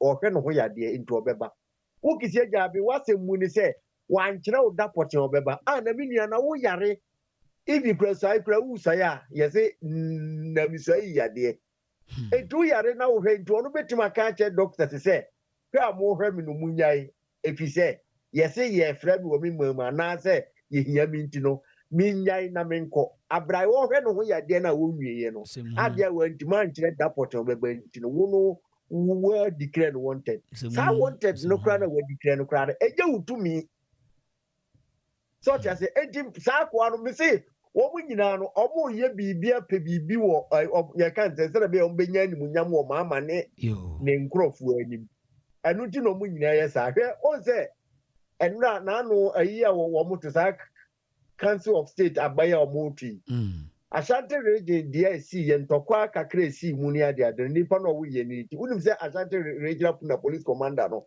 enra ne na no dizia wo ma transfer na free ho ayo say one pram mo ani nsam fonti ai apesu no ai apesu no said de wo mo share senka wo we ni abana matwofo no benya kwanye no one pram wo ma anye saade no ndezi ano dampale mo atransfer na free ho enti say asema wo mo de ball no say wono ahwe di amantokwati abatu mu tiata anye saade anye dampale mo de o say go on de say ke yase ya pam na dada esa ke ya pam no okọ Brown Ridge wa bibia Greater Accra bibia omko disturb Greater Accra bibia omo ye trouble ho so te aye trouble enti wo dampale ankasa kra no wo say wo ye de be na wo resign nipa no we ni ye ni ntino aye omo abufu omo mpe ke so omo share da regions ni omo head yi nipa omo share da mfa no mra enu ntino omo share da fa nkrofo kogu ho a omudi yedede ne say dampale transfer mine no free nura no be sin lewo ayo ijasu jafo reason no nya no bi wo mate nanaba me da se papa yo nanaba no yo asem o krumu ansem de krumu ansem de ano de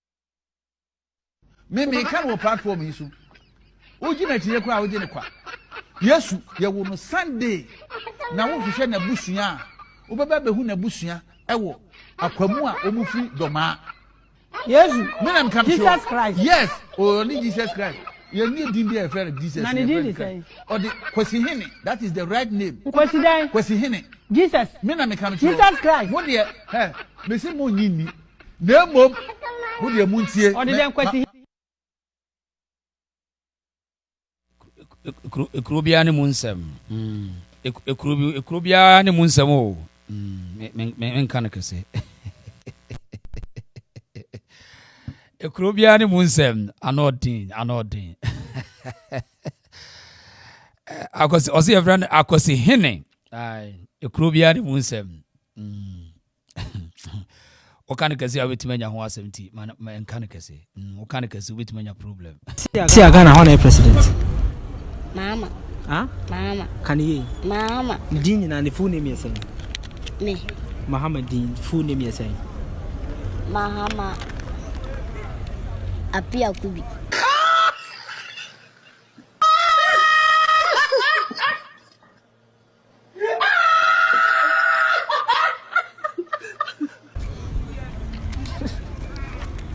Mahama Apia Kubi. Abano Tubi. Abana etu no to be. Me na me no call no kwato. But until to be. I don't want to be. Maybe ya. I don't know nuru so na. Ege mungiru so na me tina wonu na ma me kwa kwato. Aha. Nti okwato wi no den sa kosi so.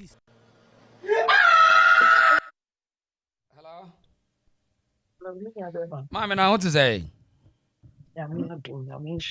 Right. Right. There ya na me history no pa. Said there ya ma me mudi kan be kan. History na ye means you lose your ma bebre. No cre pa. Bebre abnyoma ye bebre abomination. Ye de ye eno kan na ma o man isu. Ghana man Asanteman ye isu. Ye mpenifo ye na na mu su. Because ye na na nsuo ni ade kra ye se no won de nyansa e de bo nsuo hu ban bo ye nsase hu ban twede na de ekoso organ e beto mrebi se yanko ye nchi a beto mrebi nsuo kra ye nya bi no e asemo ye nya aduane adi na se ye memu ye kronimu nipa no ye ni awodin a ye de ni achichi kru omanya mana ye won ye de omani ato omo so se politicians hwe mu na mu di go parliament mu na wo mu di de wo ma ye de mrasho omo nsakwa hwe mu na mu di Internet was say you're going cheaper, sister, no miss row. Ya continue na fan of grammatic. So the number with this many to me, just say, me crack any gin and hookeke. Okay. Said the yama me back about a year near day. Come here a year kurampono prefun kurano. And ya be a yama kola kurabeng. Is you do maybe a sebe, ya the phone jinaho. And ebi crowd any did danyina na ya so bi na yes yeah almost say we na chese ye near bi almost say we na chese ye near bi nya ndokwa otumi ka say wu ameku dwan paawe and now obi awu no sada ne ye kuku na ntwi nti ye de se ye pa odidio ye ma wo fi nchi nipa na wo jam no ne wo na wo kwa kwori no msake sie edi nuane ede na ne esu na wusu no wani ya wo be na wudi e wo nipa na ya hwere ne nachi nti ede na akola keto ntimi ntamo nkrantie enkoku nipa and then I say even na watching that kura keke no anka ye abusuya keke na hie mu na ya sheda ye de be ye enso hwe na watch that sika ye say na enchirema na ebre enti no kwan bi obefa asase e dawa e wo se enchirema bedo sokra na abusuya akoton ye de koye yi echenchenche akoton na entwie ene nwan ene ade abegusa na ye nanam ye no there be nti I was say ye ko ye enchiripa ye ya nyoma ye no e ya abomination e ye nyoma emwa enti ye man kwa na ko naji we are singing na ru omanya ye bok ye hu kapa ye Ghana sesika pa omanya ye bo ye hu ka e ye Ghana e wo mu se wo se ye ti nipa nanim ba nipa nanim a ye ti nkyere se ye meye party emewi nyan ene nkokọ ene nantwie na de ubo ho pemu dia wayi ase party kase pa o ubo ho pemu dia nti na just nipa no ba wo a wawu na ye da na ngwa abomination but on my Ghana na obi especially ye nuanu ba ni ono ne ntema no wonye ba bia mfa nko o pese o te se yi aba yi aba no eduku kure bi mu mobiem enjichi ni enkata ni ti so na ye ko life akese ye ni ba bia ko what te se yi aba o ye ni tima bi nipa no ye ni ya wo bi ama nipa na ye kodidi wo na yi ase ye kodidi wo na yi ase enso ene eno na Ghana fo e ya abomination South African as solo kupa wo mu di twi solo ku a na yi na so ye ko twi enti e wo se sa ni o ma ni na ye ko ye ntwi ye history ne ba ye sua history ni nti no ya tu ni o ma bebre agu ye chi and the history ni so ye ni ye nsua ye di kanfo ya ma brof na be paper ye history ni na ya kan so we chi ye paper de ko ye lose focus o man ye lose focus ye lose yes no mon ko so emo ayen ye nia pa ya okay me da so pa nana ma no Miss Chiki was it we are was it Miss Chiki Miss Chiki said was it we are not serious breed of people erade Miss Chiki no aye na so no amafo be ahona amafo be ebe ya adwuma o aye na so no hwe ano den anti Sarah na te say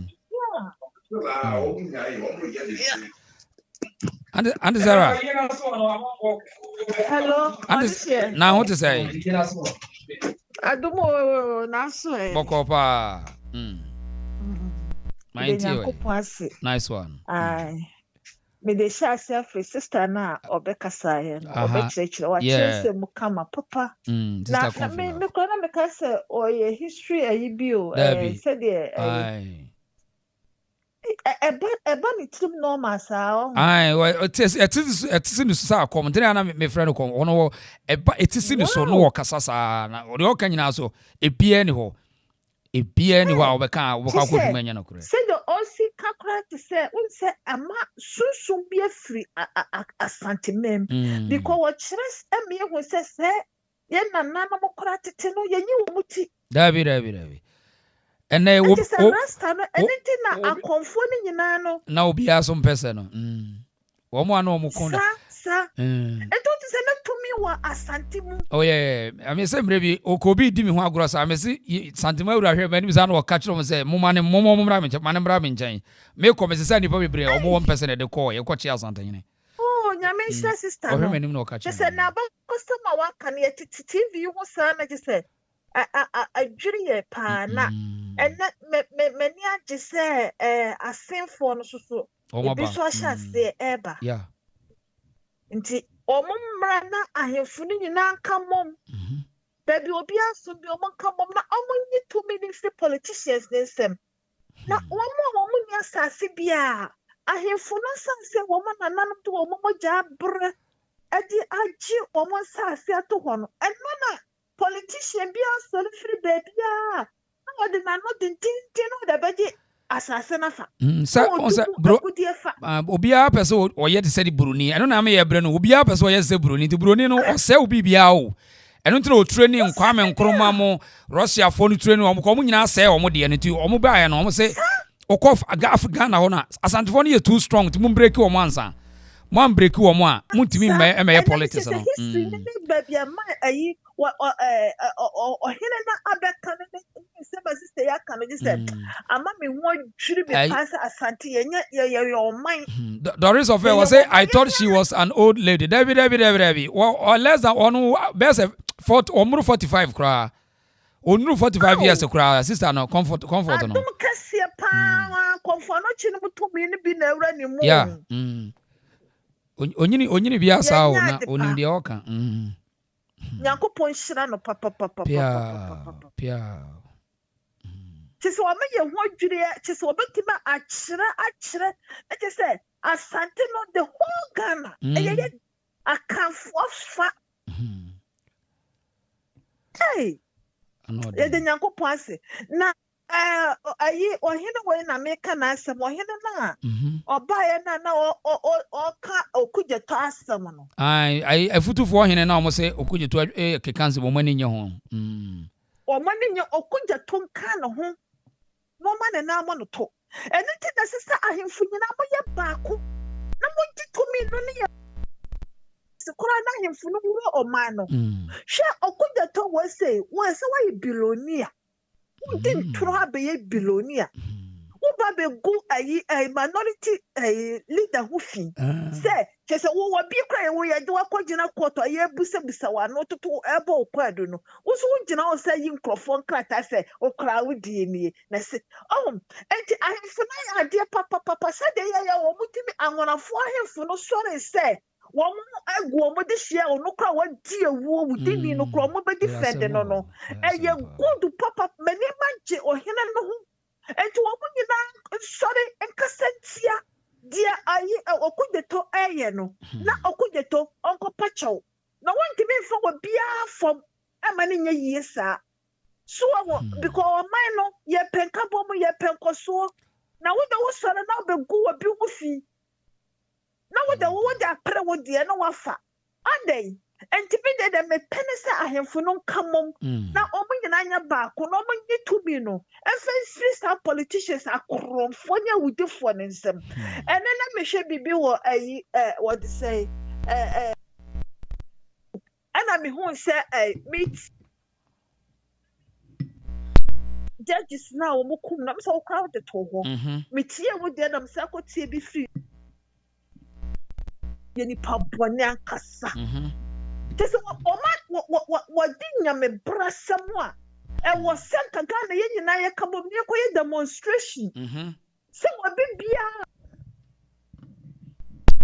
ku ye no o man no enhwe na sefo because it is wo kunyipa ase wo abusu bi life complain je na me hwe no portrait na wono papa wo hwa ne abafa ne akokunu ni pati se nyan enipa wanya wudeni enipa wanya busufo enipa wanti ye gine kura de ne tra wo mem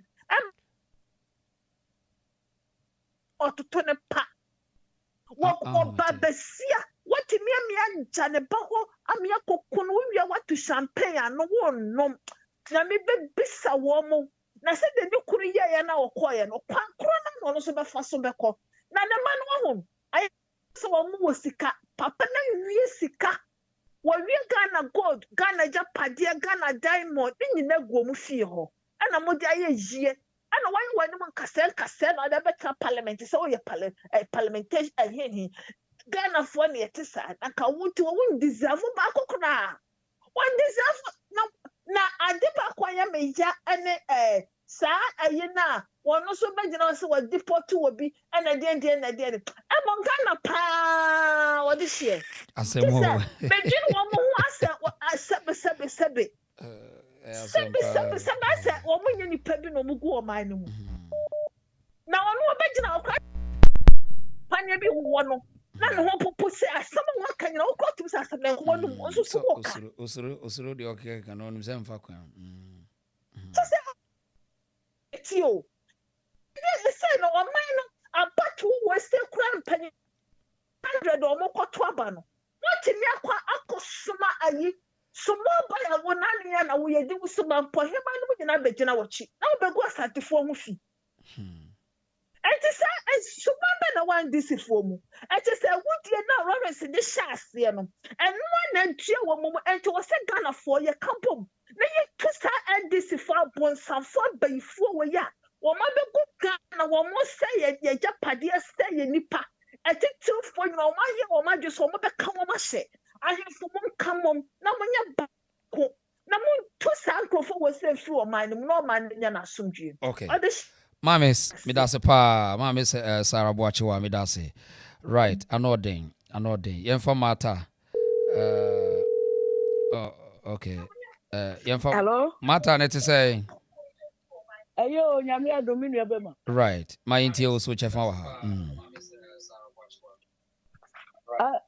Minu ebema neti say. Yahu yo. So hu ye. Aha. Me ho ye pa, me tia obia wo obia jo so ha. Inti also the other by. Na me tia wo show no pa. Nice one. And then the second time wa me frɛ wo so. Oh, nice. Na wo ka keje bi asam no. Aha. Madam fu bi fi ho. E madam fu pa wo keje bi. Omo ye santefo. Okay. Omo kejebi fo no mo ye santefo kejebi ji asekan ra yeah ra omo ye santefo me nan fofo no badam fo na me kan no say no ba ku firi keje krom omo wo sa area ho okay ye friend dankwa okay ye friend dankwa omo no sa omo nyina no de ntia omo kopio no say omo firi kuntanse aha kejebi ra ji asekanfo no nyina wonfiri kontas ne kopie ho evi so fra sokore nti omo nyina ya santefo a omo ho omo nyina ya santefo na oso ye duanani ai kontas fo na omo ye duana ebi ye duana fo mi kru susu fi agogo ono susu ye duan nti ofra mi nua be ma ampa agogo fo so ya santefo omo ye duana agogo fo no so ye duana fo area ho because of onu ntino ama minimum area ho ba omo kasa omo nka igbe dabi so omo kono omo kondodo na obia enya ne kasa wo de na omo akeka omo kasa nti obekasa bi omo nyina ya igwe fo but obi wo kra oka ewe kra wonte ifo rara fo na ifo na senya akufa Dubai ye ya obebie wo TV ji ma omo ni age papa omo chiche mu na omo na obi ate na makuma ise wo boss so we ye dimo obedi ru on peti kora wo so wo ye bia wo feel wo ye santini etino because of me na fufo ni makuma ni drama minim ho nsam po mo ye santefo ye to su mi no me ye kwa uni ma me ye santini ye ni edi kwa wu ma hene ya abene mi so mi fi mampon santi mampon fo asa etime no o ka setia santi minua no ti me ntwe ma David moja ba ku nti kuro ni de nanzo ya ba chiche kuro mo ye nyina ye ni abuzunya ba ko eti ya akanfo no de ene ma me ne kasa mamani ajepa akanfo no na ya ma ye ho kwan sa ku obi firi Burkina Faso ni aha no mo betiti wo mo be kire se ye na bedi ye china ye nkwa chire kuro bi West Africa countries no mo ne Africa o ma beju mine na bo so no omo pese omo titi yemu yeah mama be go politics ni mu a omo di papa mu titi yemu yeah no ya dream pa ya kan fo no na we say ye kan ye hu bom ebi say politics ni omo ye politics ni e fa ye Nigeria fo Mali fo Niger fo Burkina Faso fo ani no ma be wura kuro mu na ya be hu wo mu wo no mu na de ade na omo na no mu na be toton sase e na akanfo no so we say ye me ye ni da ho ni ye ja ye nya pade na ye ton ma ahoho no ni asem no I don't know some. Yes, I say sikani brinti. Ah. Na Ghana ayi akani si makoto mi ko fu edi ama na oton ama no. Na we refuse asase na ye japade. We ase wa asase e na wa japade. Uni asase a uni japade. Asase. Yeah, asem kese. Me kunu ose ni na ka asem bi da bia ni na da bia o so pe Manso. Ma me da bia no uni ni anu kura udi ya odo pe kokot. O se ma me. No. Principal person. When Yankopon ma asase ni bi nka ho nti bo pa wasase. Ya asem kese ye kura. Sem o ka no. Hwe. Wo de for asase mo bi na hwe. So obi na asase ye de che. Asase ye mfa nche o. Asase de me nansan yakura asi me kama kura asi a me kura asi ni ba bi a ayi emiri bi no honorable de call parliament na be ye ya tabo boss monta mo ye mahunu ai mahunu pa ehwa ye mobo de yanka wako hwa ye mobo yanka wako kura asi pa hwa ye mobo ya brand ke ya boa aha ukrom ni ba kokra say your friend Miss Chiki was on so free kwa ukrom ni no ai wo so ma si free Asanteman kom ai ni fi obo na ye ebofu kwa ni ye wo krasi yes 17 no ma ko wo propose edunson it is 17 obi a wo ni krasi obofu no ye krasi kwa ukraso no mo ni ye wo prayer river no number one ye Asante Achim, number 2 no ye kwa na wa o se din no eno so maka fa so sa so din wa se Asante ye chim Achim no was Asante Achim enye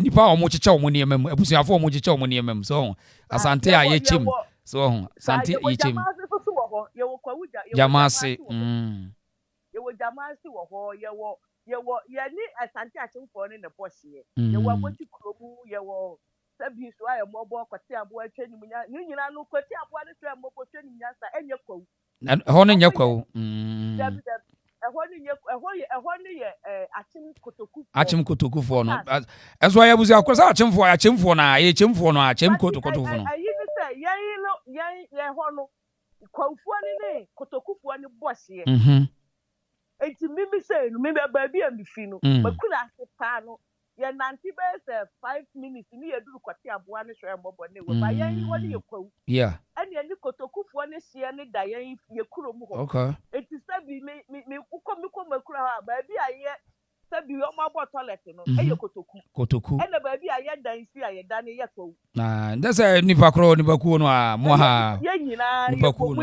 ye nyina ye nipa ba demarcation keke sa eti aye me de say yes si ni kire nkwala yi ni omo kire efise me de be ma the way na ko no eti tia samu a ahofo ne bia bakuro no ha dwen pa na no ne ko no sam me se ka no what to say yes ye ko ayi tantini ko ni atimni apatu akosi ne nyonku ko se me ba robo ne ya bre ntokwa ya se yete ho ase aye nkonti ye de ano yetimi de ye de ano behuru ye ho aso se ye ko kamo jagu pa za bre yenye sa de no yete ho ase aye nkon me se ye tena kurasi menua woduru wonyanku afuom ne brode a wotimi twabi no ba akokakire aka kire no nokre pa brode yo me de kwano ama wo ma ye nokre akanfo aye sa de no tete besi ne obia na obia nkon me maame a wo me ye firi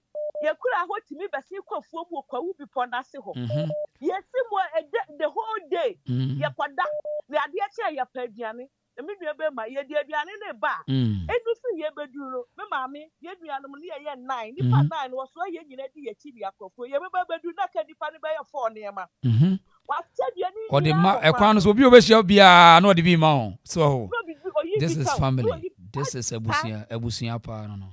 Ebusia pa me Bible chire. Me was shop when them hunu ma me bi ba ho obetade ye di nkomo ye tade. Na oso ye kwani me kuna oka me kuso me ku me yire kwani oba ye di nkomo. Me ka sayo me ka nyo. So ho. Minua ba pa minua nya nchen ye ku ye kwani ye ba ko. Ye bibia ye ba ko.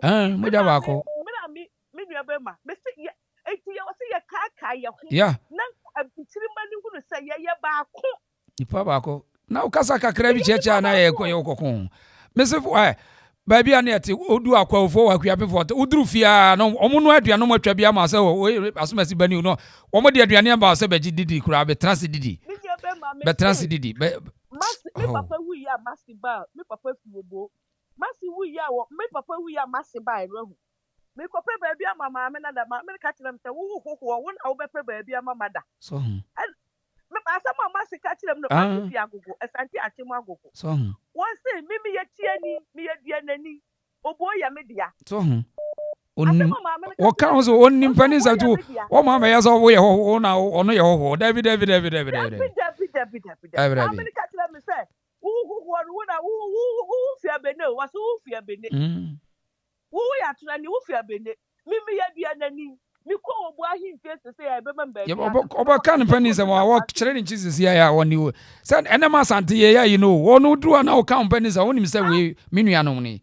we ya no dia ma Asante ni akanfo ye nsam ne ye no akanfo ye wo bibi ni sira mo mama me ni nyame sira ne papa nyame sira no na za ayi adam tribes na me say e fa ya huhuo ya semo mama no ya mu adi o mate o mani asi akamfo yi so mu ye ahuhuo nko ahuhuo asembe bade nyame sira ta mama me ya da se e be sinsin ne ya chechire nkoda no o meka mo ho bo manche na Rawlings ne ba ne se dia akofre ne papa si o ye criminal epuna da ho ko jantum epuna da ho ma send video bi abro aye Rawlings na nkasa no muton yo si wonu nkrofo okunkum wo na bi ye innocent no kure me si wonu akasa no mutom ya bo video ni ma wo monti wonu ana kai onye obi si wo si nkrofo okunkum wo na bi ye innocent it says agia to so wakunkum nipa no kure etu wa ye criminal to wa twini mutan me say ne papa ye me sa ye nyinyi obi a me beti baby a me ka kire wi e wo no nsia no wada wo ne ho ase wo na ka fri ni kan ye nyina ekura na se wo no ka me se wo te wo no hu se ekura se tutu wo se ka bi apie se na o ye mo hyehyem wo ba kwada mumufu nyina mumu ane ya no muti wo nyina nim se bo no nsia so kwada Rawlings ka se ayi ka fri aba obi akwada criminal bi ane ne se me se nkrofo womu a wadu omu bubo enua mu kum womu ni ye different womu so ani policies ti kum womu no especially akamfo na ne womu wasika koko akuafo na womu wasika womu koko me say ye kura ho papa ba ko ye friend nana kwa ma bi da so da ho onu na fuo wo koko shell papa ni fani sika nko bank wo certificate na na yire ne mam na yire mu miensa edura wi a no mu nyina kwafuom na papa na to u say na ya ye certificate abusua fie ni ye dictate bia to no na papa na to pro no na ne nko ada na konwam no tu sika na gudam no abie pro na frama na mu ajonko apaja frama na mu sa eda Rawlings ka say obi afa ni sika ko bank wo jiji sika no papa ni jini sika gu kentemu a no atwitwa brodi aguso o jini sika gu kentemu papa yi tin sika ni sa afre die ba say Rawlings in first sika ni sa ma wo mo back no papa ni fa hu wuye papa ni wuye eje ni nyanu ko mi se akuafo a wo mu wu wo ye area because of Rawlings policy ade a wabra nya na ya je fru nsam a ya je fru nsam ade a wabra nya na ya je fru nsam ade Rawlings ni na amankwa secret abai je Ghana fo wo ayi kwamfo wo Ghana no wahu enya asam ketewa don komi ga man kwam ayi Rawlings be boye kwamfo mpanifo dwuma wadi wo mo no Who's a for business? Business. One year ago for. One year ago for. Some man why you Americans of the youth. What's the town? Don't call me. I know thing. No, what bow don't call me. Sound no be a entrepreneurs. There be a sound no more sound. Oh, be a woman you man. Look what kill entrepreneurial spirit. And I got the 40. What's that? Or try buying. Say Rawlings the best idea. Man could be a jeans or try buying. What be at the way I try buying? Not buy one today, and this for one to and this for Ghana for and say democracy. And you run and say, I'm not so with me to be not in the cock and garoo court to work with jelly no. Over court, no, I saw court. No, a kufuado or more court. Miss and no pay no obvious and I'm in the cast and I make catch and say democracy is expensive, but it has freedom. Democracy, live where you, but the freedom womb. Democracy, and what live where you ding, but the freedom womb. This will be way. Won't you mean foul pen what a tyranno? I am a class, democracy, no. But freedom, one woman is a miniabema. You have freedom to speak.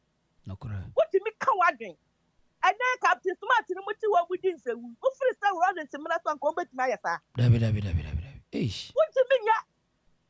It is democracy, a expensive but freedom womb. It is Ghana for so much here. Now you can't correct almost so no propaganda, what would dear children. Okay. No one research, no one dream with now. Okay. Yes, sir. I'm not for no more dream, but dear Grody do a hosa. Medas, mammy. Yamana Obisuka, Miss Medasapa, Yamobisuka, Medasa Papa. Yamfa, you are say. Opening a quaba, opening a book there. Oh, Boko, Nadia, my lucky. Yeah. Sanity. Ammonia, Juma. Sanity, Dasapa.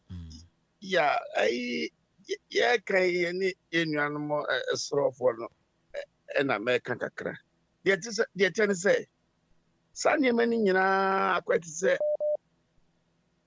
O my atitasa more ye about 90%. In people for no. Nina started 79 every year. Rawlings the tactics back one or back Ghana obey no. Or my minority phone or pull two or my gain to the sense say. Opposite just say yes at the phone pet or massam. I'm telling you, that's the only preaching. Entina or buy, you know. So brutality is not, you know. Who call Northern Ghana infectum, who go to region infectum. So what I say, Satam no na Western region, a home me, papa, who free commerce cranas opposite, who call Western region, baby, na be any takra, de takwa, no money, prestia, money, yakakra. Now, utrasa, takwa, ne prestia, mosa, wakwa, we be bugoso. Apart from that, na one more call. From Kumasi Kono, I bet take you more than one day. Just Papa. And you know, not for crowd here. So I also think I call a year. Tamala, I bet might take you 2 days. So, and tonight, yam, the young cohort. Woman, now for so back, Abedipa. To abide what the Opolu 2, woman to the sense, say. Oh yeah, I'm near more such a pomp myself. We are not now among myself. And sir, noveness now on my back, what you see a free Kumasia Basin Grano. I can tell you in authority say about 90% almost free Ghana. Okay. Let Mama approve. And you Tina, so here, Omina could see a normal Kawazan. I was that Ghana, I was a Kasawa. I was most of them. Those days, no more in Nigeria and the Nepa. Right? Majority of almost South or majority no free, not in Nigeria and Nepa. Number top, the number top at the core. Nigeria for the top. The simple in numbers. Just no much as a woman.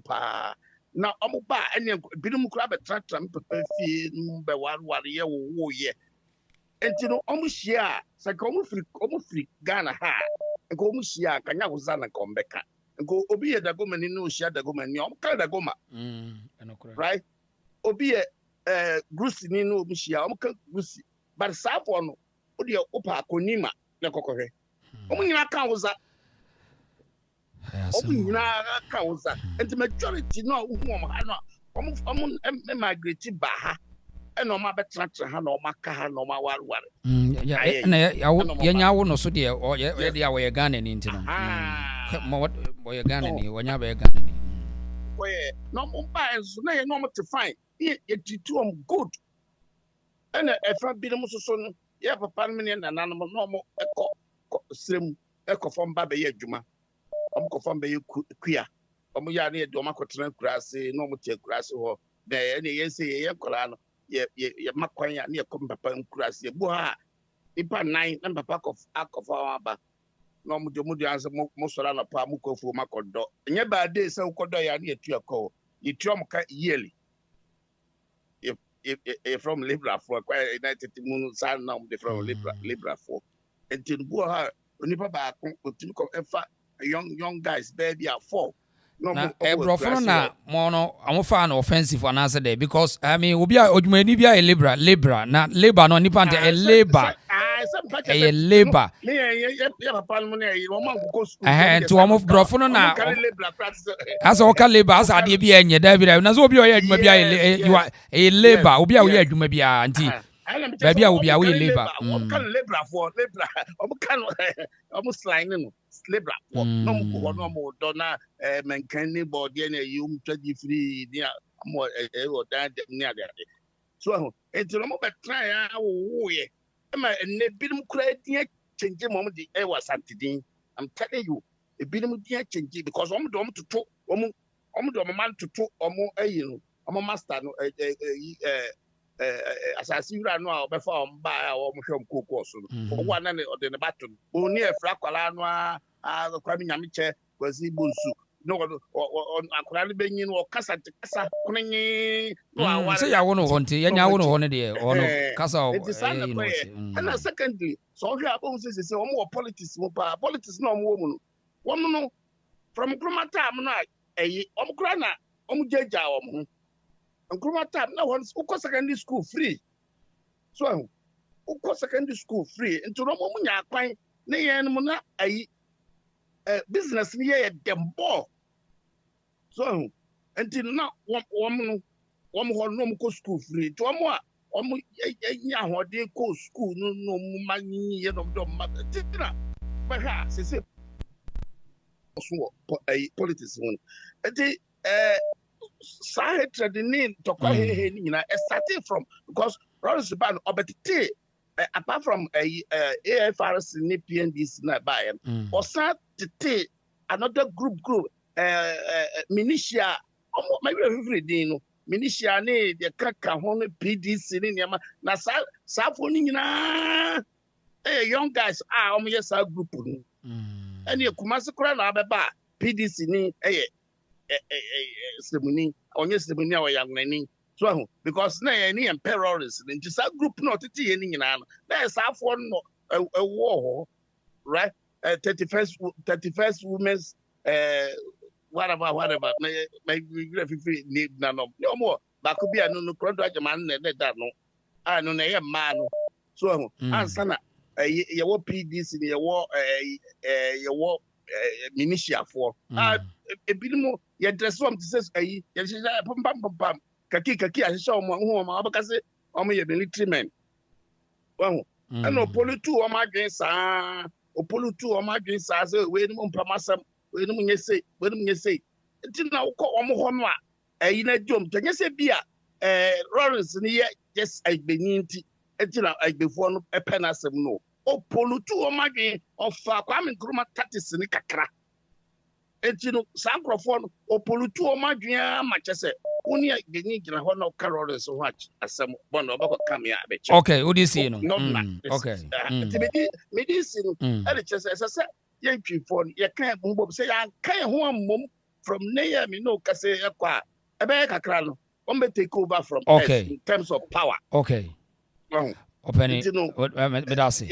Medasi no education ade amaya. Medasi pa. Thank you. Yo, bye. Yemfa call away Inosika.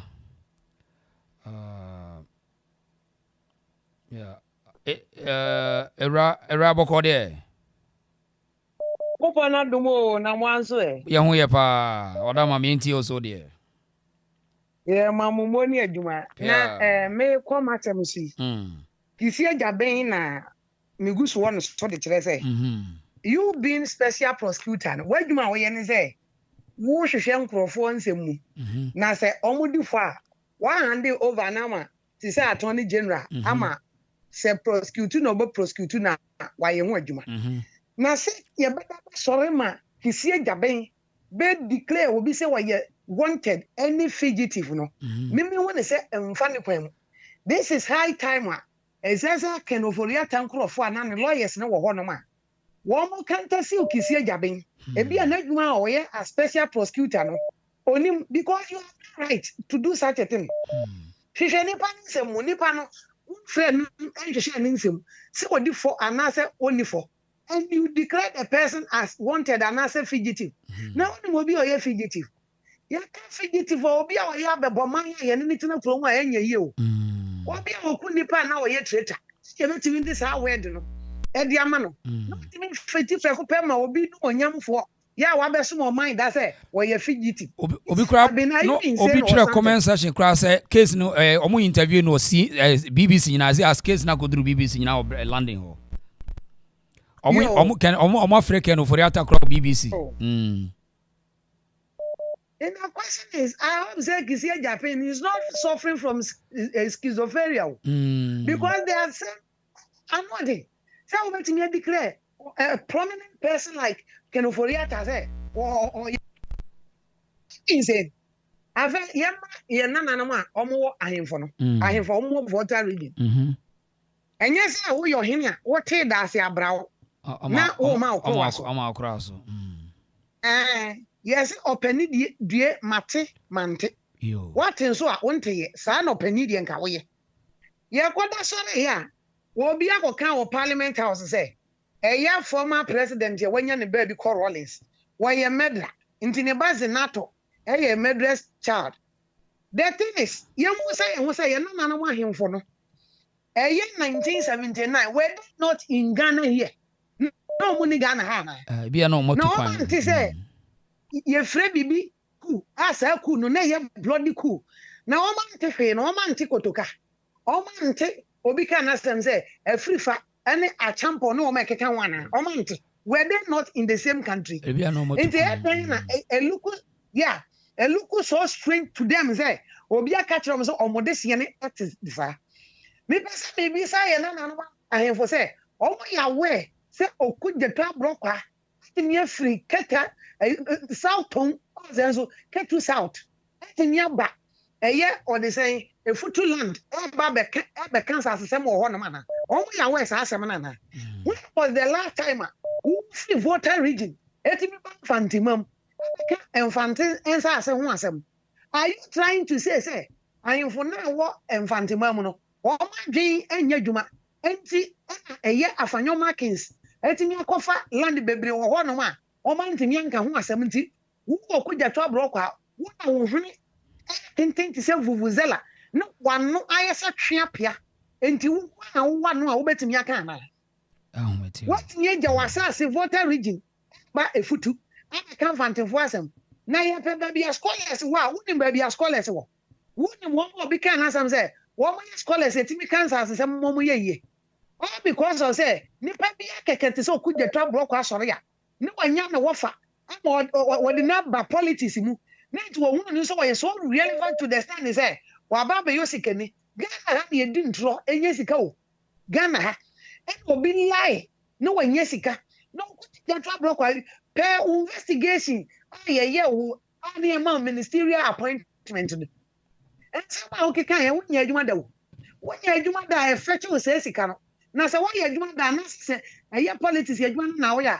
imagine salary awode and the kind of properties ya wo nti wo dey be feed your family can you be able to do properties now oh na all these things are lies Ghana for kan ya no atum all because I had the Yankopon Bachelor, Yame Bachelor, into your bonnet cry. Yeah, and I go, you got the nerves. Sanga over the can of Fanyoma Kenza, or yet a business mogul, Nasama. One was an answer. I feel young, I can't try. I can. When we migrated from old Ghana Empire, Kumbisili, one year free, any about Ghana. Now you know, because as I'm saying, and some any which chair, and me what's now different areas. And you can't drive. Oh, country Casabia, I can. I say, and I teach you moon. Now, cultural diversity, and our brofu, our mamofua, can be our person who create mess, ain't no more back to tell you, Emma and so be infantini kura no hu ni nua santinia o hu ni se wo sia otamfo wo ye kua people ni wa ba be sia ni nua o ye kwawni a o hu ni hu se wo ye otamfo na ka obi a me ka me se de we migrated from the same area ntitemu bi anya dan enim enti ka me say for now no ye kan fo asase ni ye de ano se ye momo ba be ye slaves o e wo e man so e man krofo na edi enkrofo where Mali somewhere on the side to go in your money man no land. This is the time where you can remember you need to learn from your history. Now what dream and brown so no before wakonya etana so na say ye ti am enkrofo bi na ehyehyemra e de man into what say ba me de man no be si wo me to aso madase na aso poma medase yasemo yemfa. Yes, and Mammy Dam, Mammy Comich, and Frefra calls in Nibia Frefra, Binya, or Frefra Nibia. Right, Etty, BBC reported on Kenofurata story, BBC. Yeah, Madame, let's say, Bokopa, Madame Mintiwa. You make an Diana and call for ebo you who say on your own Kubia, and I'm saying, woman, we can afford it. If we could afford it. Okay. Now, I don't know more can in Nadia, maybe see a yellow correct because my test could afford it. You're one of them, that's a spot, two tables, and you're no one, but who free as a correct, Auntie Hannah, Mamma, Mamma, my test was working. You're woman, a man who said yes, you're warm. And I had a reason so that one woman in the bank is in you. I see, Ma'am Martin, I can't tell for May see, men are not there, not for you. May see your born of food from the team of Miss Mona many pebbles. Wow, sure, we when the person view, and your chromos to see a young guy name. And I am more Phoebe. Now we have a one just so your front of fear, and you won't crank. It will be the best Yana, Miss Ombe meeting, set a revolution time. It's all about people, almost a revolution. Action now. It's all my action now, also. Munayat Siabre. Now, tell us what the neighbor could not, but the people for Ujano. It's Papa Nia so back as a pronounce, Papa Ninkan meet you. And also, one the car at Siabren. I said, Uncle Crowd, for you mean Canada, will be anti mean Kata.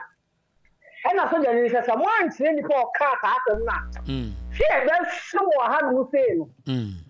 Na said go crowd I only drama branch aba bomb to throw and I'm saying never power in the kai the same reason me na nkasa wo jini hu bi eti efiri one mo ko bi efunya hia na ya ti abrosi ene ma so throw because so kasa won yeso a ene wo ukura nka eti unya hia na ya ti abrosi ene ma so throw eti jeje bi wo be ni pewu e wo oman ya friend the Ghana mu wo be ni pewu wo be ma escafo ne hia fo nyina be ye pe said the onwaka and one of the peso and the Jim Crawford Sika. Then I make penny and I'm in Kumasi.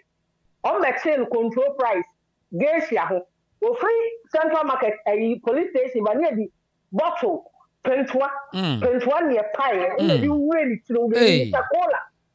Hey, Bonnie, and this in PNDC. One more baby of my gun, and message said, yes, the bush and young quarter trauma with one from the and original candy and I want from the near who be 94 who can say you almost knew the song that here Thomas and Krakow Krobia or Tapo Quine and no more term now so correct and one in Baba is now found who are so that you see raising almost 60 Ponko about him recover 90 yes Oh. Na kuro no edi se obi ememe nyina adwane akoda. Wow. Ememe nyina akoda. Wo do also ye be ma gyina ho no mmeto. Ombabu oku. Oh. Eti NDC PNDC die. Do obedi omo ho adanse so mba Ghana ombabu Ghana. No ma ko NDC ni. Do obedi ho adanse bia NDC ni. Omo amebu oman no, omo ameyesi amo oman no. Eye nkwasi asem ye krikrasem e na aba be si do ma ha mafo. Me da bia me ka me si ni ti ne ko so no. Krasi ni, gas oil ni, petrol ni, bibia ni. Wezi maminya no bisu meto. Me da say I asemo. Yeah, you don't feel asemo there. That's right. That's right. That's right. Listen na na ti adi de say a me am friend na me de na to wura ne so. Ahomete. Na ya ko me ko nkran say papa ya make o wari tego sisters. Daughters of glorious Jesus papa reference say Ousu bibi miro finidi. Ye fin kan ye ba pijo se kan pijo na kokofobia akrakofobia. Na papa ko fa je asam baaye. Say me your voice note ne bro. Papa ko fa me say ubaka te kan na ye tini pantika ni. Ade a woti aye mframa ayefa. Ubaka te ni pantika ni. Na kaka me abedu pe biase lord. Me say kan ni mo ye say because that time the Jackie Lord na je do di na agro pa usu ansa Dr. Usu ansa wo de me se fo bi onim no ngi ne number for ma so be so hu je ja sampa fifi papa no me se papa no ko start je ja se me se ni pa ye wo ka ni obi an ka te di so nyu ai se gu ye so obi antimi nkasa enti NDC that party ni friend NDC ni die o mo ye be bo mindful be ku nkrofo ma ene nkrofo papa no eto mo maame ye nkom ya mo bi na se obema kra no da se na tini ye bi wa fa mu di aba oboko ye di ko wa fa mu arahusa eti je so mo butu ni die di an form mo de ni o ka ko bi an kafra ahoti yo medase papa yo medase pa medase yo bye yo ahomiti papa Sunday Sunday so fresh my se benya Sunday so abusi abotima like video no dey my why yemfa Sunday na fe yemfa course no nsi ase anoden you say benya Sunday on so fresh na me nko frɛ no back na wiade right it Joseph Bossy division among the accounts has given the opportunity for the NDC to behave like this. Doris Fashion was say we are paying back our sins. Anyone God gave us in Ghana, we reject it. I ask some more. Marvin said, "When you know, I say, yeah, when you know, Sapoma, I say, Monica, proud African." Or say the caller is it not Vim Lady Debbie Menyesho Miss Chicky? So I say, when you proud, okay. Sandy near friend back one fanty, right? The offer you, yes. Mr. Akuwa Amanfi, Akuwa Amanfi, so penny on so fray. Right, Mamika, Miss Chicky, yes, was say most of the NDC people are not Ghanaians, wicked people are not there. Doris, for the reason you are tired. Maminfa last call away. Mr. Amanfi, Akuwa penny Amanfi, Boko there. Sure. I mean, yeah, they show crying. I don't as a pani church now, they church and then I'm off way. Nice one. In fact, JJ, some day, do one more guy, woman, I say, Yanaja, woman, dear, one more generous. Sanity.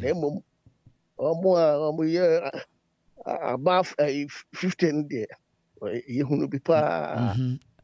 And Mammy, so now about history pa. I mean, Shirano. In the power we no Jaya, a carbon one while Rome church, and then I'm off way. No correct. Because as Antifor said, I'm off for 3 and years here, so pa.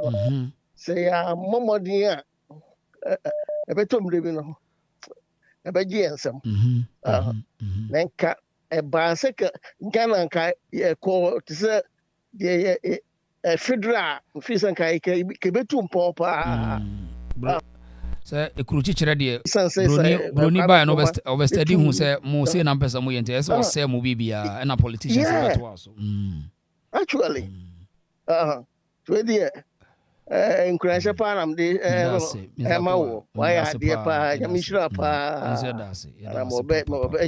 yo yeah that's it yeah beto aso china ahode ho ayi baba bi me that's right yemfa Auntie Sarah there be ya wakwaba. Hello. Yes sir. Hello, Minia. Mejo so papa ni sa ho ye de.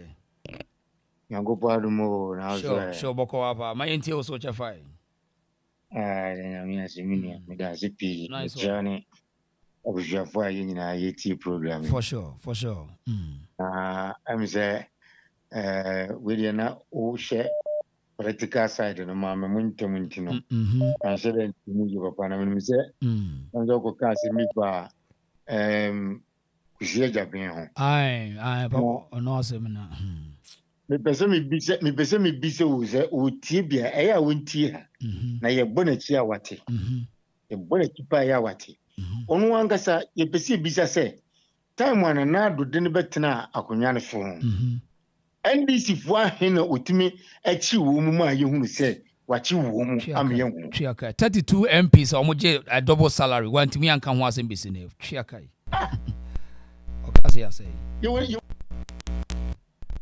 say ye trasia ena ehun ya se o se ye mu city baby kura mu betena so no ba be so nsem bi so Ghana asa ko fa bufuo kura sa de aba so because who to way akufo do ba ye sabio na na akufo do ku ba wo ntumi anchi nipa bi a mi ehun se nipa we na wo chi chese wasemati akoda kwakoda NDC aban ba no wo pese obi a te wonka ene wan se da nya ba bia so ansan fa anko fa se wo de kwakofa ye friend say onu mom na wakwako chese on se ye won grofo mo Ghana ho minia ye si o ma ko school but e fie nyansa pa e kan se nyansa pa bebre ni bi so ebi na we mu ye yo ebi na we mu ye wo wantumi amwa na na akufo ado ama ye ntumi anchi nkrofo a o se chi wo mu NDC aban by dia won say NPP aban na chi no o se nkrofo abahyewa enti afi wo do ye fi ho aba be hye baabi apia ba bonti am ye say wa ahomete baba na no fi say ajimijimi na o mu baba esa ne mo we dia kire ya na o mu ye dia o mu nyam fa kire Ghana for nkwa na ye te suran de asem no ebe pia fi wonu mo ba no na ye di ka hunu dada so what I say na awreho say abanesa na emi de pa say minu ba conference say onu de on me kan say minu ba ko pe. That's right. Say na popon esi dum no sa ade no ene wonom anwodin mu de wura ni mu awo kasa pa efa asante ene history no say and worship watch it. Because the first time I'm seeing, and in the history and work on, Mammy say, Mammy, well, you know, so a penny, a tray and 7 years, that's a young sister, sir. And we said to me, with me, a Casasano. Oh, nice. Oh, what to say? What chirpy, what chirpy. But Nipper say, and I know, Nanka history, with me aba bemoma Ghana fo ya ti Ghana no ene sebi nipa no bia ye sori a yenni ya no kasa tantan ti se de make ya se we say w se wa hwan ni krofo o mu ni bibia wo Ghana fo no o mu de tumi no menya yam ko school kakra e be sua de se sebio se kwa champagne se okuja to agroko we o to ya nkoro 30 years ko ba betra Ghana e de be ni ko mu di Ghana so na ka mu sa fo kuna se nka mu di Ghana so ahomete mu na se nka mu di Ghana so ahomete because we say agroko we mu na hu se no mu ti tene se no mu sika sa ahomete so and you share about be sia ya wo no anim de ene adwene woni tirim hwe de we o si kyerensem mu nipa sei ene hia wo mu e wa ban mu na nkoma betra ban mu aka aban asem ma na ye no maka Ghana asem ma na ye as your mammy can some more chim or train some mobile even ye crown and as a mechanism me crown a woman if you more crampono. History okay he dear minim but be wa minim and no a tremor mammy say ampa. Nananum any mammy and nam. Bia na simbia o kabiana de bia o ye bia no e no correct so ya mi esira no tie sire so on kosoa no on kyerɛkyerɛ na afi baabia asante ye nan esie ene baabia ye nan ye pese etu ya na mo kɔ no migidie pa sɛ ne nei ene bebrebe no asɔre a ye pese ye sire sɛ olumai omia no na nka asante no ye nya ye fa ahodie kura ngepe because another boy because they him say asante no enye ashanti kumase no kwa kuro no etu tre bai because on share the map no a who say map no angasa no asante dem kakraka ai kuro bebrebe gum so enti kienya ne sanke pe na fi omo maka no a omu de sebio omu bu asante nimtia ebu sebio oluma nimtia eni mpanyimfo omugu ne akyame anim tia no omutire mbaabi no mu fanko omu ankasa kuro mu hene so na yɛtwentire mbaabi ne yɛsue die na yɛbu yɛni die akyire yɛdɔ yɛpɛ no yɛsue ni yɛ die akyi na afɔ obi antire no ɛne yɛbɛna sɛ ne wobɛwura kumase kuro mu a anasɛ baabi asante tiri kopem biara no sɛ sika ne asante twaeɛ a baabi asante wɔ biara no obi a wɔ asante sika a yɛdie obi a wɔ biribi a yɛyɛ yɛne obi a ni asɛm wɔ kuro no mu yɛmpɛ ho asɛm bia sɛ obi abɛkɔ akɔka na asɛm bia na ɔbɛkɔ akɔfa ne nsɛm bia de abɛforoforo yɛ ɛsɛ asante santini bɛ bia ne wɔbɛhunu a sɛbi wobɛhunu sɛ yɛantete no santini bɛ bia wobɛhunu bia wɔhu sɛ ampa yɛtete santini ba a ɔnyɛ sɛbi framaframa because asɛm a santini bɛka no ɔmmie na no ɛnka asɛm ɛne obi atam ɔmmie na no ɛnka asɛm a ɛyɛ mfrɛ ne mu asɛm fa nkyerɛ obi wona santini ba bia oyɛ santini pa da hwɛ wo mama kai hwɛ nsɛm a ya na pie firi anu ba yɛ ka asɛm a wobɛka sɛ sɛbe yɛ de etiri bɔ ansa de yi anode ɛdo bon akola bia sɛ bi osuko no ma bi obi na no a na santini twoi na odi na tem suko no ma bi sɛ bi o sɛ ko wo no firi sɛ yi fa na ofiri o na obi na no a na odi santini na tem because onya santini bantino sɛ obɛka nsɛm fon na santini ba bia tunu wa obebia na no a obetumi asori atia sante asori atia sabe olumai aso hwo dem ma na se okay egana sipa mesme dase why be sad number why be sad me church me kan ze ma me bomade yanyina ikotieti na yi a mumma history no enkwa akiri na ba bia asante ene nan koduru nyina no sesei yanyina yentimi nkan hummom enye baako na asante ni ba bia onim se ofre asante tukotrenti okoka ba bi no afi ye ka asante asem a wotimi abie wa no aka bi na wodo sa pemobo no aka sa ampa me asante etu kasa kwa me mpene ma won kasa nko no wasɛm wo bɛka kyerɛ bakoro na waka kyerɛ no because ɛnɛ wohwɛ mu a sɛ wotie history a wɔkɛn a hu sɛ anwonafo wom ayifo wom bebrebe a wɔn mu a ɔmo baeɛ ɔmo bɛhyɛ mu a ɔmo bua ma asante ne nyina pɛgya ɔmo nyinaa so ɔho ɛnso ne yɛduru baabi ne yɛka asɛm a na saa nkurɔfoɔ nyinaa na ɔmo akɔtɔ ɔkɔ baabi na ɔmo di asante atam okay so meda ase ɔpɛne meda ase papa yo yɛma obi nka meda ase pa yo right yɛmfa last caller Mami Patricia. Auntie Patricia boko there. Aha. Sure. Now so boko hapa. Adama mi inti also there. Where the make us a kitwe, make us anche. That's right. Me carry a be a champion. A yi back one what they buy. Cocoa project. Okay. Na what the time our year operation feed yourself and was on the cocoa project. Yes, I'm by. Okay. It's cocoa project, you know. Say, we are Kodakana say, we real school. We to mean ye be that time, not ye nursery a cocoa. Not a man and so a man in nursery cocoa, not a man.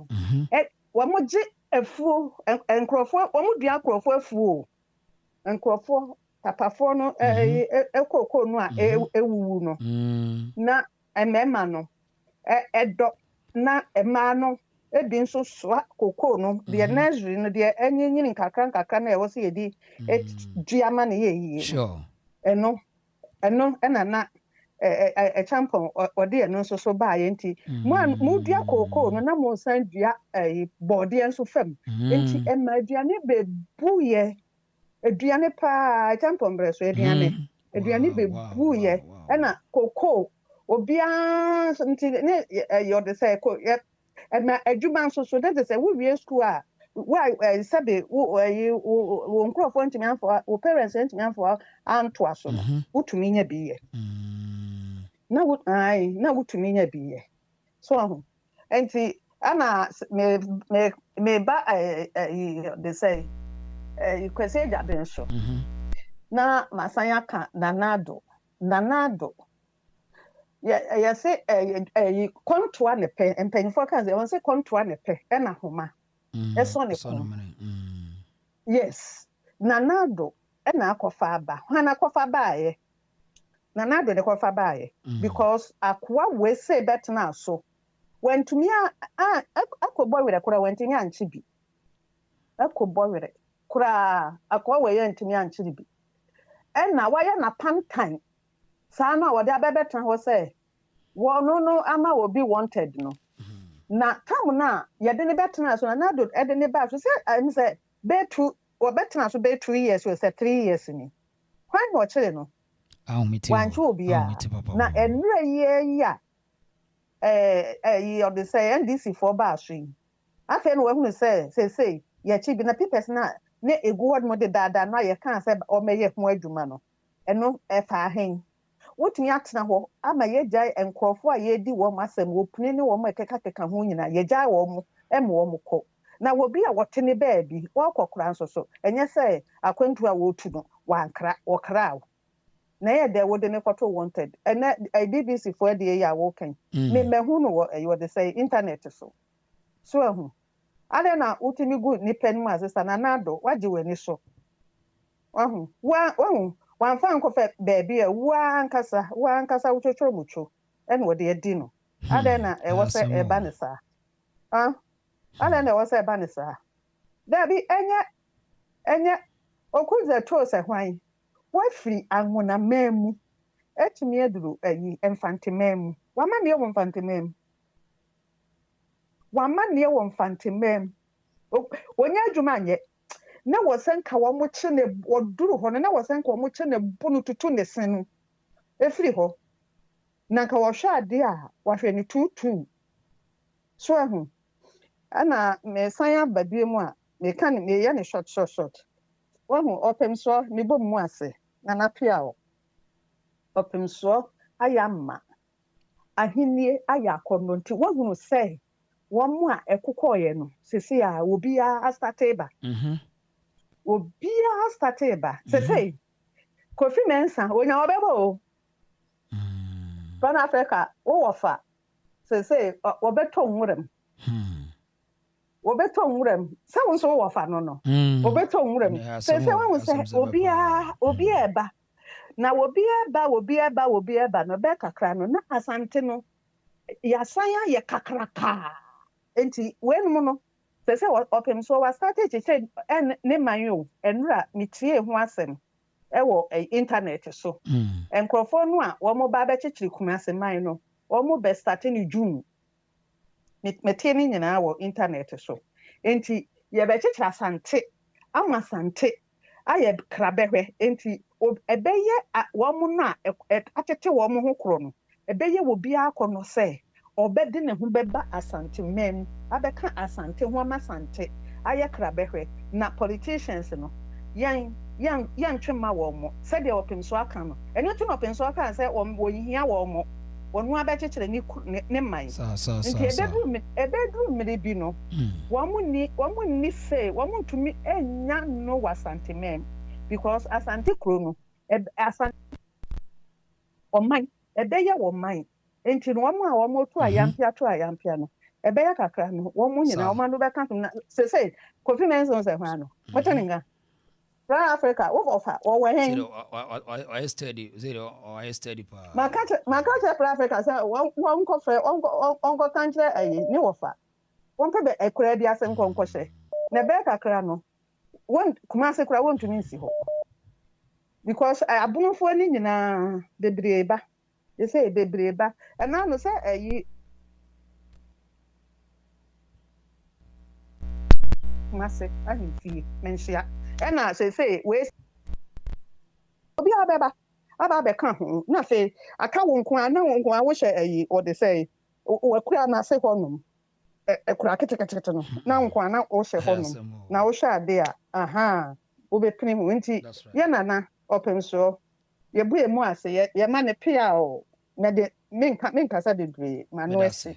Enti afen so meda wase bebre ewo meda wase pa odesheba me ye bebre meda wase pa okay nyame shira okay yeah for your last caller na em say ono so frɛ wantimi antomo ho na memfa ono ntwato ewi a yemfa call bia bio live yemfa ono ntwato na yenhwɛ message ni bi na yankuanim Aristo say another name who is Kofi Mensah the reason another Aristo tag Proud Africa obechero ni pakro why no suppose ma Patricia more powerful Doris Fashions also please leave the politicians alone. Politics have one agenda. I mean interesting. Joseph Bua okay anti ono the anti-ma anti the course next year saying right etiabusia ti yedin komo bebre ho so afi no aba obetumi like video ni dia mai na akwa animu so no obetumi subscribe to the channel never say here. It's the same thing he did with Charles Bisu. Let me tell you, he had come out, made let the law work. That's the problem I've always had with the OSP. It's the same thing he did in the case of Charles Bisu, right? He gets frustrated with the court processes, so he thinks that the trial in the media works for him. Right? But that is not the Ghana we all dream. Let me get you clear. You're saying that even in the absence of Mr. Oforiatta, the OSP, depending on what he believes Mr. Oforiatta has done, can proceed with whatever he wants to do. Yes. Without being stalled by his absence. So let me ask you. So what is the status of Ken Oforiatta as far as the OSP's investigations are concerned? Has he charged him? Is he a person of interest? So what power does he even have to declare him wanted without recourse to the court of law? Ghana is a country of the creation of law. We must respect the laws of this country. It's the same thing he did with Charles Bisu. Let me tell you. He had come out, made the media in Ghana believe that he had procured an order for arrest. And so there was a whole broadcast in this country that he had procured an order for arrest. When we went to court, he denied the existence of the order for arrest. It was on that basis that the judge made the order for interim injunction. Subsequently, he says there's no order for arrest. There's no order for arrest. There's no order for arrest. Because he is aware that sitting in his office, he doesn't have the power. He must go to the district court to procure an order for arrest. But can he not summon a person to appear before his investigators regarding allegations? Oh, he can. So is it not in that context that he's declaring the man wanted, that he wants the man to appear to assist in investigations, and the man is not availing himself? Look, under the constitution of Ghana, you have a right not to incriminate yourself. Okay. Are you aware? And so that is why when a policeman confronts you on a matter, he reads to you your caution statement that you have the right to remain silent. Otherwise, anything that you say will be used against you in a court of competent jurisdiction. What it simply means is that even if I appear in your office, I can choose not to talk.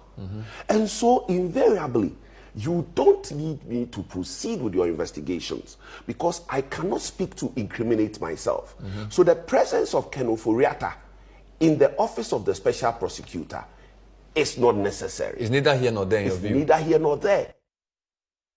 Right. Eti abusiafo utie nsɛm mi no a, you can make your conclusion. and nyansa I we di we can we kati ni nyina ne hwe because me bakura o for so me say me nkasa me tima kasa me nkasa.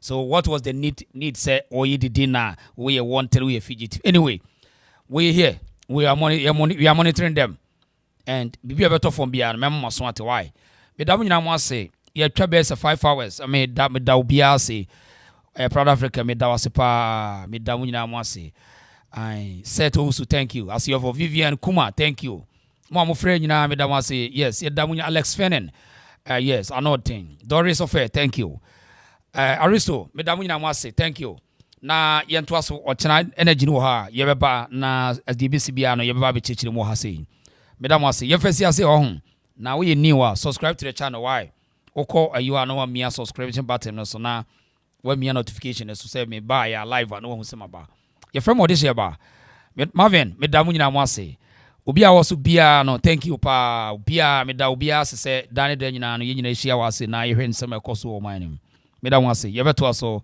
another time Madam nyina mo say ya oje thank you pa bye